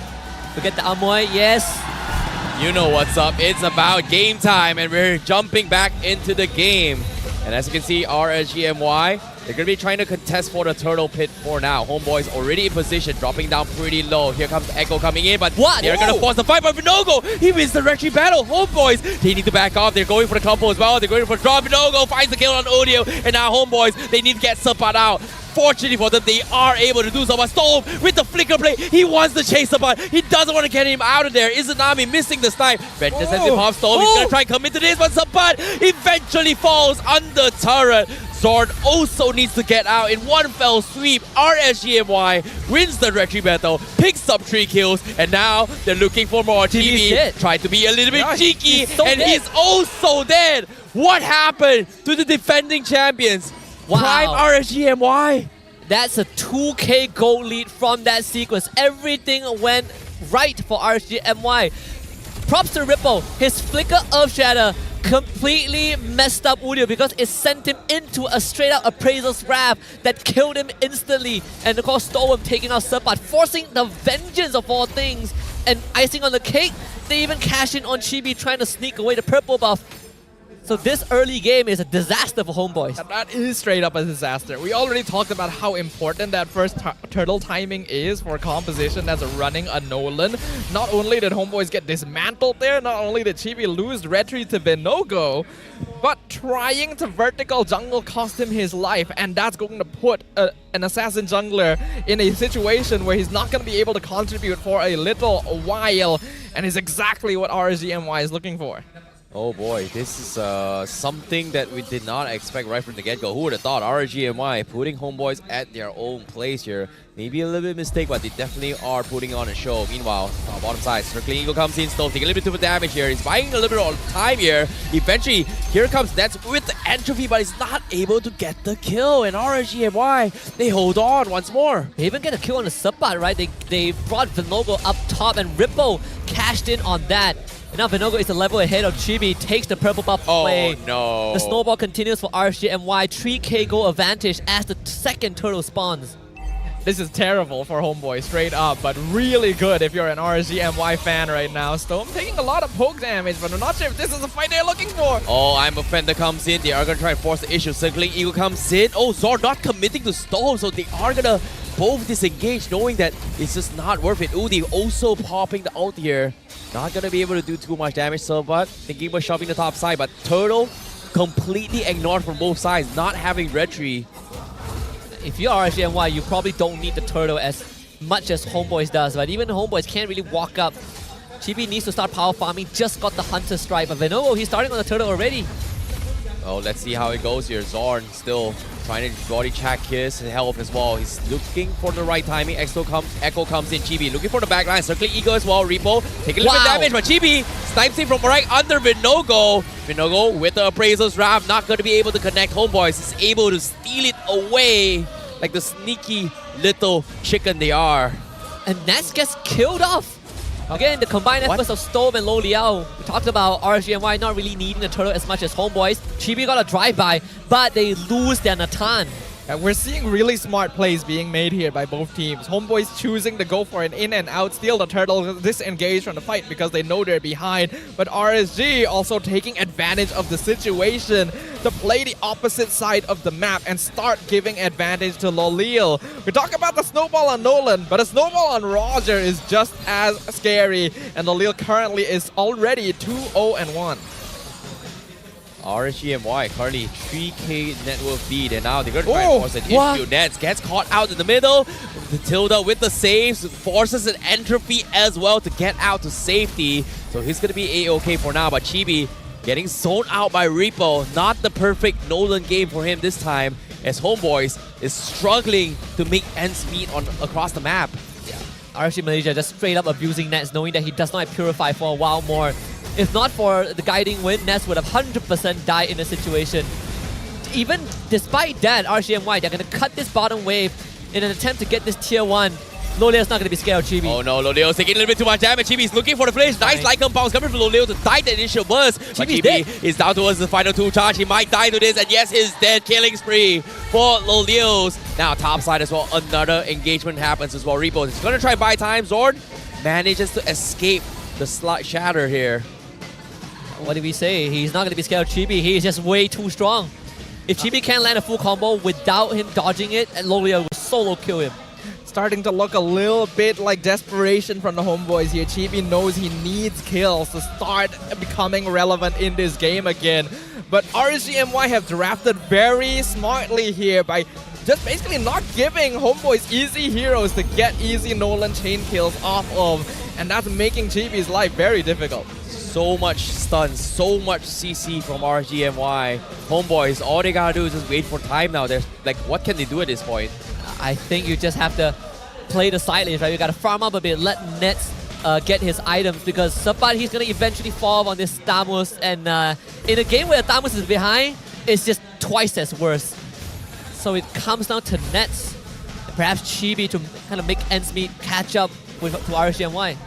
It's gonna be difficult though. It'll take Homeboys at least another 2 or 3 minutes before they can actually look to fight again. It would be a good timing because that's about when the Lord will spawn, so maybe it'll be enough for Homeboys to find the angle they're looking for. At RSG, all they really need to do is just keep doing what they're doing. Izanami should scale up quite well. Lolil and Rippo will have more than enough damage together once you come into that late game phase.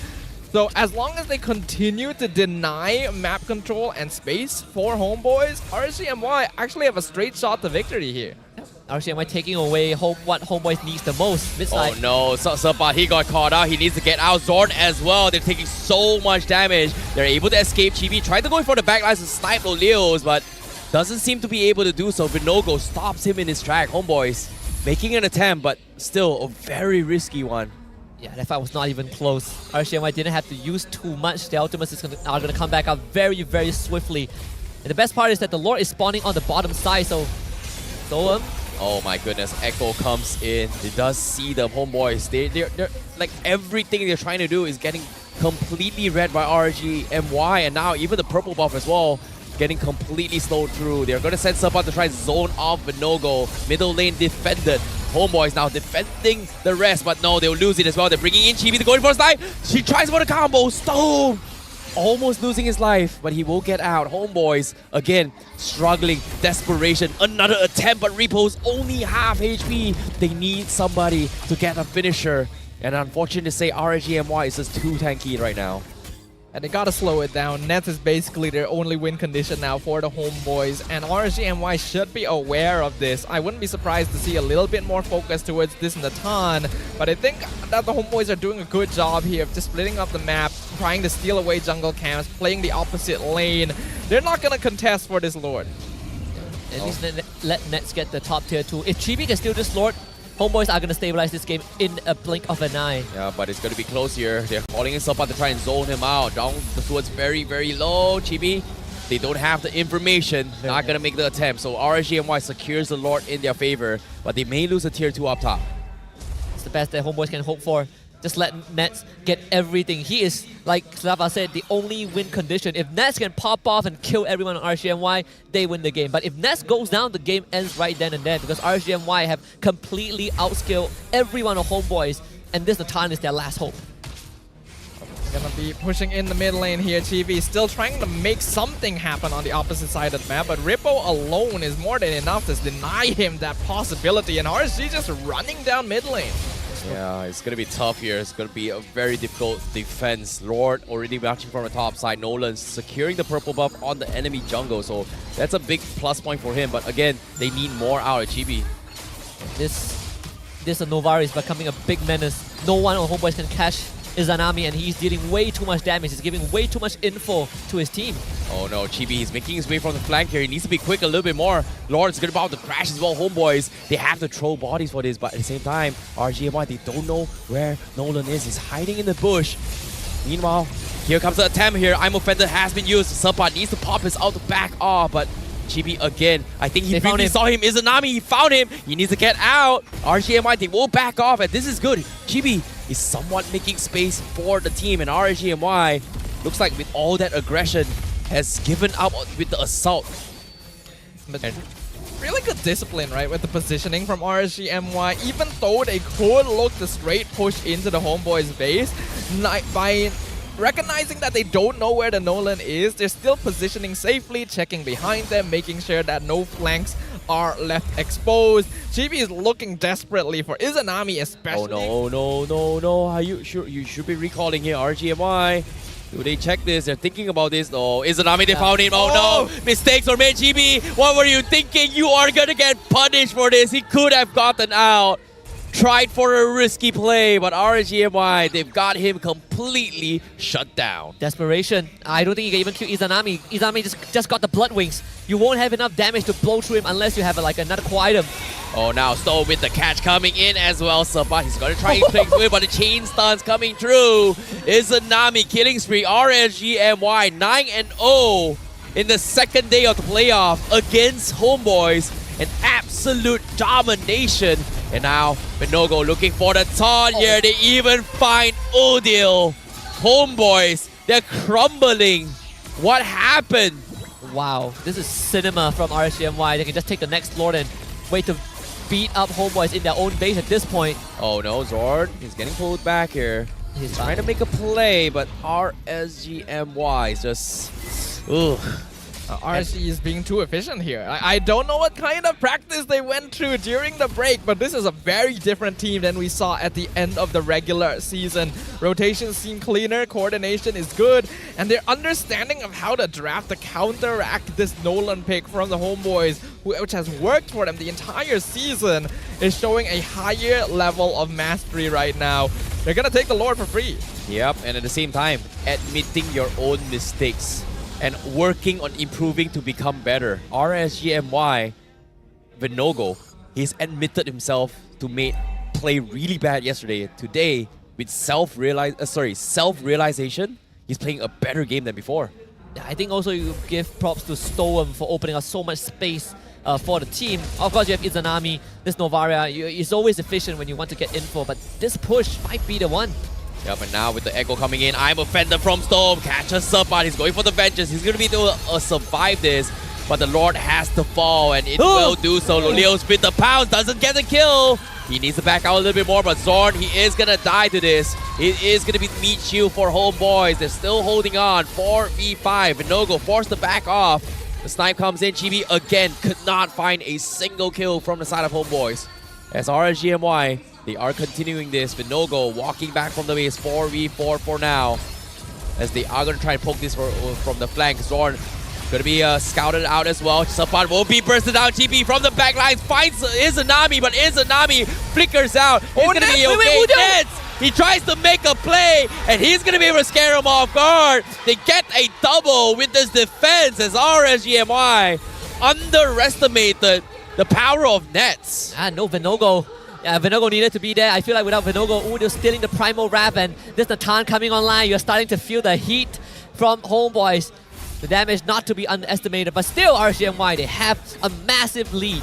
RSGMY still has a lot of damage. The only reason that they ended up getting picked off in that last fight was that they stayed a bit too long, tried to end the game with a single minion wave. And even though Chibi wasn't able to get any kills, he was able to divert a lot of attention from the RSGMY backline away until it was too late to realize that Nets and Udil were actually dismantling their front line instead. Well, speaking of dismantling here, can they make a comeback out despite all this? They've been dragging this for so long. We started to see a little bit of glimpse of Nets, but eventually RSGMY, they've got Loleo Zorn. Oh no, he's got the Purify. He's gonna go for single eagle. He's able to get out, so that's a plus point for Homeboys. Homeboy fans gotta be having a little bit of sigh of relief for now. Man, the amount of shield that Zorn got from that, it really felt like he didn't take any damage at all. But it is at the cost of the Purify. Side lanes, the mid and bottom minion wave will always be in RSGMY's favors just because they took the inhibitor down. But it is a notable Lord push advantage here. We saw that Homeboys actually managed to shift it into the negatives for RSGMY. Their base is empty except for one inhibitor, but they're slowly regaining some net worth control. The thing is, 6k at this point though is still quite a lot. RSG just needs to avoid staying too long in these fights and they'll be okay, honestly. Yeah, Conceal has been played as well, coming from RSGMY. But seems like they don't want to take any more risks here. They are going to focus on the Lord fight here. This is going to be very important because both sides level 15. One wrong move means that it is going to be a potential loss here. In this case, here comes the collapse here. They're dropping on Sapan. They're throwing everything. But Udio with the plays. And now GB looking for the back lines. They're finding Loleo's. And now the taunt coming from Vinogo to stop him back. Loleo's will survive. Wow. But they get the drop on GB. Vinogo with the catch. They lose two. What a maneuver from RSGMY. Dude, Nets is dangerous. He is absolutely lethal in this fight. Yeah, I feel like RSGMY, if you can kill Nets, the game ends. But if Nets is left unattended, he is solo carrying Homeboys. No. The Lord gets reset here, so that's going to buy a little bit more time for Homeboys. Somebody's got to defend the creep wave. They're sending Udio to defend. Now, Circling Eagle gives them vision. Nets cannot push forward. Now, Loleo's looking for the chase, but he doesn't want to troll as they have to defend the base. RSGMY secures the Lord once more. RSGMY going to have a pretty easy time pushing in with this. Only one inhibitor standing, and Homeboys doesn't have the best wave clear save for the Natan. So as long as they don't make the same mistake as previously, this first game should go to them. But Homeboys needs to be respected, honestly. This spacing, they... GB! No, that's huge! That's huge! That's exactly what Homeboys needed! They got the kill on the Roger! He tried the first time, he chipped the immortality. Now for the second time here, can he get out? Yes, he can! They will buy even more time now. RSGMY cannot close out the game now. It's really dangerous territories. Homeboys at the 52k total net worth. Blood Wings finally up on Nets. He even went for the Holy Crystal first before the Blood Wings, knowing that they need the damage. Circling Eagle connects on two. Finds Udio. Tier 1 still stands. Purple buff not available. Chibi will steal it away from Vinogo. So a little bit more space for Homeboys. But again, creeps, inhibitors fallen. It feels so difficult for Homeboys. But they're doing it. They're mounting that comeback. That 6k net worth lead is now only half of that. And you can see that the goal difference between the gold laners is not too notable. Chibi has actually regained his net worth lead as well. The RSGMY, this is literally what I was talking about, needs to respect Homeboys a little bit. They started to stop paying attention to Nolan's positioning. Interesting enough, he's got a Winds of Nature on Chibi. What?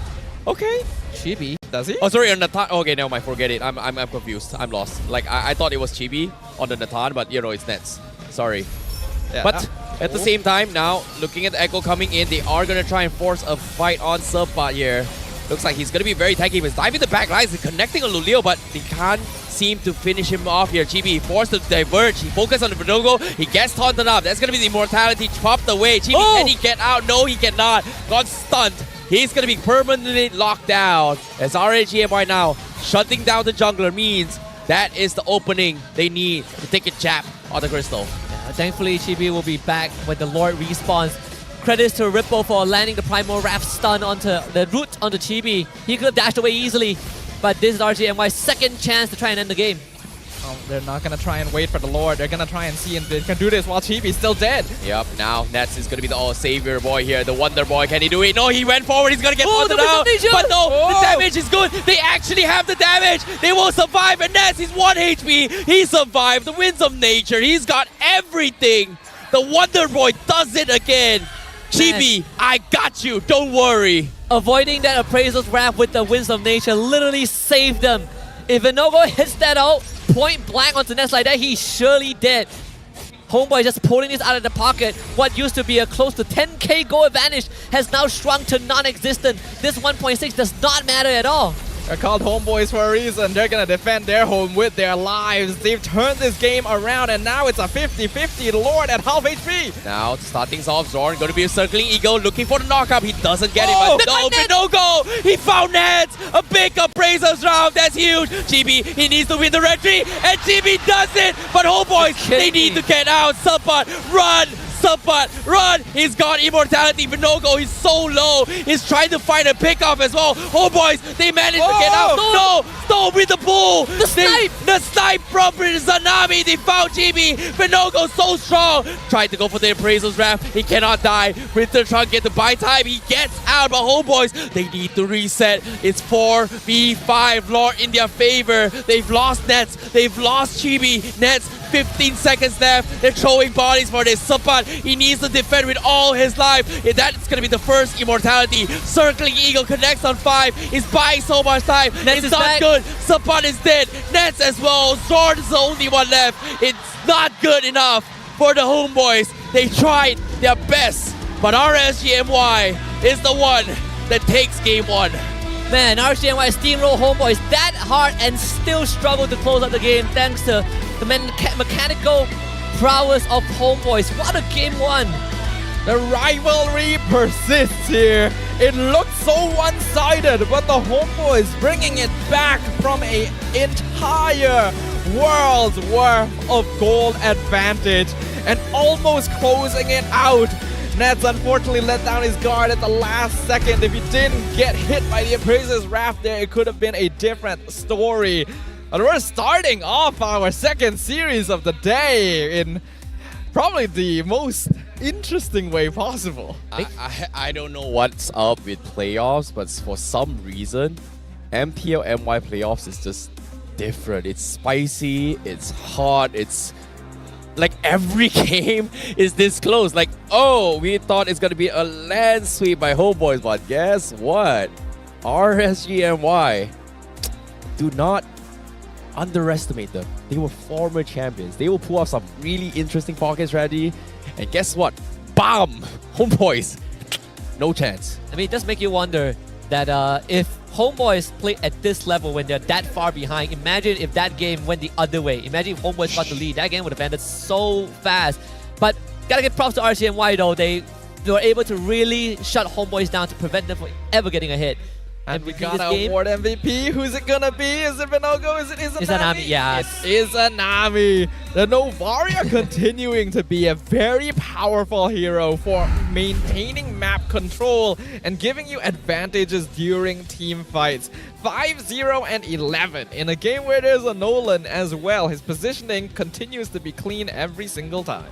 I mean, this entire game, I think this Novara not only gave the damage, but also landed some crucial snipes, right? The last one, we said, okay, Nets got caught by the Appraiser's Wrath. That's step 1. Izanami finding some crazy snipes that took out Chibi. I think that was really the green light for RSGMY to go for the end. And he has been finding Chibi the entire game. So you really have to give props to that awareness that he has.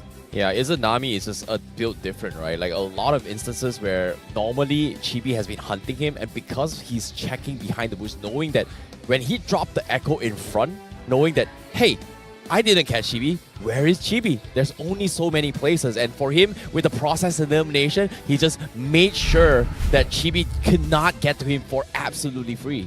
Izanami is a pillar for RSG MY. He's been around for as long as they've been around and has continued to become that reliable backbone for the rest of his team. You can see here in the end score, 20 kills to 5, but HOMEBOIS still managed to drag it out to almost 22 minutes long, nearly turning the game around as well. So both these teams are very evenly matched and both out for blood. And also special mention, special shout outs to Stoem on this Ruby. 14 assists, 16 takedowns out of 20. This guy, he has been setting up these plays. I talked about how Stoem, sometimes he's underestimating himself. He's overlooking himself, but when pushed up to shoves, when RSGMY needs to make a play, oh boy, the amount of pulls he got with the I'm Offended onto crucial HOMEBOIS target was one of the pillar reasons why RSGMY got the lead.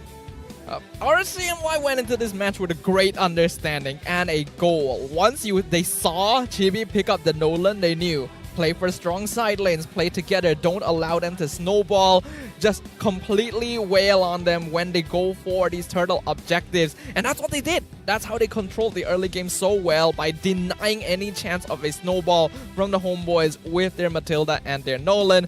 But they started to let down their guard a little bit. Once mid-game came about, HOMEBOIS, we saw that adaptability that we've been highlighting today. It just wasn't quite enough to finish things off. Well, seeing how all these games that happened here, I felt like HOMEBOIS, they got a little bit overconfident. Like, I'm not gonna lie, like the Nolan pickup, I like it, but at the same time, they weren't expecting RSGMY to hit so hard right from the get-go. And because of that, it kind of forced them into a panic button alert where they're trying to make plays across the map. So I like that HOMEBOIS is finally warmed up, but it feels like that was a big wake-up slap. Hey, HOMEBOIS, we're not pushovers. Yeah. Means game 2, they have to rethink how they play their game. Yeah. But to be very honest, Nolan at this point, at this stage of the meta, isn't really 100% banned anymore, right? A lot of teams are letting Nolan through because there are ways to deal with him, and we just saw RSGMY did a perfect example. We win the first objective fight, we snowball out of control. Nolan, you want a power farm? You go for the objectives, we go for a side lanes. Nets being under a lot of pressure. Sapat, who was supposed to be the brick wall for the first 10 minutes, gets ganked and goes down in like, 6 to 7 minutes. So I think the protocols from RSGMY were pretty good. They were good enough to shut HOMEBOIS down early on. But HOMEBOIS late game management, like Sadafa mentioned, perfect. HOMEBOIS, I think, still as a team has better macro than RSGMY. So RSG being able to get that early game snowball was crucial to make sure that they still retained enough control to deny HOMEBOIS from victory. And unfortunately, I think the results of this game still allow us to see the exact interaction between tank and assassin junglers. Despite the recent patch, it still does seem like tankier utility junglers are still more consistent and reliable overall. Yeah, I think Izanami, he's been opening up a lot of map situations here, but you have to give credit towards Repo as well as Storm, right? Like, they have been the pillars where every single time Chibi comes in, which quote-unquote has high mobility, and to be honest, I feel like it's very difficult to catch similarly to how a Lancelot moves. For Storm to slow down the tempo, set up for Repo and the stun in towards a Vinogo's taunt, it's just so difficult to actually pierce through the back lines, especially for HOMEBOIS. So I was very surprised that even then, HOMEBOIS was able to find some kind of ways to actually flank the backlines.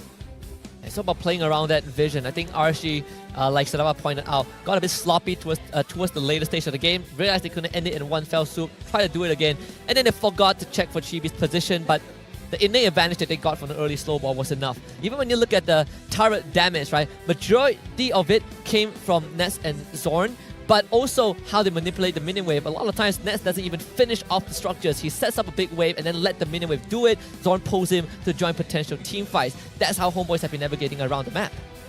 It's a very smart play. It takes a little bit of finesse to be able to pull it off. That's why we see only the top teams here in MPL-MY are able to do that macro play consistently. But again, not quite enough because they were too behind at a certain point. I think unfortunately, when you have a draft like this, where you want to snowball on the Nolan and rely on the Tamus purely as the solo front line, you really need to be ahead.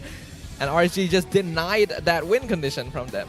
Yeah, and speaking of heals here, like usually when we talk about healing strategies, I feel like Zorn and should be the ones that actually give a little bit of advantage for Homeboys. And they've been healing so much in all these team fights, but at the same time, again, RSG just had the better focus fire, right? Like they were focused on just taking out one specific hero. Like they have taunts, they have studs, they have repo with poking out a little bit more damage. So in order for Homeboys to kind of come up on tap, they need to be able to kill somebody from RSG, but every single time they try to make a kill, they just couldn't. There's just so much obstacle that RSG puts on the table. So eventually, Homeboys has been resetting the fight every single time. And again, even all that, I feel like a lot of these instances came down towards like, what, micro pixel seconds, where if Homeboys could have gotten a kill here, Homeboys could have gotten a flank here, maybe if one pixel away, they could have gotten this, maybe one sidestep to dodge that shot coming from Izanami, they could have just won. So I felt like it could have gone either ways, but RSG definitely, you know,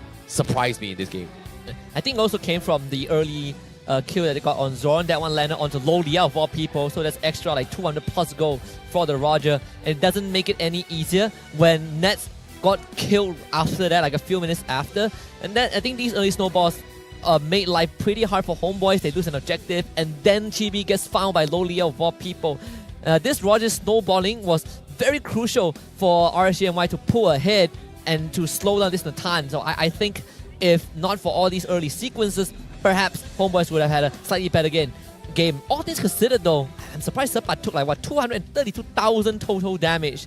The Tamus is still very reliable, but you can't expect him to be the only frontliner unless he's a super ahead, and that was not the case in this game. Despite that, Sepat still provided a good amount of space, a good amount of time. If not for him tanking all the damage, then the game would have ended a lot sooner in favor of RSG. You can see here in the highlights, brought to you by official gaming phone ROG, that the early game did not go well for the Homeboys. RSG had a game plan, they stuck to it, and it worked for them. You know, it's interesting to see how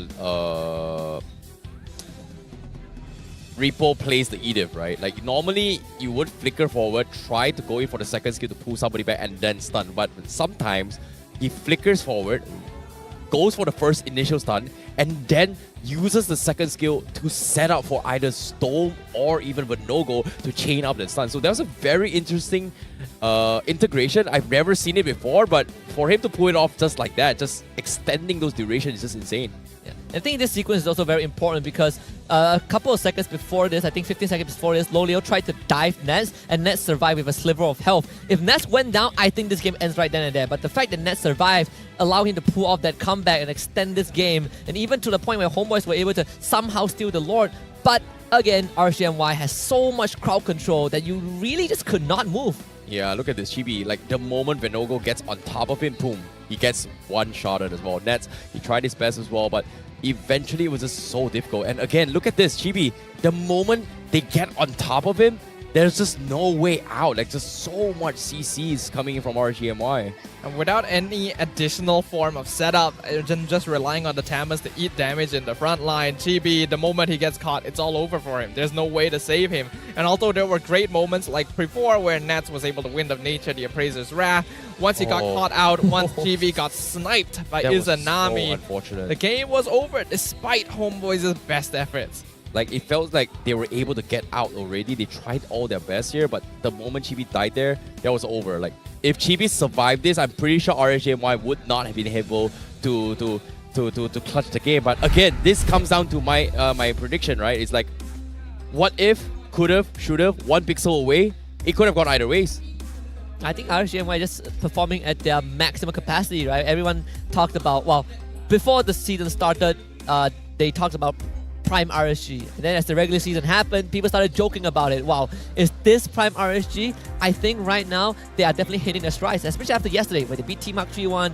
This first game is giving us a very good very good gauge of RSG MY's headspace, but can they keep it? Because I think HOMEBOIS are about to ramp it up for game 2. One thing that has separated the top teams here, SRG, HOMEBOIS, compared to everyone else throughout the regular season, is again how quickly they adapt when they're put in a tough situation, whether it be in the game or out of the game. And we've already seen HOMEBOIS display this many times. RSG needs to keep on their toes to make sure that they don't fall behind in that regard, because I'm pretty sure going into game number 2, there are going to be adjustments based on what happened in game 1.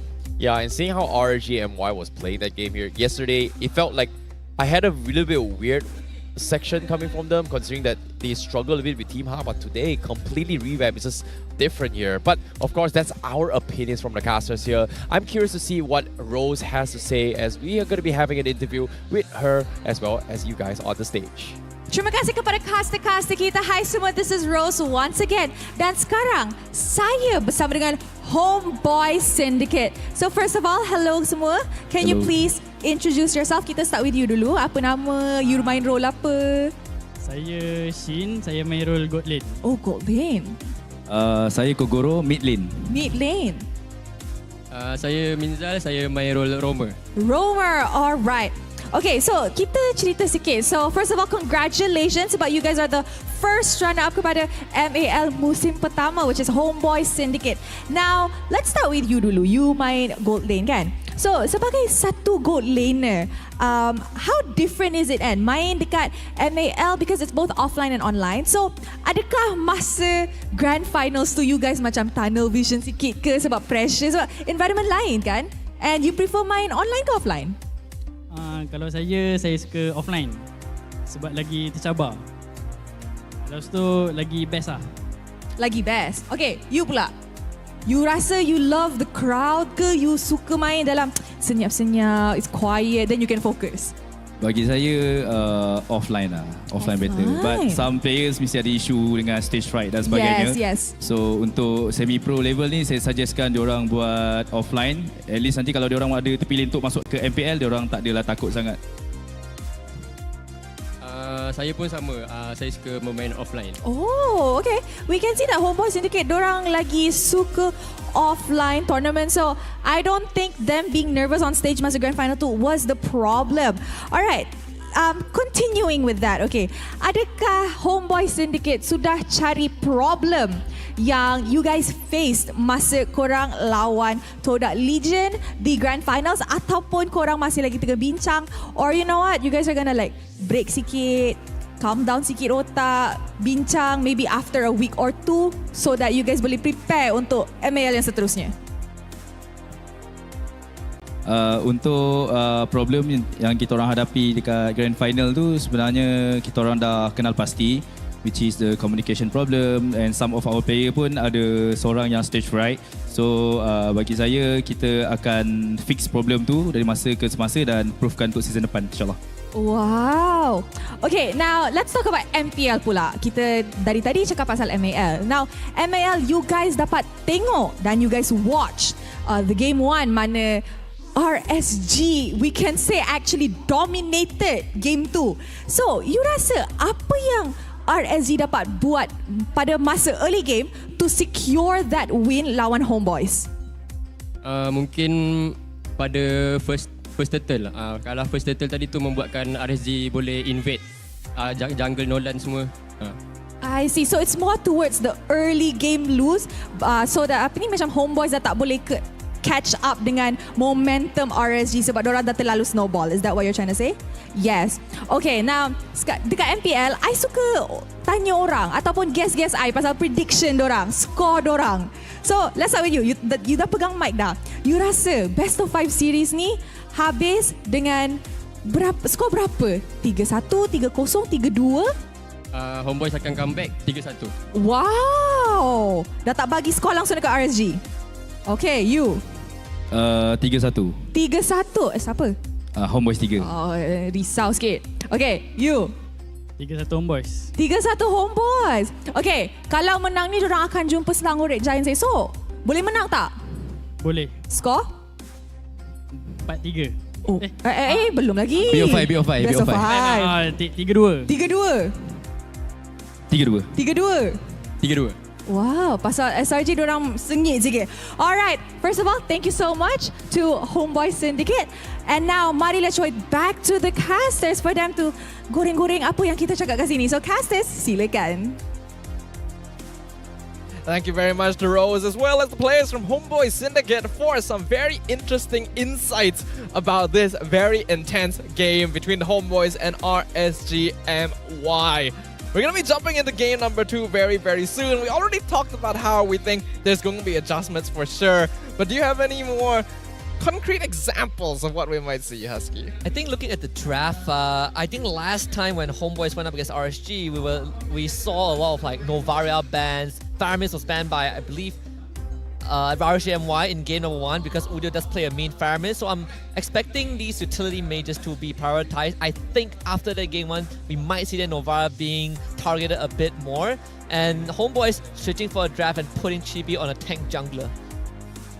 Ah, boy, it feels like there's so much problems with the team, but let's talk about the keys to victory on how they want to win, because it seems like based on what we've seen so far, the keys to victory from Chibi was to catch Izanami at all costs, and for RG is improve neutral objectives, and of course last one, use any form of psychological warfare. But so first one didn't exactly go too well for Homeboys. Second one from RG MY,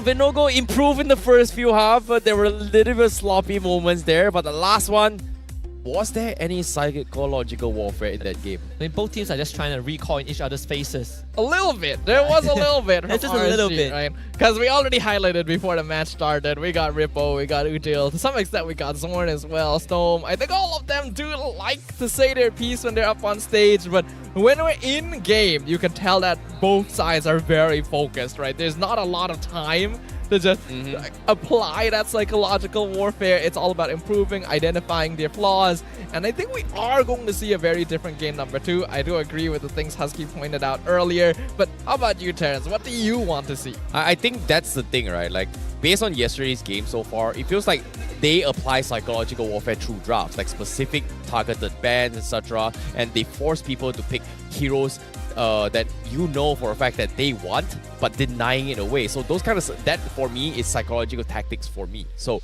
in this case, I haven't seen it yet between both these teams, and that's something that I feel like RSG MY and Homeboys is they have to show a little bit more before we kind of figure out what they're intended. Because from Zorn, from even Chibi as well, usually we expect a lot of recalls, but it didn't really happen at all for game 1. It just shows you that they were feeling pressured to a point that they can't even bother about other people. They need to focus on how they themselves first. I think the bans also tells us a very good indicator of what RSG MY has identified as core issues. Remember the Arlet ban that Zorn and Sapat could use? I think RSG MY taking that out was a big pillar of what enabled Homeboys to make these aggressive moves. A lot of attention probably will be focused in that mid lane, because what sets Udio and Izanami apart is certain heroes, right? Like Udio, he sometimes, when push comes to shove, he's going to go for artillery mages, he's going to go for more aggressive, more offensive types of heroes. But Izanami, he's fine playing utility. Perhaps that could be the biggest difference maker.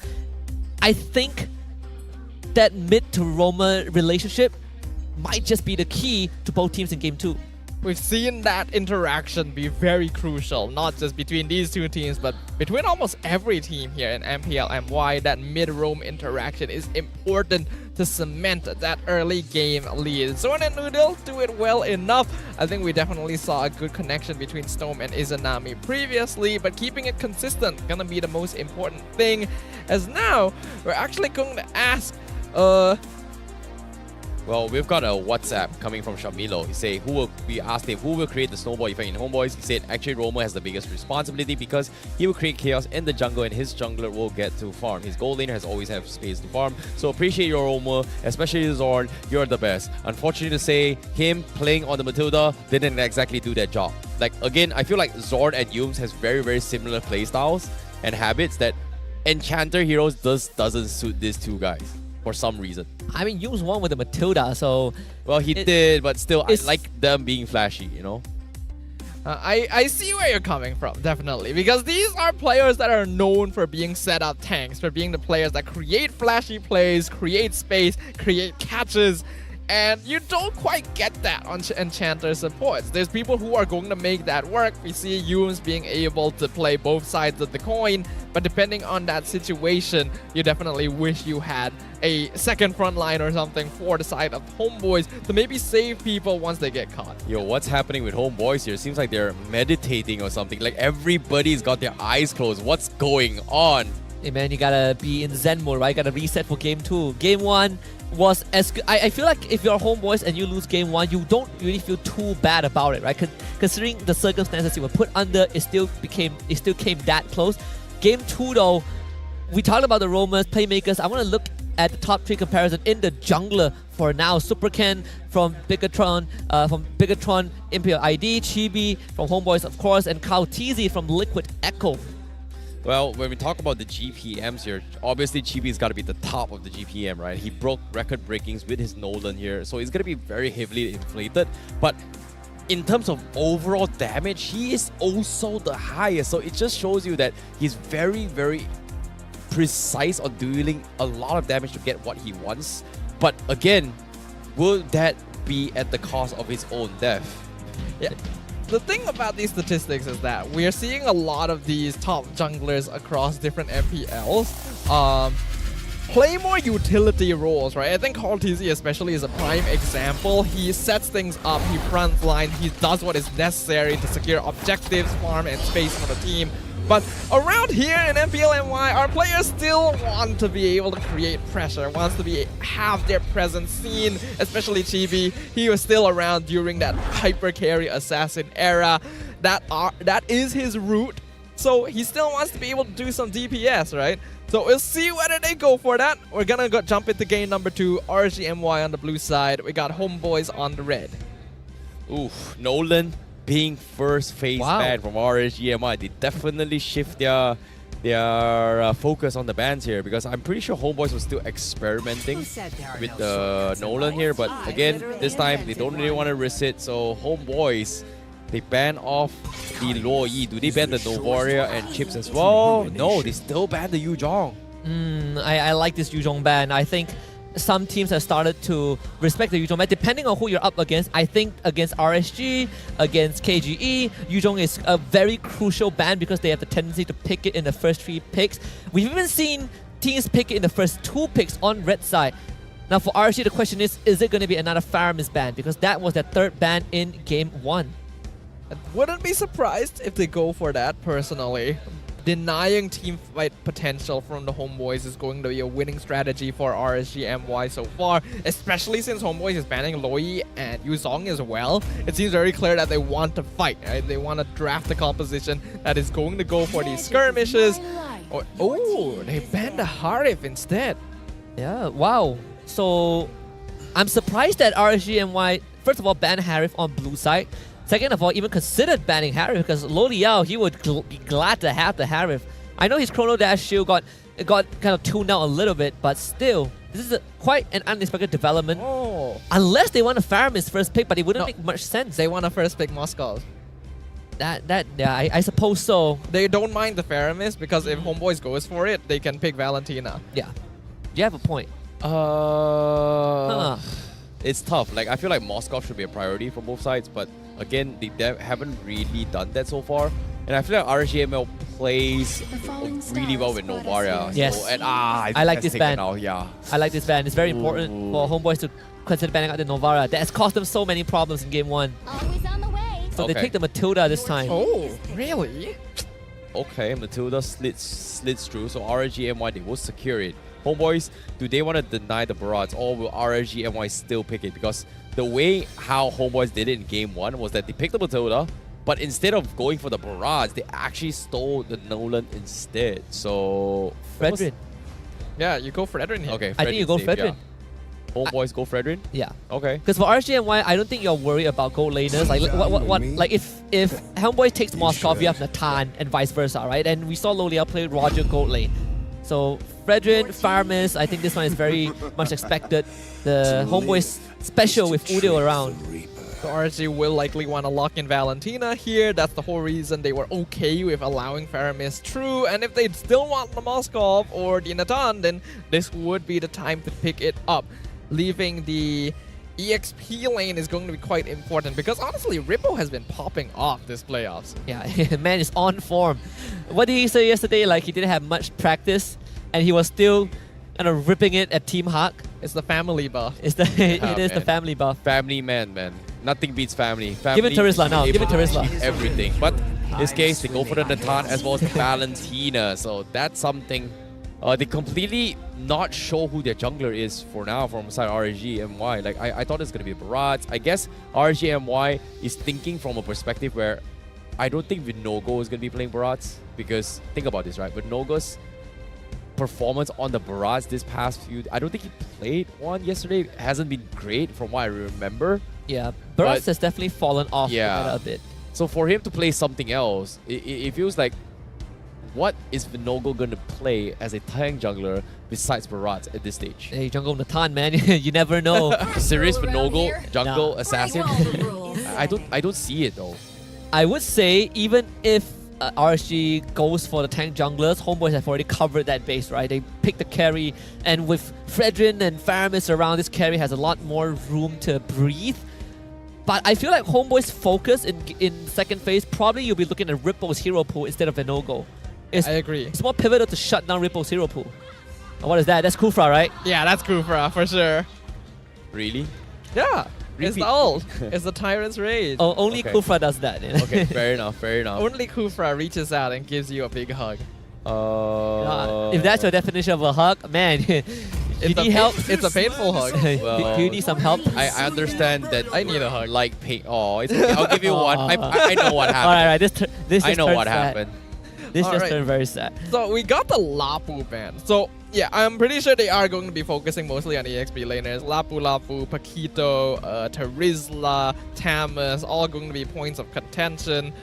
Don't know if we'll focus on the Edith again. I'm really surprised that HOMEBOIS let the Moskov through, considering how popular Moskov has been in the past few days, right? Like every single team has been playing the Moskov as a priority, and HOMEBOIS just completely lets it through. So I can see that HOMEBOIS is picking the carry, anticipating that RSG MY is going to be taking a tanky jungler, which personally I feel like I don't like this at all. Like, why would you let the Moskov through? Like, why?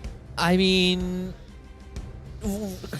from banning the Moskov to like, why would you not choose the Moskov and just choose a carry right from get-go, blind into whatever RSG MY is bringing? I mean, I suppose what HOMEBOIS is thinking right now is that since RSG MY is not showing the jungler, they are going to be prioritizing that in the second phase. We let tank junglers through, and we have a way to deal with it.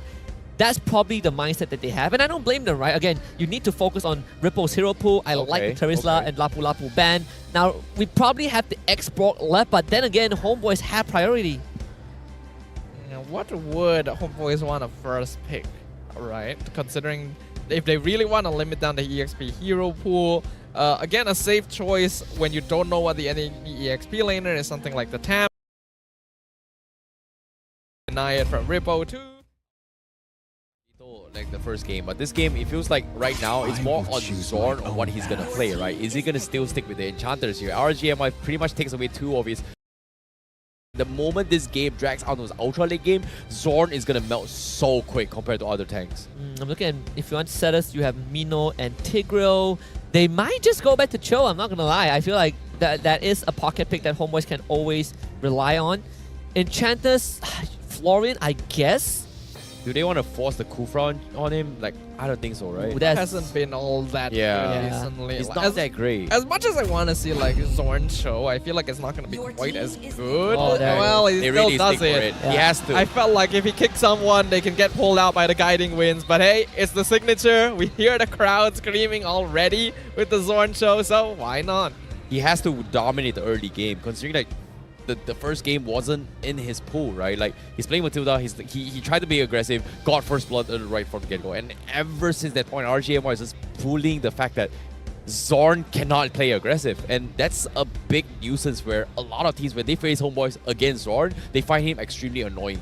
Yeah, I think people feel like he is very menacing. It's because he exudes so much confidence, right? Like, you see his jungle, his Cho back there, his Cho Arlet, he's always in your face, and that kind of scares people away, but I think teams have evolved to deal with it. You want to come into my jungle, we'll fight you and we'll kill you instantly. And Export, because it's not banned out, RSG MY gets it, is great against, you know, Fredrin, short-range heroes like Carry, even Faramis is not that bad. But it really comes down to whether Homeboys can have Zorn make these early pickoffs, because I think that's very important to stall the game out for Nets carry. I can't believe they actually doubled down after seeing the carry onto the tanky composition. And now RSG MY has got so much tankiness. There it is. Homeboys, they can actually cut through with this, Rom. The Benedetta, I was suspecting it when we saw the X-Borg matchup. This will allow Sapa to extend some pressure across the map and play for macro, even if Homeboys find themselves in a sticky spot. But I'm not too worried in this game for them, because RSG actually doesn't have a lot of hard setup since they got the Baxia and the X-Borg. All initiative is gonna be on the Homeboys side. Yeah, and most likely Izanami is just going to take the Nether Realm. I don't see him taking the choke kick anytime soon unless he wants to make some crazy plays. But when we go to that late game, Loliel Natan is the Tigers carry. Well. Let that be known. The champions, the defending champions, going up against a former champion. What a turn of events here at the playoffs, day number 2. We're heading into game number 2 for RSG MY versus Homeboys to fight on who will advance to the upper bracket finals to fight Selangor Red Giants. And currently, RSG MY a game ahead. We already talked about the possible adaptations. We figured Homeboys will go for tank jungle. They'll switch Zorn to more of a setup style tank, and that's exactly what has happened. So now we'll find out whether or not the changes we suggested will be enough to allow Homeboys to even things up against RSG MY. Oh, at least Zorn won't get first blooded, not with RSG MY's current draft. Although he does not gonna bother going in for an invade. It's more about trying to set up for this mid side. And Izanami knows this. Oh wow. Okay, Udil right from the get-go. Izanami now getting harassed here. This is the Homeboys we know. This is the aggression. And now they're gonna go a little bit more here. Vinogo looking to try and intercept this. He wants to get a kill on Zorn, but no, actually he focuses on Udil instead. He's gonna be able to get out. Here comes Stampy. He's gonna pull Vinogo across the wall. Nope, not gonna be enough, but he's taking too much damage. He needs to get out. Vinogo is getting pinned. Mistakes were made. Homeboys, you can't run. Got a little bit greedy from Vinogo. Gets punished. And now Udil flickers forward with a double kill. Signature for Ramis. I just want to say RSG MY, there's a mechanical misplay, not by Vinogo, but by Izanami. He thought that he could get out of Udil, get away from Udil, but he didn't purify when the first Spectre Stampede lashed onto him, and that completely messed up the momentum before Vinogo even joined the fight. And because Izanami didn't have much health, he didn't want to commit, and Vinogo ended up going down. Yeah, it's not often we see mechanical mistakes from a player like Izanami, but Homeboys being able to force their hand. And you cannot underestimate Zorn on show, man. He knows the ins and outs of this hero by heart. Exactly how much space he can create.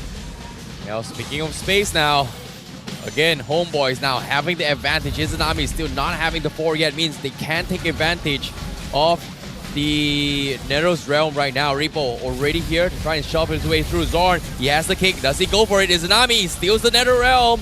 Does he go for it? Vinogo not going to be able to make in time. So Homeboys, they get in, they get out safely. Yeah, I like the fact that RSG MY is not going to decide to not commit to that. It's not really worth it. Just play the lane, stem the bleeding. Sure, Udil got 2 kills. That's a bit of a headache, but it's not the end of the world. The rest of your side laners can still catch up. You need Loliel to have a good time. Oh, I'm noticing Loliel actually quite behind on EXP, actually. A full level behind on Nets, even though the number of minions in their lane are equal. So Nets has done some minion management shenanigans here to deny that from him, and that's going to be great. Homeboys already with 1k net worth start. Okay, Loliel and Triffy at the last second as well. Oh, That's he comes. pushing in, but now he's got to be recalling his way through. Homeboys, they want to dive this. They know they can. They've got Nether Realm. Loliel's has got nothing. His trap is gone. They're mocking him. They're taunting him. What were you thinking, Loliel's? And they even purposefully give the last hit to Nets as well. Homeboys are feeling good. What a catch. And now they even find Izanami. Homeboys, they strike back. Game 1. Mechanical misplays, man. The misplays are coming out. Was that Shadow Stampede like perfectly pulling him into the mid line of Crazer's Wrath? Yeah, he didn't even... I feel like he had time to use the Nether Realm but decided against it because he was going to die anyways. But still, Izanami getting a bit sloppy after that first blood. Not really looking too good thus far. This jungle compromise. Yeah, now continuing the assault. 3 minutes in, Vinogo, he's 1 level away. We've seen this before from the previous game. Vinogo is getting thought about. Does he win the Restream battle? He doesn't. He's going to try to retaliate, but he needs to get out. And HOMEBOIS, again, look at this. The confidence. This is the HOMEBOIS we know. This is what we like. This is what we enjoy. They didn't get a single chance to recall spam in game number 1. And here, 4 minutes into game number 2, we've already seen enough to make up for both games. HOMEBOIS are firmly in the driver's seat, already nearly a 3k lead with only 4 kills. Their control over the map is already solidified.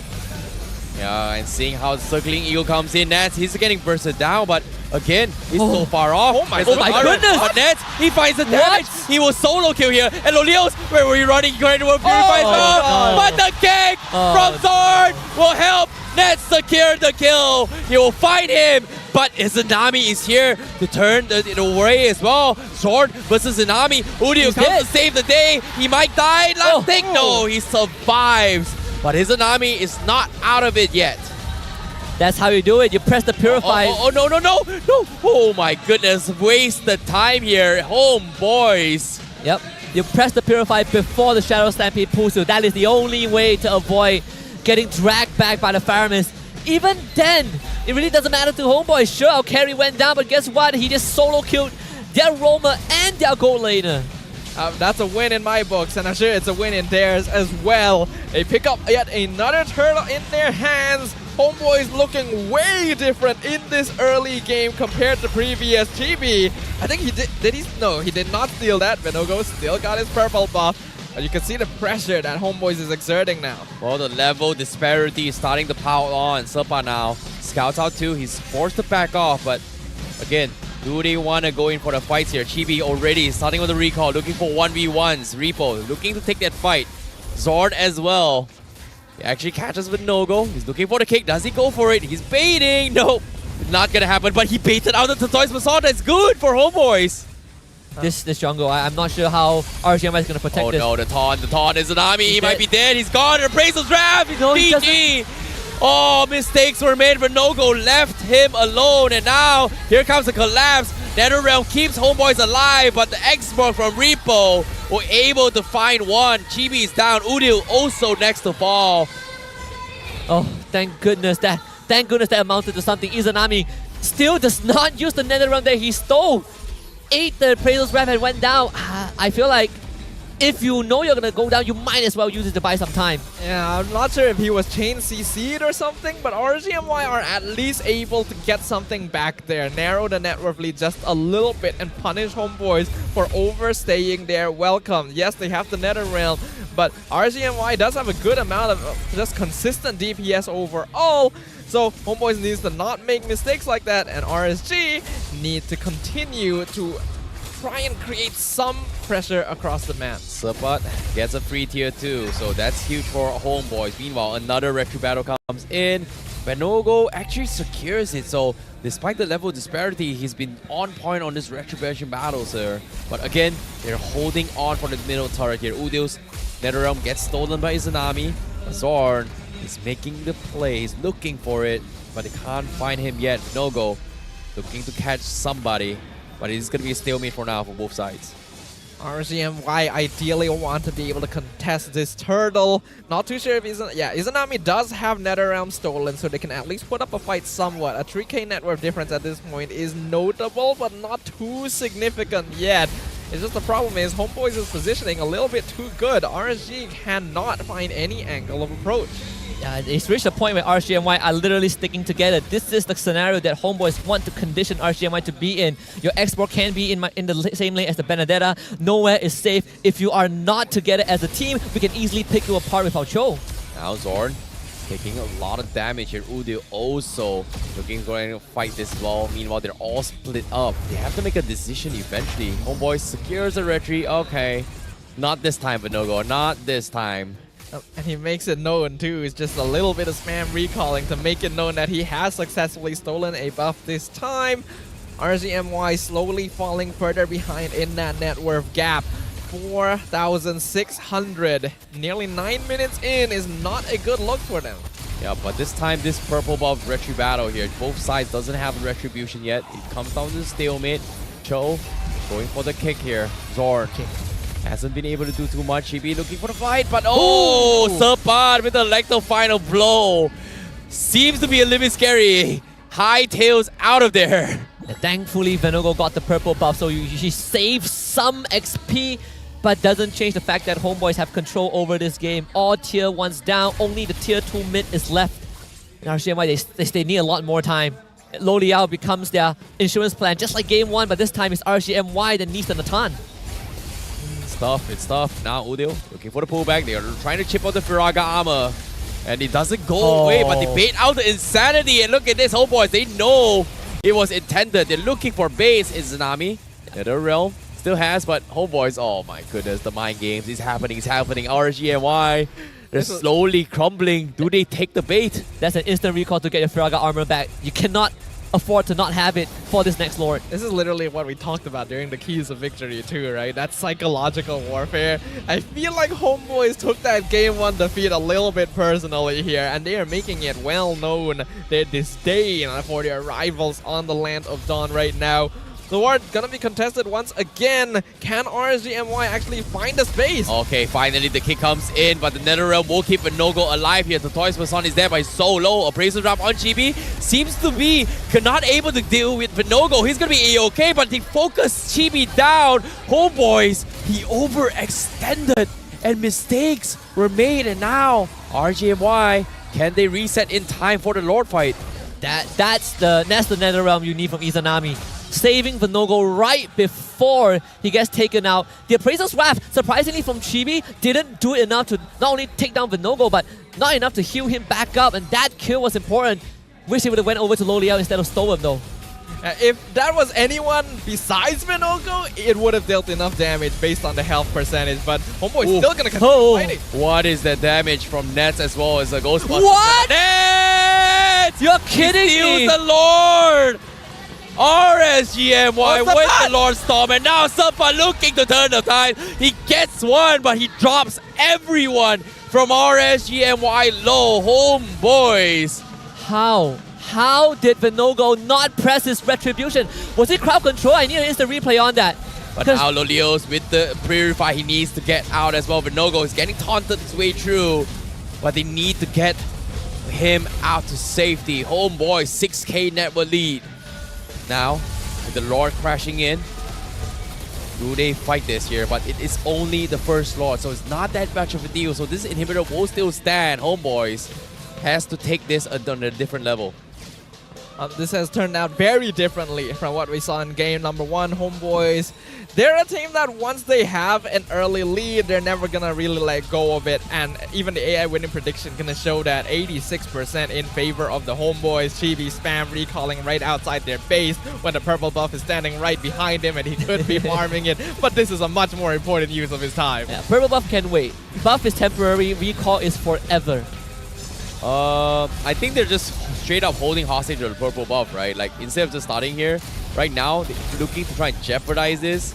It feels like RSG-MY. Oh, okay. He gets it. No, wow. No way. Told you, man. I don't know where this confidence is coming from, but with that play, forcing a retro just like that, and Venogo not using it, I feel like Venogo is the most affected in this game right now. Yeah, I mean, missing that retreat was... That was... almost lethal. That was disaster if you're RSG-MY. That was your ticket back into the game to put it back to an even state. Now they're gonna play from behind again. Venogo needs time to catch up. GB, two-man taunt, still looking for Venogo. He's getting chipped away a little bit here, but I like the final blow from Serpad. Catches two. NetherRealm keeps him alive here. Lulio is dropping a little bit low, but Lulio finds Serpad, so that's huge for RSG-MY. Homeboys now, they have to run away. Storm is going for the stuns here. Homeboys needs to run. And again, the RSG-MY somehow miraculously finds a random kill because of the Entropy's range. Yeah, and because of the Nether Realm, again, Nether Realm so crucial for Izanami. He purified at the third prop of the Jeet Kune Do, and that allowed him to not only avoid getting knocked out, but the kick also was not as effective as Zorn would have liked it to be. And his Nether Realm afterwards, again, saving his teammate Lo Liao. He is waking up. He is about to really hammer down HOMEBOIS in these team fights. Lila and Nat have both been able to farm fairly safely this game, but we know that Nathan right now in the meta scales very well in comparison. Udil currently at the top of the damage dealt ranking, but Lolil only right behind him. And oh my god, Lolios with the aggression! Makes a play, Serpent gets taken out, and now RSG-MY is able to push HOMEBOIS back. What a comeback coming in from them, and now HOMEBOIS, they lose an inhibitor, and you can see the silence coming in from the crowd. Absolutely at awe at what's happening to HOMEBOIS. Alright, this is it. This is the Lord fight. It's either you win the Lord fight, or better yet, you wipe HOMEBOIS again. Serpent will be back for this Lord. HOMEBOIS have one last chance. The disbelief in the eyes of everyone as RSG-MY looking to fight the Lord. HOMEBOIS, they need to throw everything here. Nets taking so much damage from Lolios, and now the last Insanity coming in as well. They force the Nether Realm, but can they survive? No, they lose the Lord. Now Chibi needs to get out, and he's going to be able to do so. But the Lord in the hands of RSG-MY. And again, absolute silence from the crowd. That is so nice. All the waves. The bottom wave was just pushing. So Lo Liao gets this tier 1. He might not get the tier 2 for now, but the Lord is going to come up top. HOMEBOIS will need to deal with that. RSG-MY, despite missing the first Lord, have now completely recovered. Lo Liao, critical mass, full items. The net worth lead that HOMEBOIS built up for themselves early on has been completely negated. RSG-MY recognizing that they are now stronger in these team fights, and Lolil showing that confidence by being the first one to initiate as well, relying on Storm to make sure he never goes too far. This could be huge structural damage in favor of RSG. Yep, and now look at this. They're going to try to make a jam on GB as well. There's no turret here. They're going to go try and catch him as well. But last Insanity comes in, trying to zone off Zorn. Zorn is... Oh, chill boy. He needs to get out, but it will fall. RSG-MY now continues their assault. HOMEBOIS, they have to make some sort of play. They don't have ultimates now. That's also... The final blow clears the minion, but Serpent in trouble, is a lot of damage. Oh, chill boy, he needs to get out, but inhibitor will fall. RSG-MY now continues their assault. HOMEBOIS, they have to make some sort of play. They don't have ultimates now. Nats also not having the ultimates. HOMEBOIS now slowly losing the inhibitor. Big stun here coming in. GB will fall to the Leos. What a snipe! Izanami with the Nether Realm, and now the Insanity comes in, drops onto Udil, drops on Nets. They get the reset, but RSG-MY, they're not done yet. They're taking so much damage. Lolios is still alive. It's got immortalities. They need Chibi. The crystal slowly falling apart. Serpent drops the undefinable. He dies. He goes down, but he will clear the minute. Lolios! Lolios! What a play from the man, the myth, the legend, RSG-MY. Is defying all odds. Can you believe it? 2-0 in the best of 5 against HOMEBOIS. Silencing the crowd. What happened to RSG during the break? What did they do? This is a different team. This is a different energy. This is not what we expected. RSG one game away from potentially sending the defending champs to the lower bracket. Wow, SRG might just get their wish of facing RSG-MY tomorrow if this continues. Game 1, early to mid game, pure dominance. Game 2, they were absolutely stopped in their tracks, and they managed to come back, right? Even missing the first Lord of the game. They made an epic comeback just like that, and the best part is, like, they were playing so well to a point that the fans were just at disbelief, like absolute silence. And it's just, you know, I had goosebumps seeing that when everyone's hopes and dreams just went down like that. And my God, like, it's an experience you just cannot get anywhere else. Yeah, if you guys want to come and watch and get your hopes and dreams crushed along with the crowd, you guys can check the QR code at the bottom of the screen right now, or look at this link, because we still got playoffs tickets open. We still got day 3, we still got that grand finals, but that ground floor for the grand final already sold out. So if you guys want to catch the show live at MBSJ and not miss out on these tickets, which are selling fast, you guys better check it out as soon as possible. Yeah. Just want to let you know that it only opens, the terrace seating only opens 11:30 p.m. tomorrow. So better mark down that time. Yeah, it has to be quick here. But let's take a look at the MVP for that match here. The MVP for game number 2 is going to be none other than Lolios himself, because he was getting big catches all by himself, and he's the reason why RSG MY is able to bounce back from a huge deficit against HOMEBOIS. I'm telling you, man, when you have a Natan on your team, it's only a matter of time until he hits critical mass and goes nuclear on everyone. Lo Liao, in fact, not just Lo Liao, gold laners have been popping off in this playoffs. Yesterday we saw Sasa, and today was Innocent and then Lo Liao. 100% kill participation, by the way, on a marksman. 944 GPM, despite RSG MY being behind for most of the first half of that game. HOMEBOIS just didn't pay Lolil enough attention, and he made sure that they were aware of his presence. Even Zorn went deathless this game, but there's only so much you could do on the show, right? You want to find these crucial targets. It is so hard. I think most of the time you only either finds Venogo or Izanami, because Ripple is not someone you want to kick, but Izanami, you know, after some rusty start, he also cleaned up the Purify timing. Oh boy. I don't know what happened, but it feels like game 1 and game 2, it came down to a situation where either or can win the game. But it feels like, again, it brings up to my question, right? Like I brought this up during the drafts. Like if you bring a Cho, it's strong early, it's strong mid. We saw how Zorn was just super oppressive, but the moment you reach the late game territory, he's not going to be able to survive this. You look how quickly Lolio melts him every single time he tries to make a play. If he doesn't make a play, he missed the first chance, there's no second chance, there's no retakes here. And that's something that I think HOMEBOIS suffered the most in all the scenarios here. They could have ended the game so many times, but again, mistakes were made. I mean, Lo Liao has higher kill participations than everyone else. You'd think that it's the Matilda will also have 100%, but no, Lo Liao finds himself knees deep in every single engagement. Lolil just farming for most of the early game. He looks behind him, realizes his team is losing, and is like, oh, okay, I'll do it myself. And I think the thing is, I mentioned that I was worried about this Cho pick from Zorn, right? He made it look really good in that first engagement, but when RSG picks up 3 Purifies, their late game scaling is stronger, and HOMEBOIS are wholly reliant on Zorn or Sapat to try and get a catch.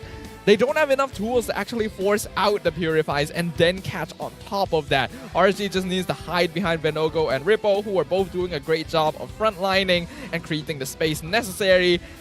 And I just can't believe this is the result. I'm gonna eat my words very soon. I came into this, I'm like, HOMEBOIS statistically looks a bit more polished. I was expecting that as well. Like I feel like HOMEBOIS had a very, very strong chance to actually win this game, but now 2 games behind here. Wow, this would be the greatest reverse sweep. Like, I don't know, is it possible to see a full game 5? Like, it might be happening here. Nothing is ever impossible. Yeah. But RSG MY has demonstrated that we were absolutely wrong about HOMEBOIS being the statistical favorites to win this, right? RSG came swinging with a vengeance. They saw all the HOMEBOIS players spam recalling in front of them and took it personally. I'm not gonna lie, even though Repo hasn't been playing much, but Repo coming back in just made RSG MY look so good. I'll tell you a crazier fact, right? If RSG MY wins this series, they would have surpassed their results in the last season. Last season they finished 4th. This season they have a chance to finish at least 3rd place. They just have to win this. And they would be able to return the favor since last season, it was HOMEBOIS who sent them down to the lower bracket. Yeah, Okay. the HOMEBOIS 3-0'd them last season. I'll do you one better, right? Okay, here's the match history between both RSG as well as HOMEBOIS, right? HOMEBOIS has won 6 out of 10 matches in total, dating back to Season 7 all the way to Season 13 in regular weeks as well as playoffs. So, man, they played all best of 3s. HOMEBOIS has won 6 out of 10. And this is the first ever best of 5 series. That is crazy. That's crazy. I mean, last year, HOMEBOIS 2-1 RSG in the regular season. I think 2-0'd them in the playoffs, if I remember correctly. But the fact that RSG is about to 3-0 them in a best of 5 for the very first time after so long, does make you wonder. I think a lot of doubters about RSG are about to be proven wrong. And I think a lot of RSG fans probably are blowing up the internet right now. What are you recalling, Chibi? You're recalling back to base? I'm pretty sure the people that are watching at home were like, wait, why does MPL-MY feel so quiet? It's not because it's quiet. It's just completely silenced. Shut down. Every person in this stage is staring at that screen with their mouths agape. Even RSG fans were like, wow, we won that? How did that happen? And that's the thing, right? We're on the English side. Like, we're actually sitting around the HOMEBOIS fans, and it's just ridiculously quiet. I'm telling you, the FlameBoys fans scare me. For me, it's like, it's a good play. I'm hyping things up, but at the same time, it's just like, yo, this reminds me of Season 3 when Boss Crew kind of like lost and 80% of crowd just disappeared. I mean, as long as your card play isn't in the public domain, and you should be fine. They're not gonna find you. We do have the Hall of Fames though. It is all blue. Lodiel, of course, richest guy, carry, Venogo, Sandbag, and Stoem, best wingman of this game too. Loliel was just left alone for so long. I think HOMEBOIS definitely let down their guard. They won the early game so handedly. They figured, there's no way Loliel's gonna be able to have space to farm. We have Sapat splitting the map. Everything's fine. And then everything was not. And then Sapat gets like two-shotted by Loliel. Net started dying in fights. Yeah. I mean, if I was in Net's position, I would be like, alright, this Natan's game is over. I am ahead, guys. I just solo kill him. We're in good hands. In fact, you wouldn't even imagine RSG-MY making that comeback after losing that first Lord. We have to take a look very, very carefully, guys, like analysts, color casters. I need you guys to watch the replay and find out exactly which moment RSG-MY was able to make a comeback, because that should not have been an RSG game. Alright, bet. I'm gonna pay attention to this. I know for a fact that it wasn't this game. It was like the first 12 minutes, it was all HOMEBOIS, right? Yep. Could have been 9 minutes, but you know, RSG-MY lost the Lord. HOMEBOIS extend the lead. They didn't get an inhibitor. That's the good news for RSG-MY. They mounted a good defense because Lodiel was able to get his items, but he had 2 early deaths that was devastating for Natan. Once HOMEBOIS got that mid lane priority, they started expanding that, ganking the other lanes, creating pressure. But there were also times where I do feel like they overstayed their welcome just a little bit, right? Not in this situation. You can see that HOMEBOIS are still doing well. Nets is out DPSing. They're still able to punish Loliel, punish Stome. Up until this point, it seemed like an obvious HOMEBOIS victory. Even beyond this point, HOMEBOIS, they were still ballooning that gold lead, right? Like, Izanami got the kill, but look at this, 6 minutes plus, HOMEBOIS, they were invading RSG-MY's jungle. And a lot of times they're abusing the fact that Izanami is just not actively using the Nether Realm. He died 2 times without using the Fireman's ult. Yeah, and even here you can see, like, I think this was a small blunder coming in from HOMEBOIS. They overextended just to kill Izanami, right? So this is a little bit of a saving grace where Loliel was just bashing and bashing, getting so many kills to actually scale back into the later stage of the game. But still, that was a little bit of a small victory for RSG, right? So HOMEBOIS technically still in the lead, still in the driver's seat, and even in this scuffle as well, like, what was going on? Like, I think this was one small mistake. For some reason, Chibi was walking the direction where Stome was able to bring one member to kill him off. I mean, he was expecting his ultimate to just straight out one-shot Venogo, right? But Venogo had the Thirst Poison, didn't go down. HOMEBOIS, they still got the Lord, and because of that Lord steal by Nets, they retained that lead. Again, they were not able to take down the inhibitor, and RSG-MY, they started catching Sepa. They shut down the side lanes. And I think from that point onwards, HOMEBOIS realized that Cho is no longer safe because you have a Natan that is being dragged to our side lanes with a Matilda. You can't run from that. Yeah, they were relying on Sapat to prolong that game, to play for the macro just in case they fell behind. But I think Sapat also got a little bit greedy himself. He went full damage on the Benedetta, started joining team fights because Homeboys were already on the enemy side of the map, creating space. He got some good Electro final blow catches, but it resulted in him being a little out of position a lot of the time. And without the Benedetta, it becomes more difficult for Homeboys to continue on that fight. We saw that one fight as well where GB for some reason walked super far forward to try and kill the Baxia to the point where they couldn't reach him with the Nether Realm. And then things started turning around completely for RSG. To be honest, I don't really know what happened with RSG MY, but I'm curious to see what happened behind the scenes, because after yesterday's games here, I feel like Coach Sora definitely one-upped for the team. Like, no one expected RSG MY to be so dominating against Homeboys, and this time this is the stats coming in from Coach Sora. Most pick here: Frederick, Roger, Valentina. Most ban: Angela, Harry, Farmis, and opponent bans is Matilda, Yujong, and Harris. So what do you think?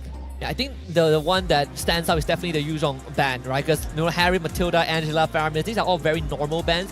The Yuzhong ban is basically because I think it's the same reason as dealing with KGE, where they had the tendency to first face the Yuzhong, and Ripple plays a very mean Yuzhong, and it plays into RSG MY style. They can play fast, they can have all these backline impacts. That's why teams are taking out Yuzhong just like Homeboys did in Game 2. But when we saw Sora like last season when he was with Red Esports, we know that this guy he's a genius. He's cooking something, and I'm glad he's able to prove himself with RSG. Yeah, Sora is a great coach. He's had a long-standing history here in MPL, but never truly found that peak success. And I think like a lot of us, LaFell especially, is a big fan of Coach Sora, and He's just he's spamming very the WhatsApp happy chat. about It's like, this. oh my god, RSG, yeah, that's my in-law. I'm like, great, yeah, Izanami, yeah, great. We know you have a special relationship with him. You know, shout out to you, Lafel, if you're watching the English broadcast. If you're not watching the English broadcast, you're biased towards the English broadcast. But never mind. Speaking of which here, now let's talk a little bit more in terms of bans, right? It's surprising that Sora has kind of focused so much on banning the Angela. And for this past 2 days, what Angela ban? I mean, Angela does not really exist in the S tier anymore. I mean, it's same as the Nolan and Barrage, right? They've kind of fallen off the tier list, which I'm all for it, right? We get to see a lot more different picks, but it has been 399 days, more than a year, since the last Savage in MPL Malaysia. Man, it has been that long here. The last one being the MPL Malaysia Season 11 playoffs in the hands of Momo, who was playing Martis at the time. And then even before that, it was Season 10 with Chibi and Gary, all the way back to when Karina was meta. I think we had so many close calls for Savage this game. This regular season, we had a lot of maniacs, and even there, So many. there were. So much. I think there was one unofficial Savage where, because he got 4 kills, and the time gap in between the fourth and the last kill took too long, and that's why he didn't get a Savage. So.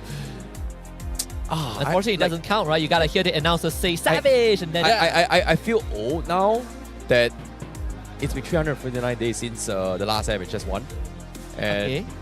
I think I don't know. I feel old now. Don't worry. I mean, you are aging every second. All right, That's all right, true. all right, boy. What you got? What's your coolest pose? We need more cool poses. I like this. Can you do that again? No. Yeah, please don't. Actually, You missed it. I'd rather not hear that again. Why not? Don't you like a little bit of in your life? Please don't do that again. Let's go into the game here. Game 3. We already talked about the adjustments Homeboys need to do for Game 2. They did it. It wasn't enough. So what needs to happen for game number 3 is my question now. Zor needs to play something that he can play, because 2 games now he hasn't. Wait. Joe? Say that again. No, okay. So Zor needs to play something that he can play that can deal with RSG. And in this case, I feel like banning off strong roamers such as the Edith as well as Arlott is gonna be an awkward spot. Like it doesn't come back to, like it also comes back to my situation, right? Like earlier the weeks here, we saw a lot of chose coming from SRG. We saw a lot of chose coming from Homeboys as well. But when the nerfs come in, when the buffs onto his tanks as well as the attack items affected Cho, because Cho did not get that defense buff. That is true. Because he's categorized as a fighter. So they need to draft Zorn's hero right from the get-go rather than just leaving it for last so that he can be a little bit more flexible. But there's very less options, right? If you are looking at it at that manner. If the Arlet gets banned now, you're only left with probably Matilda and Minotaur, but no one really first picks Minotaur right now because you're just asking for an X-Proc to get picked. Learn to play an Enchanter properly. I feel like it does the job well enough. We have some pretty good enchanters. It's more like, you know, just because they lose doesn't mean it's not played well. Okay. Yeah. Okay. You gotta base it on the gameplay itself. Like in game 1, yes, he went on the Matilda. They didn't end up winning there, but I don't attribute that fully to Zorn either. Just circumstances ended up in that way. For now though, the draft for game number 3, Homeboy is going to be on blue side once again, RSG on red side. Homeboy still banning the same heroes. I think we got to recap on how things went down in terms of draft, right? Like the idea that Homeboys had with the carry was to deal with the tankiness coming from RSG, but so far the matchups coming in from yesterday, today, and as well as other regions, even in SPS as well, has always been a matchup between Natan, Moskov, Harif, and Roger, and these are the 4 important ones. If it was banned, then sure, I understand it was carry, but for Homeboys to not pick the Moskov, which has been a priority for a lot of the other teams here, it just shows you that it's, I don't know, it's yeah. weird. For me, I can't see where you're coming from, right? And it does, and it's not even like it feels like a hero that Nets wouldn't be comfortable with playing, right? It feels like his style of hero, so it does make you wonder a bit, like, yeah, maybe they drafted it to try and counter initially the tank jungle they'd pick up, but it wasn't quite enough. This could be a Novara angle for RSG MY. You can first pick the Novara if you want to. I think it's either that or the Valentina, considering that the Fredrin was first picked by Homeboy, so there could be a Faramis angle for Udil again. I think RSG has some pretty crucial decisions to make. Let's see, so they take the Moskov for themselves. The Tan now left open for Nets to go for. Yep, and they take Novara after Izanami. Alright, RSG going to be playing for that late game here. We got a fun fact. We've already mentioned this a couple times, but RSG was sent to the lower bracket by Homeboys in the previous season's playoffs. Will they be able to reverse the fates now? As you can see, Homeboys do lock in on the Natan, and they get the Teresa too. Ooh. Do you export here? Do you just go, you know, do you just go all out and export third pick? it's weird for Homeboys to still keep Zorn's hero again.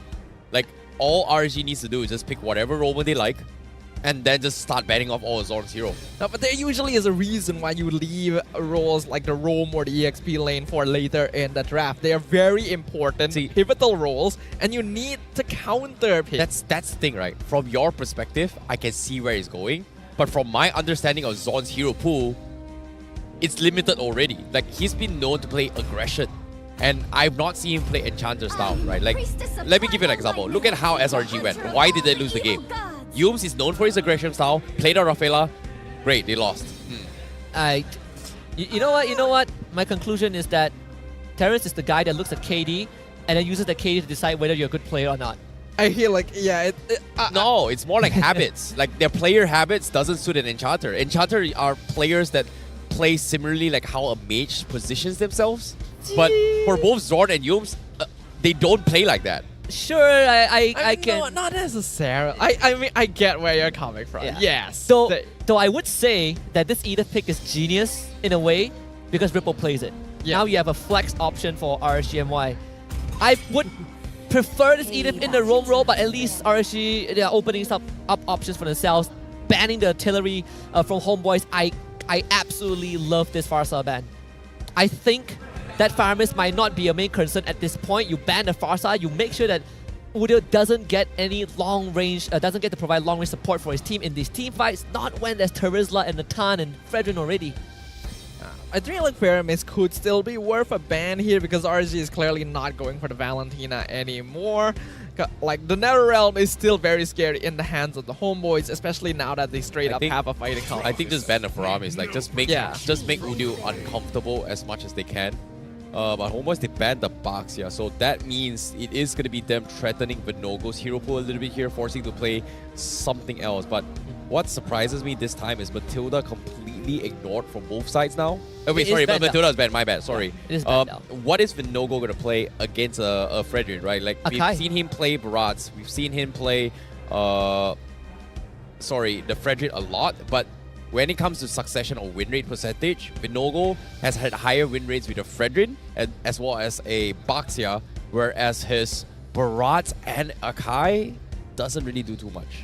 It can be an option, I think, in this game if you if the Barat gets banned out.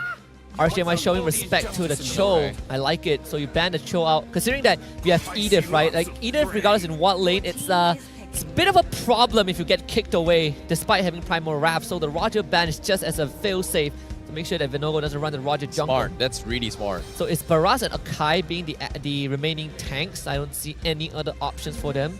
Unless they want to bust out the Hellcurt, which I feel like it's... they should. It's a little risky. We've been hyping up the Hellcurt for the longest of time, but we haven't seen it a single time. If there's one guy to play Hellcurt, it's probably Chibi first. Oh, yeah, I agree. It was one of his like secret picks during season 7 or 8. That was a long Even time last ago. season, it was like last season, yeah. It was like the Fredrin Buster.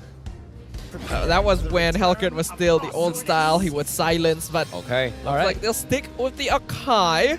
One of the safer options could really open up these team fights as well, since RSG wants to make sure Homeboys cannot play around that penalty zone. It's interesting to see a lot of Akais in other regions, or even SPS as well, but it's so rare to see an Akai here in MPL-MY. Yeah, it makes it rough for a Fireman's pick, right? Because now there's ways to split you away from the Nether Realm.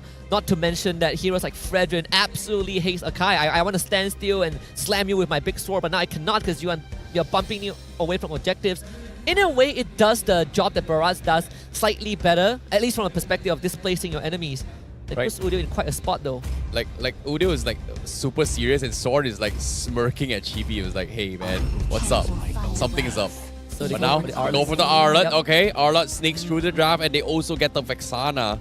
So, pretty standard drafts coming from Homeboys. I like the draft this time for Homeboys. Do you go Terizla here? Not Terizla, sorry, Export. Do you go Export here for Ripple? Comfort picks, yeah, they should. Yeah, I mean, if Yuzhong was not banned now, I would instantly feel like it's a Yuzhong pick. But right now, is it a Paquito or Export? I kind of feel like Export would make slightly more sense.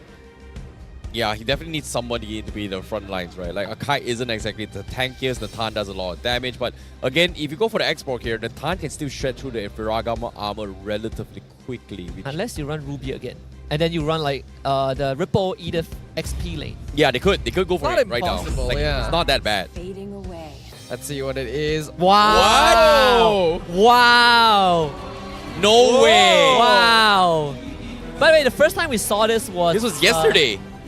Yeah, we saw it yesterday, yeah. But the first time we saw it was in the regular season. I believe at that time it was Niners versus KGE. Barbosa and Moon ran the same draft.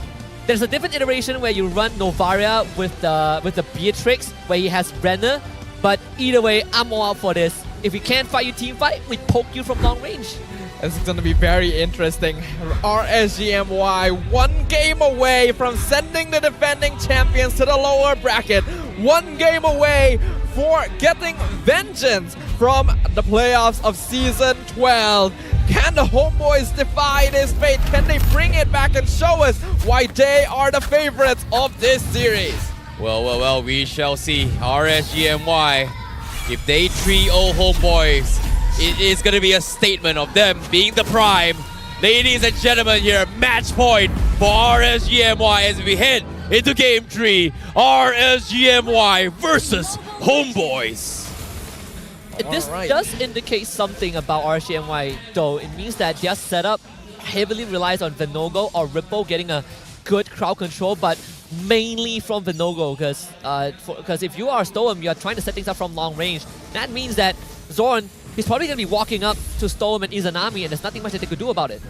Yeah, that's the problem when you have this double mage mid-roam combination. It's going to be particularly weak against these tankier heroes that can dive from the front line. So Zorn wants to try and take advantage of that as much as possible. I'm personally just very curious about how well the Selena Novaria combo will do in that early stage. I think it's more like when you get your first core item, right? When the Lightning Truncheon comes out for the Novaria, when you are starting to play for Vision, that's where it gets very, very crucial.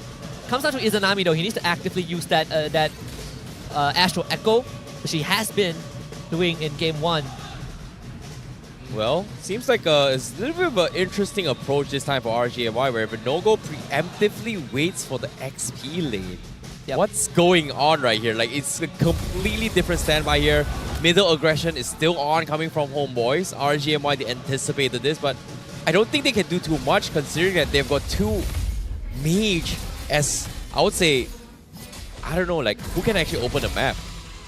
It's gonna be up to Rippo and Venogo. The whole reason they are okay with going double mage is because they have Akai and Edith already, so at least they're not just relying on one player. Oh no, he's dead. Like, he might be. Okay, no, maybe not. Heavy Spin comes in, he gets out. Alright, sure, whatever. Yeah. That means no turtle.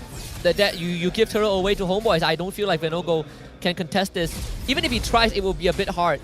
Well, he's thinking here, but setup comes in from the top. Sana as well. Estreko barely connects up, but he's dead. First blood for Venogo. No turtle, no problem. I'll get the kill instead. But turtle, not even started yet. This is going to be a good time here. RSG-MY regroups for this fight, but Venogo is solo. He doesn't have Retry as well. Can Izanami steal the turtle? He used the Astral Recall already, so nope, not happening. I think this is wise. RSG-MY will choose not to contest this. They already got a kill. They know they don't have their resources up. Better to just go back to farming and not interact and give free advantage to the HOMEBOIS. Yeah, I think HOMEBOIS didn't expect Venogo to stay. They probably thought that Venogo recalled just to reset. And it came pretty close. I mean, Sepat, I felt like he hit his 4 a bit too late. If he hit it like a second earlier, that penalty zone would have changed everything. But he got his level 4 late, and Izanami landing that snipe from afar. The kill going over to Venogo means that Venogo doesn't lose much despite not getting a turtle. Okay, Stone, he's going for a couple combos in. Zorn is a little bit tanky for this, but at the same time, look at all the traps just giving so much vision. HOMEBOIS. This is annoying. Yep. I mean, to add up to follow up on the earlier point on who is going to open the map, it's not just Venogo or Ripple, right? Izanami can also do that. Stone can also do that. They have a lot of tools to get vision, to get information, as long as they use it correctly. I think that's the prerequisite. I think getting information is one thing. Taking space is another thing. So my question is that who is RSG? Sorry, let me rephrase that question. It would be like, how does RSG-MY take space? Then it comes down to, you find info, Storm lands a stun, and then you threaten having Venogo or Ripple start a fight. I think that's probably the way. Yeah, they're basically trading having heroes that can ease. Okay, not happening. Final stash comes in. Izanami gets the thought. No, his second skill withered off as well. Heavy Spin comes in. It's not going to be enough to save Izanami. He tried to cross the wall, but just so unlucky. But good catch here coming from HOMEBOIS. Good catch. Izanami didn't really notice that until it was too late. Had to blow his flicker and ended up going down. Venogo is trying to be a little bit oppressive. Purple Ball gets caressed as well. Zorn taking half HP. Combo comes in. Storm needs to get the arrow in, doesn't connect, so they will forfeit the purple buff for Venogo. So resets from HOMEBOIS, and RSG-MY will need to stabilize somehow. With a draft like this, hold on, they do land an arrow, not gonna do too much with it. RC is basically trading information gathering for tanky heroes that can open up the map for free, right?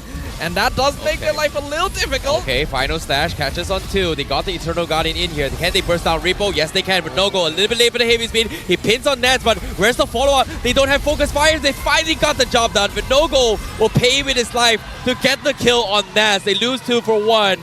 And again, Lolios nowhere to be found yet. He's so quiet throughout the entire game, and Turtle in the hands of Chibi. It's not worth. He felt like it was not worth joining the fight. Might as well get the top tier 1. Get something in return. Ripple didn't get to get his Primal Wrath off. That was very unfortunate because that could have perhaps changed the fight around. Ripple needed to get his ult off for the extra damage because everyone else just does not have enough. At this stage of the game, HOMEBOIS are just going to be superior during team fights. They have. Oh my goodness, Lord. Oh, wow, the so close. So close. He could have died right there and there. So as I was saying, HOMEBOIS has the better team fight overall because they have Belly Zone, they have Final Slash, Chibi is tanky. RSG needs the delay. Their game plan is basically catch stragglers or take longer fights to whittle down health bars with that Star Shatter and that Abyssal Arrow. But they're also just basically distracting HOMEBOIS long enough for Lolil to come online the same way he did in game number 2. Yeah, the only way for RSG-MY to have enough damage in a short fight is Moskov. In a little bit of trouble, forces the Prime Round. Final Stash comes in. 4-man Echo. He's going to get obliterated by Udil. Meanwhile, Chibi, he's going to be pinned on the wall. Lolios with the saves comes in. But now here comes the Heavy Spin. They find Zorn. A 2-for-1 special. Bargain for RSG-MY. Oh. Izanami and Lolio both got a kill each. They needed that goal to come back. Yeah, that's quite an overextension from the homeboys. Again, Chibi being a little bit too far away from his team, getting punished by being isolated. And now even though RSG-MY are still behind in terms of net worth, getting those kills, like you mentioned, on Lolil and Izanami especially, are way more valuable. What is happening with the gold laners for these past 2 days, man? Like, yo, it's been clutches after clutches by the gold laners. Damn, Lolil's. He's having a good game. Yup, and now here comes the start. He catches Udil. Can he get the kill? Oh no, he goes for the counter play as well. He needs to get out. No fights here coming from Homeboys. Now, here comes the catch from Zorn, but they will be able to escape safely. Meanwhile, Vinogo is still around. Turtle still exposed here. RSG-MY, they've got their health dropped down pretty low. Yeah. Turtle down to 20%. That's it. Nah, not worth going for it. Again, Homeboys controlling the neutral objectives very well. That was one of the key points that we brought up early on, right? RSG-MY needs to improve the neutral objective, but this one... Oh, Vinogo, do it. You don't want to go for the heavy spin as well. No, Chibi sidesteps his way through. Penalty zone comes in. Lolio goes in. Udil finds Repo. Lolio still deciding if he should join, but nope, not a good fight for RSG-MY. Echo comes in. Not sure what's going to object to that as well. Bissell, not going to be connect. Tier 2 still stands for Homeboys. Man, look at the way that Lolio set up, right? Almost taking down the top tier 2. All this considered, this is great for RSG-MY. Normally, when you have a network disadvantage, you're immediately on the shorter end of the stick, but I don't feel that way for RSG-MY at this point of time. Yeah. Look at that. Doing a good job here. Even the AI winning prediction predicting in their favor right now, but Homeboy's not letting up on the pressure. Chibi diving the jungle. Ooh, final slash just barely missing, but look at the opposite side. Lolil just getting free reign to do whatever. Yeah, now Chibi going for the fronts. RSG-MY, they have to go through the reset. Lolio's nowhere to be found, but Nogo, he's getting burst down a little bit too much damage here, but a nice stun here from Hudil to set up for the kill. They find one, they find two, Repo and Nogo is out. Nets and Zorn getting a little bit too much damage here. Lolio is finally joining the fight. He finds Chibi as well, and now Lolio's is mad. Completely ignored the entire fight. Sure, Homeboys got the top tier 2. They killed off 2 members of the side of RSG-MY, but the crucial ones, they are still getting the kills, right? Lolia got 2 kills off of that. The Storm's arrow landing onto Ness was also important because Ness could not participate in the fight because he was brought down so low. Yeah, this is looking a bit dangerous. Lolil 3-0-1 right now. Homeboys needs to find a way to shut him down. They still have the net worth lead, yes, but their positioning not really respecting RSG just yet. Like, they're going very aggressive to try and get kills, which they can do because they have Fredrin and Terizla. They gotta understand, there's no nether realm this game. The arrow, Repo. Trying to extend his fight, half HP. Another arrow comes in. Oh, triple stun on Surfat. He just wants to move. Can't seem to move. And now Repo with the flicker forward. Oh, just a pixel off. A second too late from the Echo. Maybe, just maybe, if the Echo hit it a second earlier, maybe the hitbox would have gotten the hook. The Echo is going to come back in like 30 seconds because of the Enchanted Talisman, so he's fine. But damage down ranking, Udil still holding the first place. All the splash AoE damage from this Vexana, making sure that he's contributing, but most of them not resulting in enough kills, and that's what I'm worried about Homeboys right now. Unless Ness becomes the insurance policy like we've seen the entire series. And Nathan has the capability to go 1v5 as long as he's given enough space. So Nets really just needs to farm up. But Lolil is doing the same. Huge. That is huge. Homeboys definitely spot that out. So if they go now and Lolil doesn't make it in time, it is going to be in trouble here. But Lolil seems like he is going to be regrouping here. He showed himself down middle. So Homeboy still going to be going for the Lord Dance once more. It's hard for Surfat and Zorn to hide properly because they're just getting exposed by the Abyssal Arrow and the Novaria. Oh, the dance. Surfat getting checked. 4-man Echo comes in. Do they want to go in? Arrow connects to Surfat. This is huge. This is go time. Repo, he's getting taunted as well, but the appraisals round. Dance blows him off, and now he's going to find Vinogo. One more auto attack. Vinogo survives. Homeboys now rushing the Lord. Can they go for this as well? They need the arrow to connect. Spear comes. Yes, he runs away, but Lolios is getting chased down. Can he survive? Yes, he will. He's got the Purify. He finds one, but he eventually falls. Surfat finishes him off. Homeboys, they get the biggest catch. RSG-MY denied. Denied. That's a mistake from RSG-MY. The rest of the team were lady. Oh no, it's not over. Vinogo, he's got the heavy spin. They got Nets as well. This is huge for RSG-MY. They trade the gold laner for the gold laner. Homeboys, they could have gotten out. The arrow! The arrow! They got O'Neal! Oh my god! RSG MY! They're doing it without Lolios! Then now Chibi, they're forcing the fight. Lolios is back on 0 seconds. Repo will fall. Binogo is trying to extend the fight. Where's the spear? Where's the spear? Binogo is dead. The spear not out on Lolios. RSG MY, what seemed to be a good fight, has become a disastrous moment in this game for RSG MY. Man, both teams overextending at this point. Stone will be back in time. Loliao needs to take out the Lord. Izanami caught. Uh-oh. Do they get him? Tier 2 still stands. They are going to be able to clear this minions, but Spear. Oh, Chibi sidesteps here. Lolios, he still wants to kill him off. That's pokes him away. Can he get out? Yes, he will. HOMEBOIS trading on thin ice right now. Same can be said for RSG MY. We're getting to the point of the game where things are a little bit dicey. HOMEBOIS still have that 3k net worth lead, but it's getting to the point where it doesn't make all that much difference as long as both teams are taking fights the way they want to. And Nets and O'Leal are both going to be hitting about the same peak very, very soon where they can basically one-shot anyone that they find. So positioning, angles of approach are going to be very important.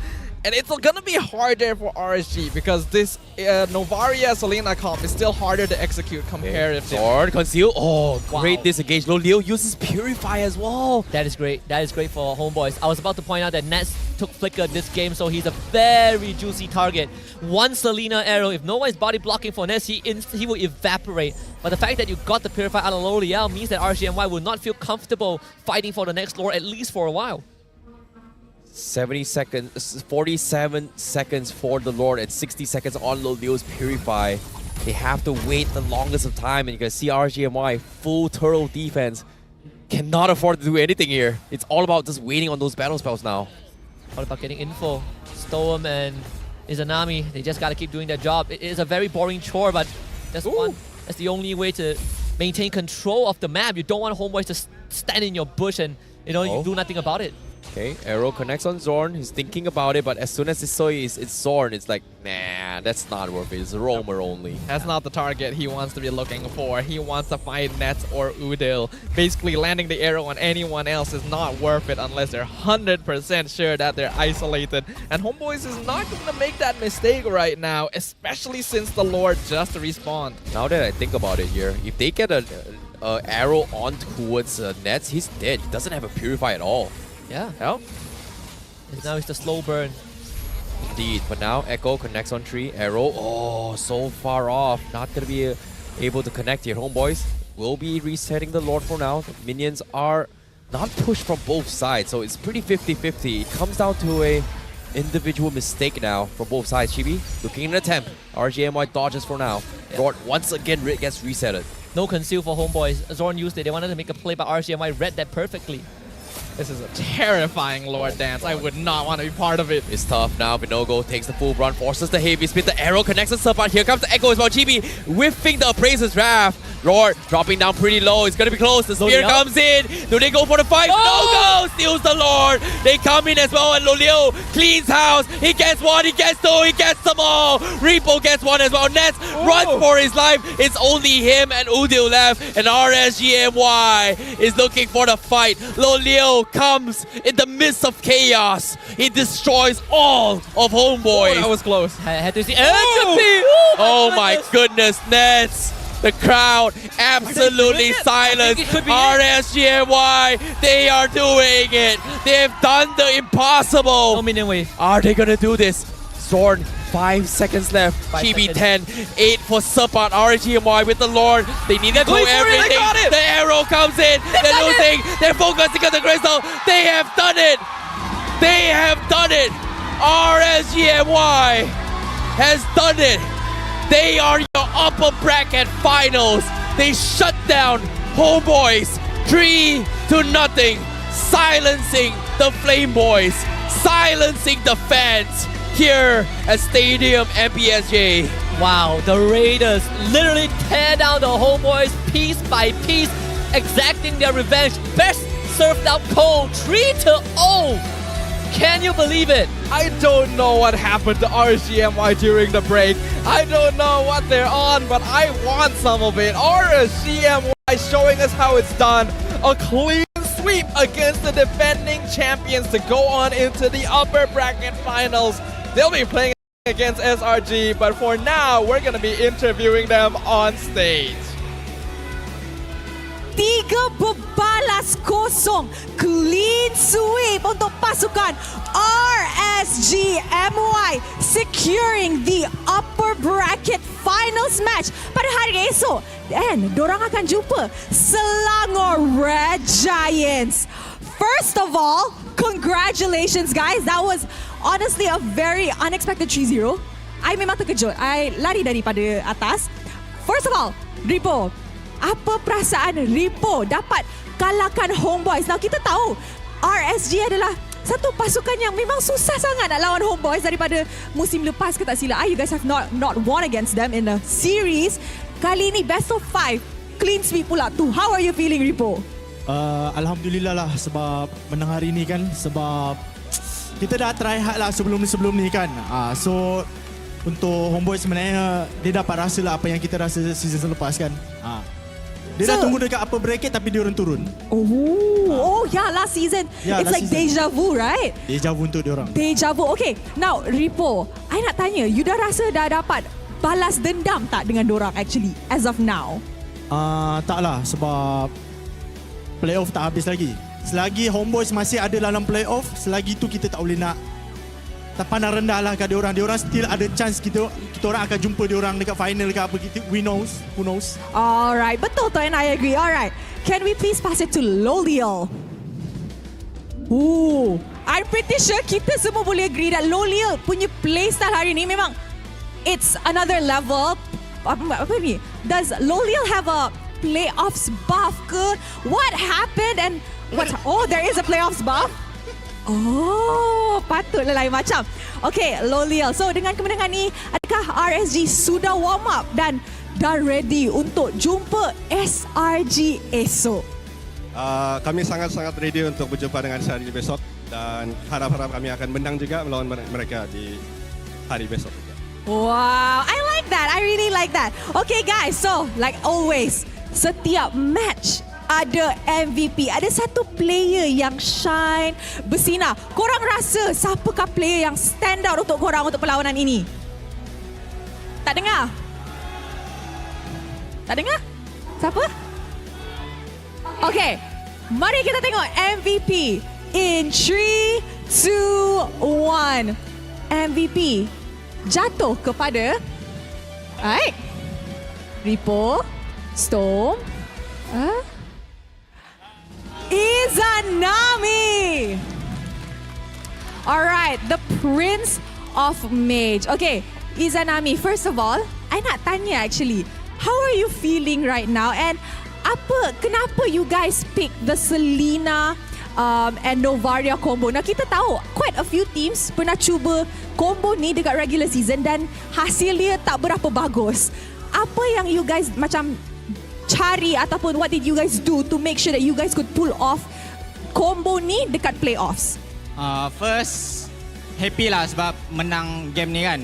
And Selena dengan Novaria punya combo tu kami just try untuk main di scrim sebab Storm pun sebelum ni adalah mid lane kan. So dia memang berpengalaman lah juga main Selena. So kami cuba di scrim dan benda tu tiba-tiba menjadi lah. So kami just try untuk bawa pergi MPL ni lah.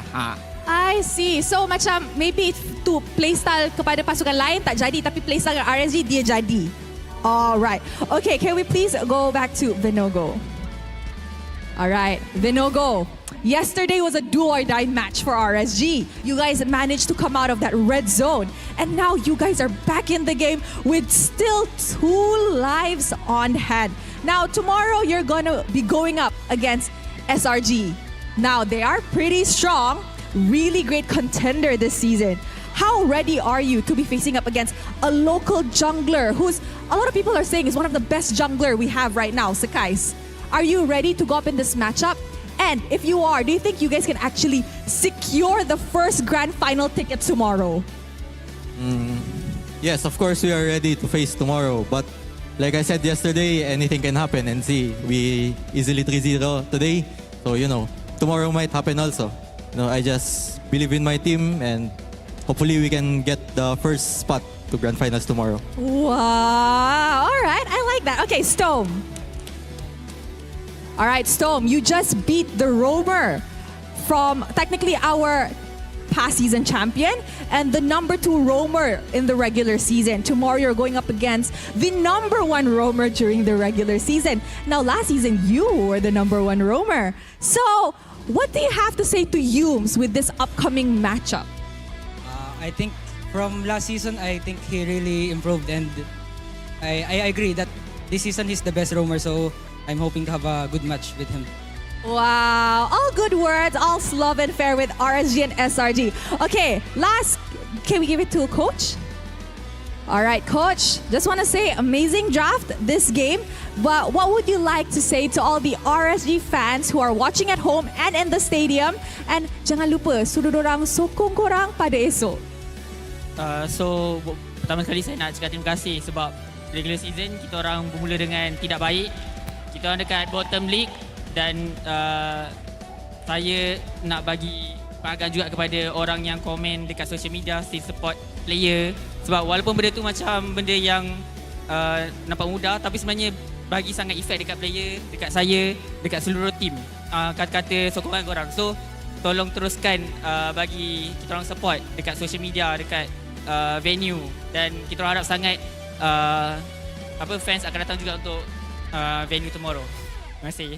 All right, thank you so much to RSGMY. You guys may now go celebrate your victory. And once again, congratulations on securing the second upper bracket final match tomorrow. Now, SRG akan lawan dengan RSG untuk the first grand final slot. But sebelum eso, mari let's show it back to the casters to dissect what happened in this crazy clean sweep. Guys, we talked about it earlier today that the playoffs has brought many unexpected results. But I think this has been the craziest one thus far. RSGMY, a clean sweep against the defending champions, sending them down to the lower bracket. And the pillar of RSG is Anami, finally getting the recognition he deserves. Man, to be honest, seeing how things has happened here in the stage, especially when the responses of the fans, considering that how full this stadium is, like not hearing a peep shows is a statement. This is the most silent I've heard the Flame Boy. You could drop a pin and you can hear the pin. Yes. My God, the only noise I've heard is because of the BM broadcasters on the stage. But aside from that, it's just disbelief. I think disbelief for the Flame Boys, but just a resurgence for RSG, right? This is kind of the game that everyone thought would stop RSG from moving further, would send them to a lower bracket, and here they are. And crazy enough that the team that delivered us a 3-0 was RSG and not SRG early on. Right? It says so much about how fast, how far they have come in the playoffs. We also expected HOMEBOIS to 3-0 at RSG and not the other way around as well. That's something that a lot of us were expecting as well. But again, I think what Vinogo said during the interview was a very, very good testament to that, right? Like, because it's a new patch, when it comes to playoffs, anything can happen. And guess what? He was kind of shocked as well. Oh, wait, I got 3-0. Okay, sure, man. Like, great. Now we send them down low bracket. That pretty much confirms them for top 3 no matter what happens. Yep.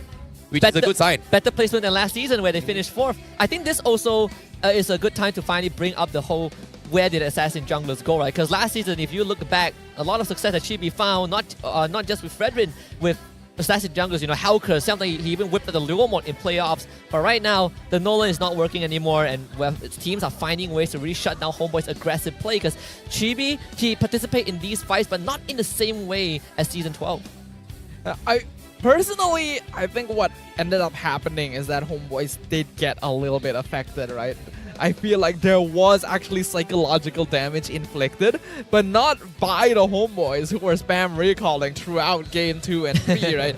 It almost feels like they really wanted to force things, to try and get that victory, to regain their position in this series, and that made them make mistakes, right? It made them overextend, because RSG-MY, this is a difficult composition to execute. Novaria, Selena can be punished quite easily as long as you make sure to dodge all the abilities, as long as you mind your positioning. It's a composition that's designed to punish overextension. Yeah. And HOMEBOIS, I feel like, fell into that trap. If they just played normally. I think it's more like, it might be like it's annoying to be in front of people seeing recall, right? It tempts people to kind of dive into this conversation without ever thinking, or maybe even just like take the bait most of the time. But what I felt like from that game itself, it came down from second game onwards, where HOMEBOIS were so dominating and all the way through here. They were spamming recalls. But to be honest, the reason why we're spamming recalls is because we know we are ahead and we are winning this game. But when you have that kind of confidence and suddenly out of nowhere, all those confidence and getting punished, it just shows that, wait, I should have won this game. And I throw that, it actually sends a reverse psychology onto yourself. And I feel like they tilted a little bit here. And you can start to feel the pressure is on them as well, especially in game 3. Like, wait, we're 2 rounds behind. We don't really want to disappoint the fans or even ourselves. And I don't know, like, you can see the silence, even though we can hear it.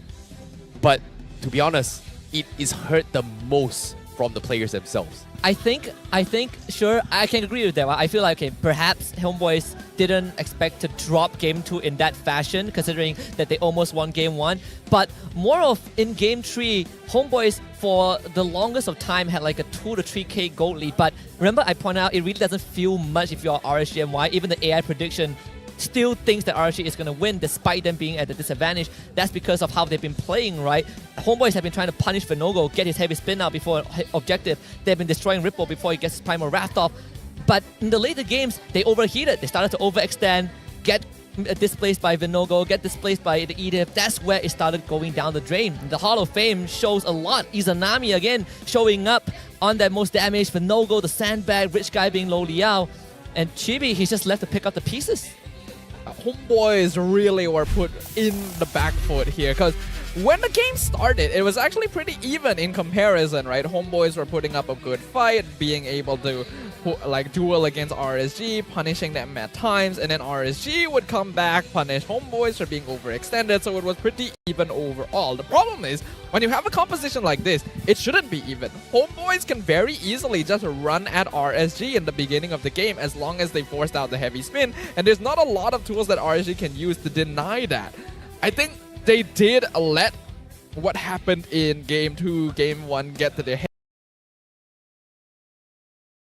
Make things happen. Chibi walking into the tri-bush again when the rest of his team is retreating the other way and then getting punished for it, and then continuing to try and force matters did not help them. Yeah, it's just really awkward as well. But I feel like it came down to the final Lord fight, right? Like this fight right here was a little bit awkward coming from both HOMEBOIS and RSG. Like technically, when they got the kill on towards Lolios, they should have just backed off. Like, was it this one that they actually got the kill on Lolios? No, I think not this one. I think probably did Lolio even die? I don't remember. I actually don't think they caught Lolio. I think like that game they caught Ripple. Like Ripple was basically the punching bag. No. They caught Lolios. Oh yeah, this one, caught right? him this Here, way. Like, yes. The moment they got them here, this was the moment where, hey, Nets is at the strongest, and for him to be caught out, counterplay, where RSG-MY was at their weakest, this pretty much caused a spiral where HOMEBOIS couldn't close out the game or get any more objectives, because by this time, they were just trading blows after blows. Yes, they may have had the numbers advantage, but it feels like Nets was the reason they need to have to stay alive in order to sync up with the Lord push and push major tower objectives, which unfortunately didn't happen here. And of course, comes to this final moment here. The moment Lolios jumped in, you can see everyone from inside HOMEBOIS comes to collab. And Lolios was just zipping out and is like, you know what, auto attack, it just destroys everybody. And I think this also highlights why HOMEBOIS were just trying to punish the Akai and the Edith, because if they're left alive, the amount of crowd control is just too much. And this is the updated brackets. Staffa, it's all yours. We got SRG up against RSG. It's going to be a very interesting matchup. That's actually going to be the very first game tomorrow, in fact. So we'll instantly get to know which of these teams is our very first grand finalist. And in a twist of fate, it's going to be King Empire versus Homeboys in the lower bracket semis to see who gets to keep their tournament lives intact. I think it's bittersweet for both KG and Homeboys because last season, if we consider a part of KG as ex-SMG, they were top 2. That's and true. one of that story ends tomorrow. Oh boy, it is officially the top 4 and as played thus far. And of course, for tomorrow's match, to start things off, we have SRG going up against RSG to find out who will be in the lower bracket finals to face off against either King Empire or Homeboys, being the second match. And of course, being in that position means that whoever wins that series has to play another game right after that. Yeah, it's going to be a long day. 2 consecutive best of 5s. It's going to be a long day for the teams who are in that lower bracket, right? I mean, you get an extra hour break, sure, but if the previous one goes like all 5 games, you still are going to be in the weeds. But I wish the teams best of luck because we're down to the top 4, the true top 4 bracket. One of these teams is going to lock in grand final spot, and that means that is one step closer to Riyadh. I think during the regular season, right, we highlighted a few times where it didn't really feel like MPL-MY was approaching a new era just yet. Like, teams were still shaky, gameplay didn't look all that good. But coming into the playoffs, I feel like that energy has been reinvigorated, right? The break seems to have done these teams a lot of good. There's been a lot of improvement, a lot of evolution. Homeboys, surprisingly, doesn't seem to have been able to keep up with what RSG has brought to the table.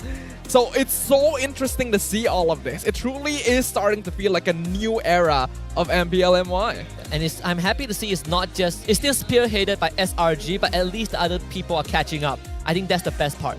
Yeah, agreed. But of course, if you guys want to feel the presence and also watch the show here at the MBSJ here, you can actually get your tickets by scanning the QR code up on screen. Be sure to save it up as well because the ground floors are pretty much all sold out for tomorrow, as well as grand finals here. But of course, the terrace seating for tomorrow is still open for free entry. However, for the grand finals, you need to pay for 10 ringgit. It is only available after tomorrow finishes. Tomorrow, 11:30 p.m.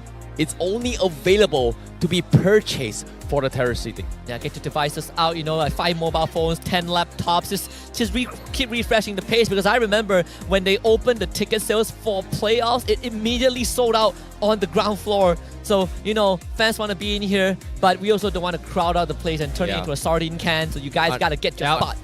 We feel bad because last season, MPL-MY, like there was so many people to the point where they have to cut entrance outside that they couldn't even watch the game, which is a little bit unfortunate here. However, what's something that you guys can watch and enjoy while playing your games here is going to be the Exorcist series. What's oh your Flashire? I was about to say exorcism, but it's like, no, it's not an exorcism. The Exorcist. Go do it. Yeah, stuff. Go, whatever. The Exorcist series has returned once again, bringing forth an extraordinary duo of exorcists, each distinct in their essence. One burdened by a great evil, forever yearning for the light, while the other, an exorcist possessing the power to seal tainted power in his body. Amidst this intricate web, the question lingers. How shall they forge their own destinies? Of course, it's gonna be Granger and Hayabusa getting their exorcist skins, and they look really good. So you guys should make sure to check that out. Cinematic looks dope. I went for the 25 diamond discounted draw. I got the Hayabusa emote. Ooh. Yeah. That is nice. I love it. And I think I need an exorcist right now because I'm being possessed from the glares, the goosebumps. I can feel everything. Like I think something is around me right now. I think you're just cold. Yeah, I know, right? I'm icy baby. I get it. Yeah, whatever. Yeah, you're living up to the name. Yeah. But honestly, today has been crazy. Yeah. I think the end of the day, the results we have seen are completely out there compared to what we would have predicted before the day began. And it's only day 2 of the playoffs. We still got 2 more days before we can crown our new MPL-MY champion. But that's gonna be it for day 2. Once again, this is the English broadcast with me, Staffa, along with Husky and Icy Baby 1-2. We'll leave you guys with the mic check for this final series, and we will see all of you for day number 3. CC, no mana. Hero. Kill. Nice turn. Bye-bye.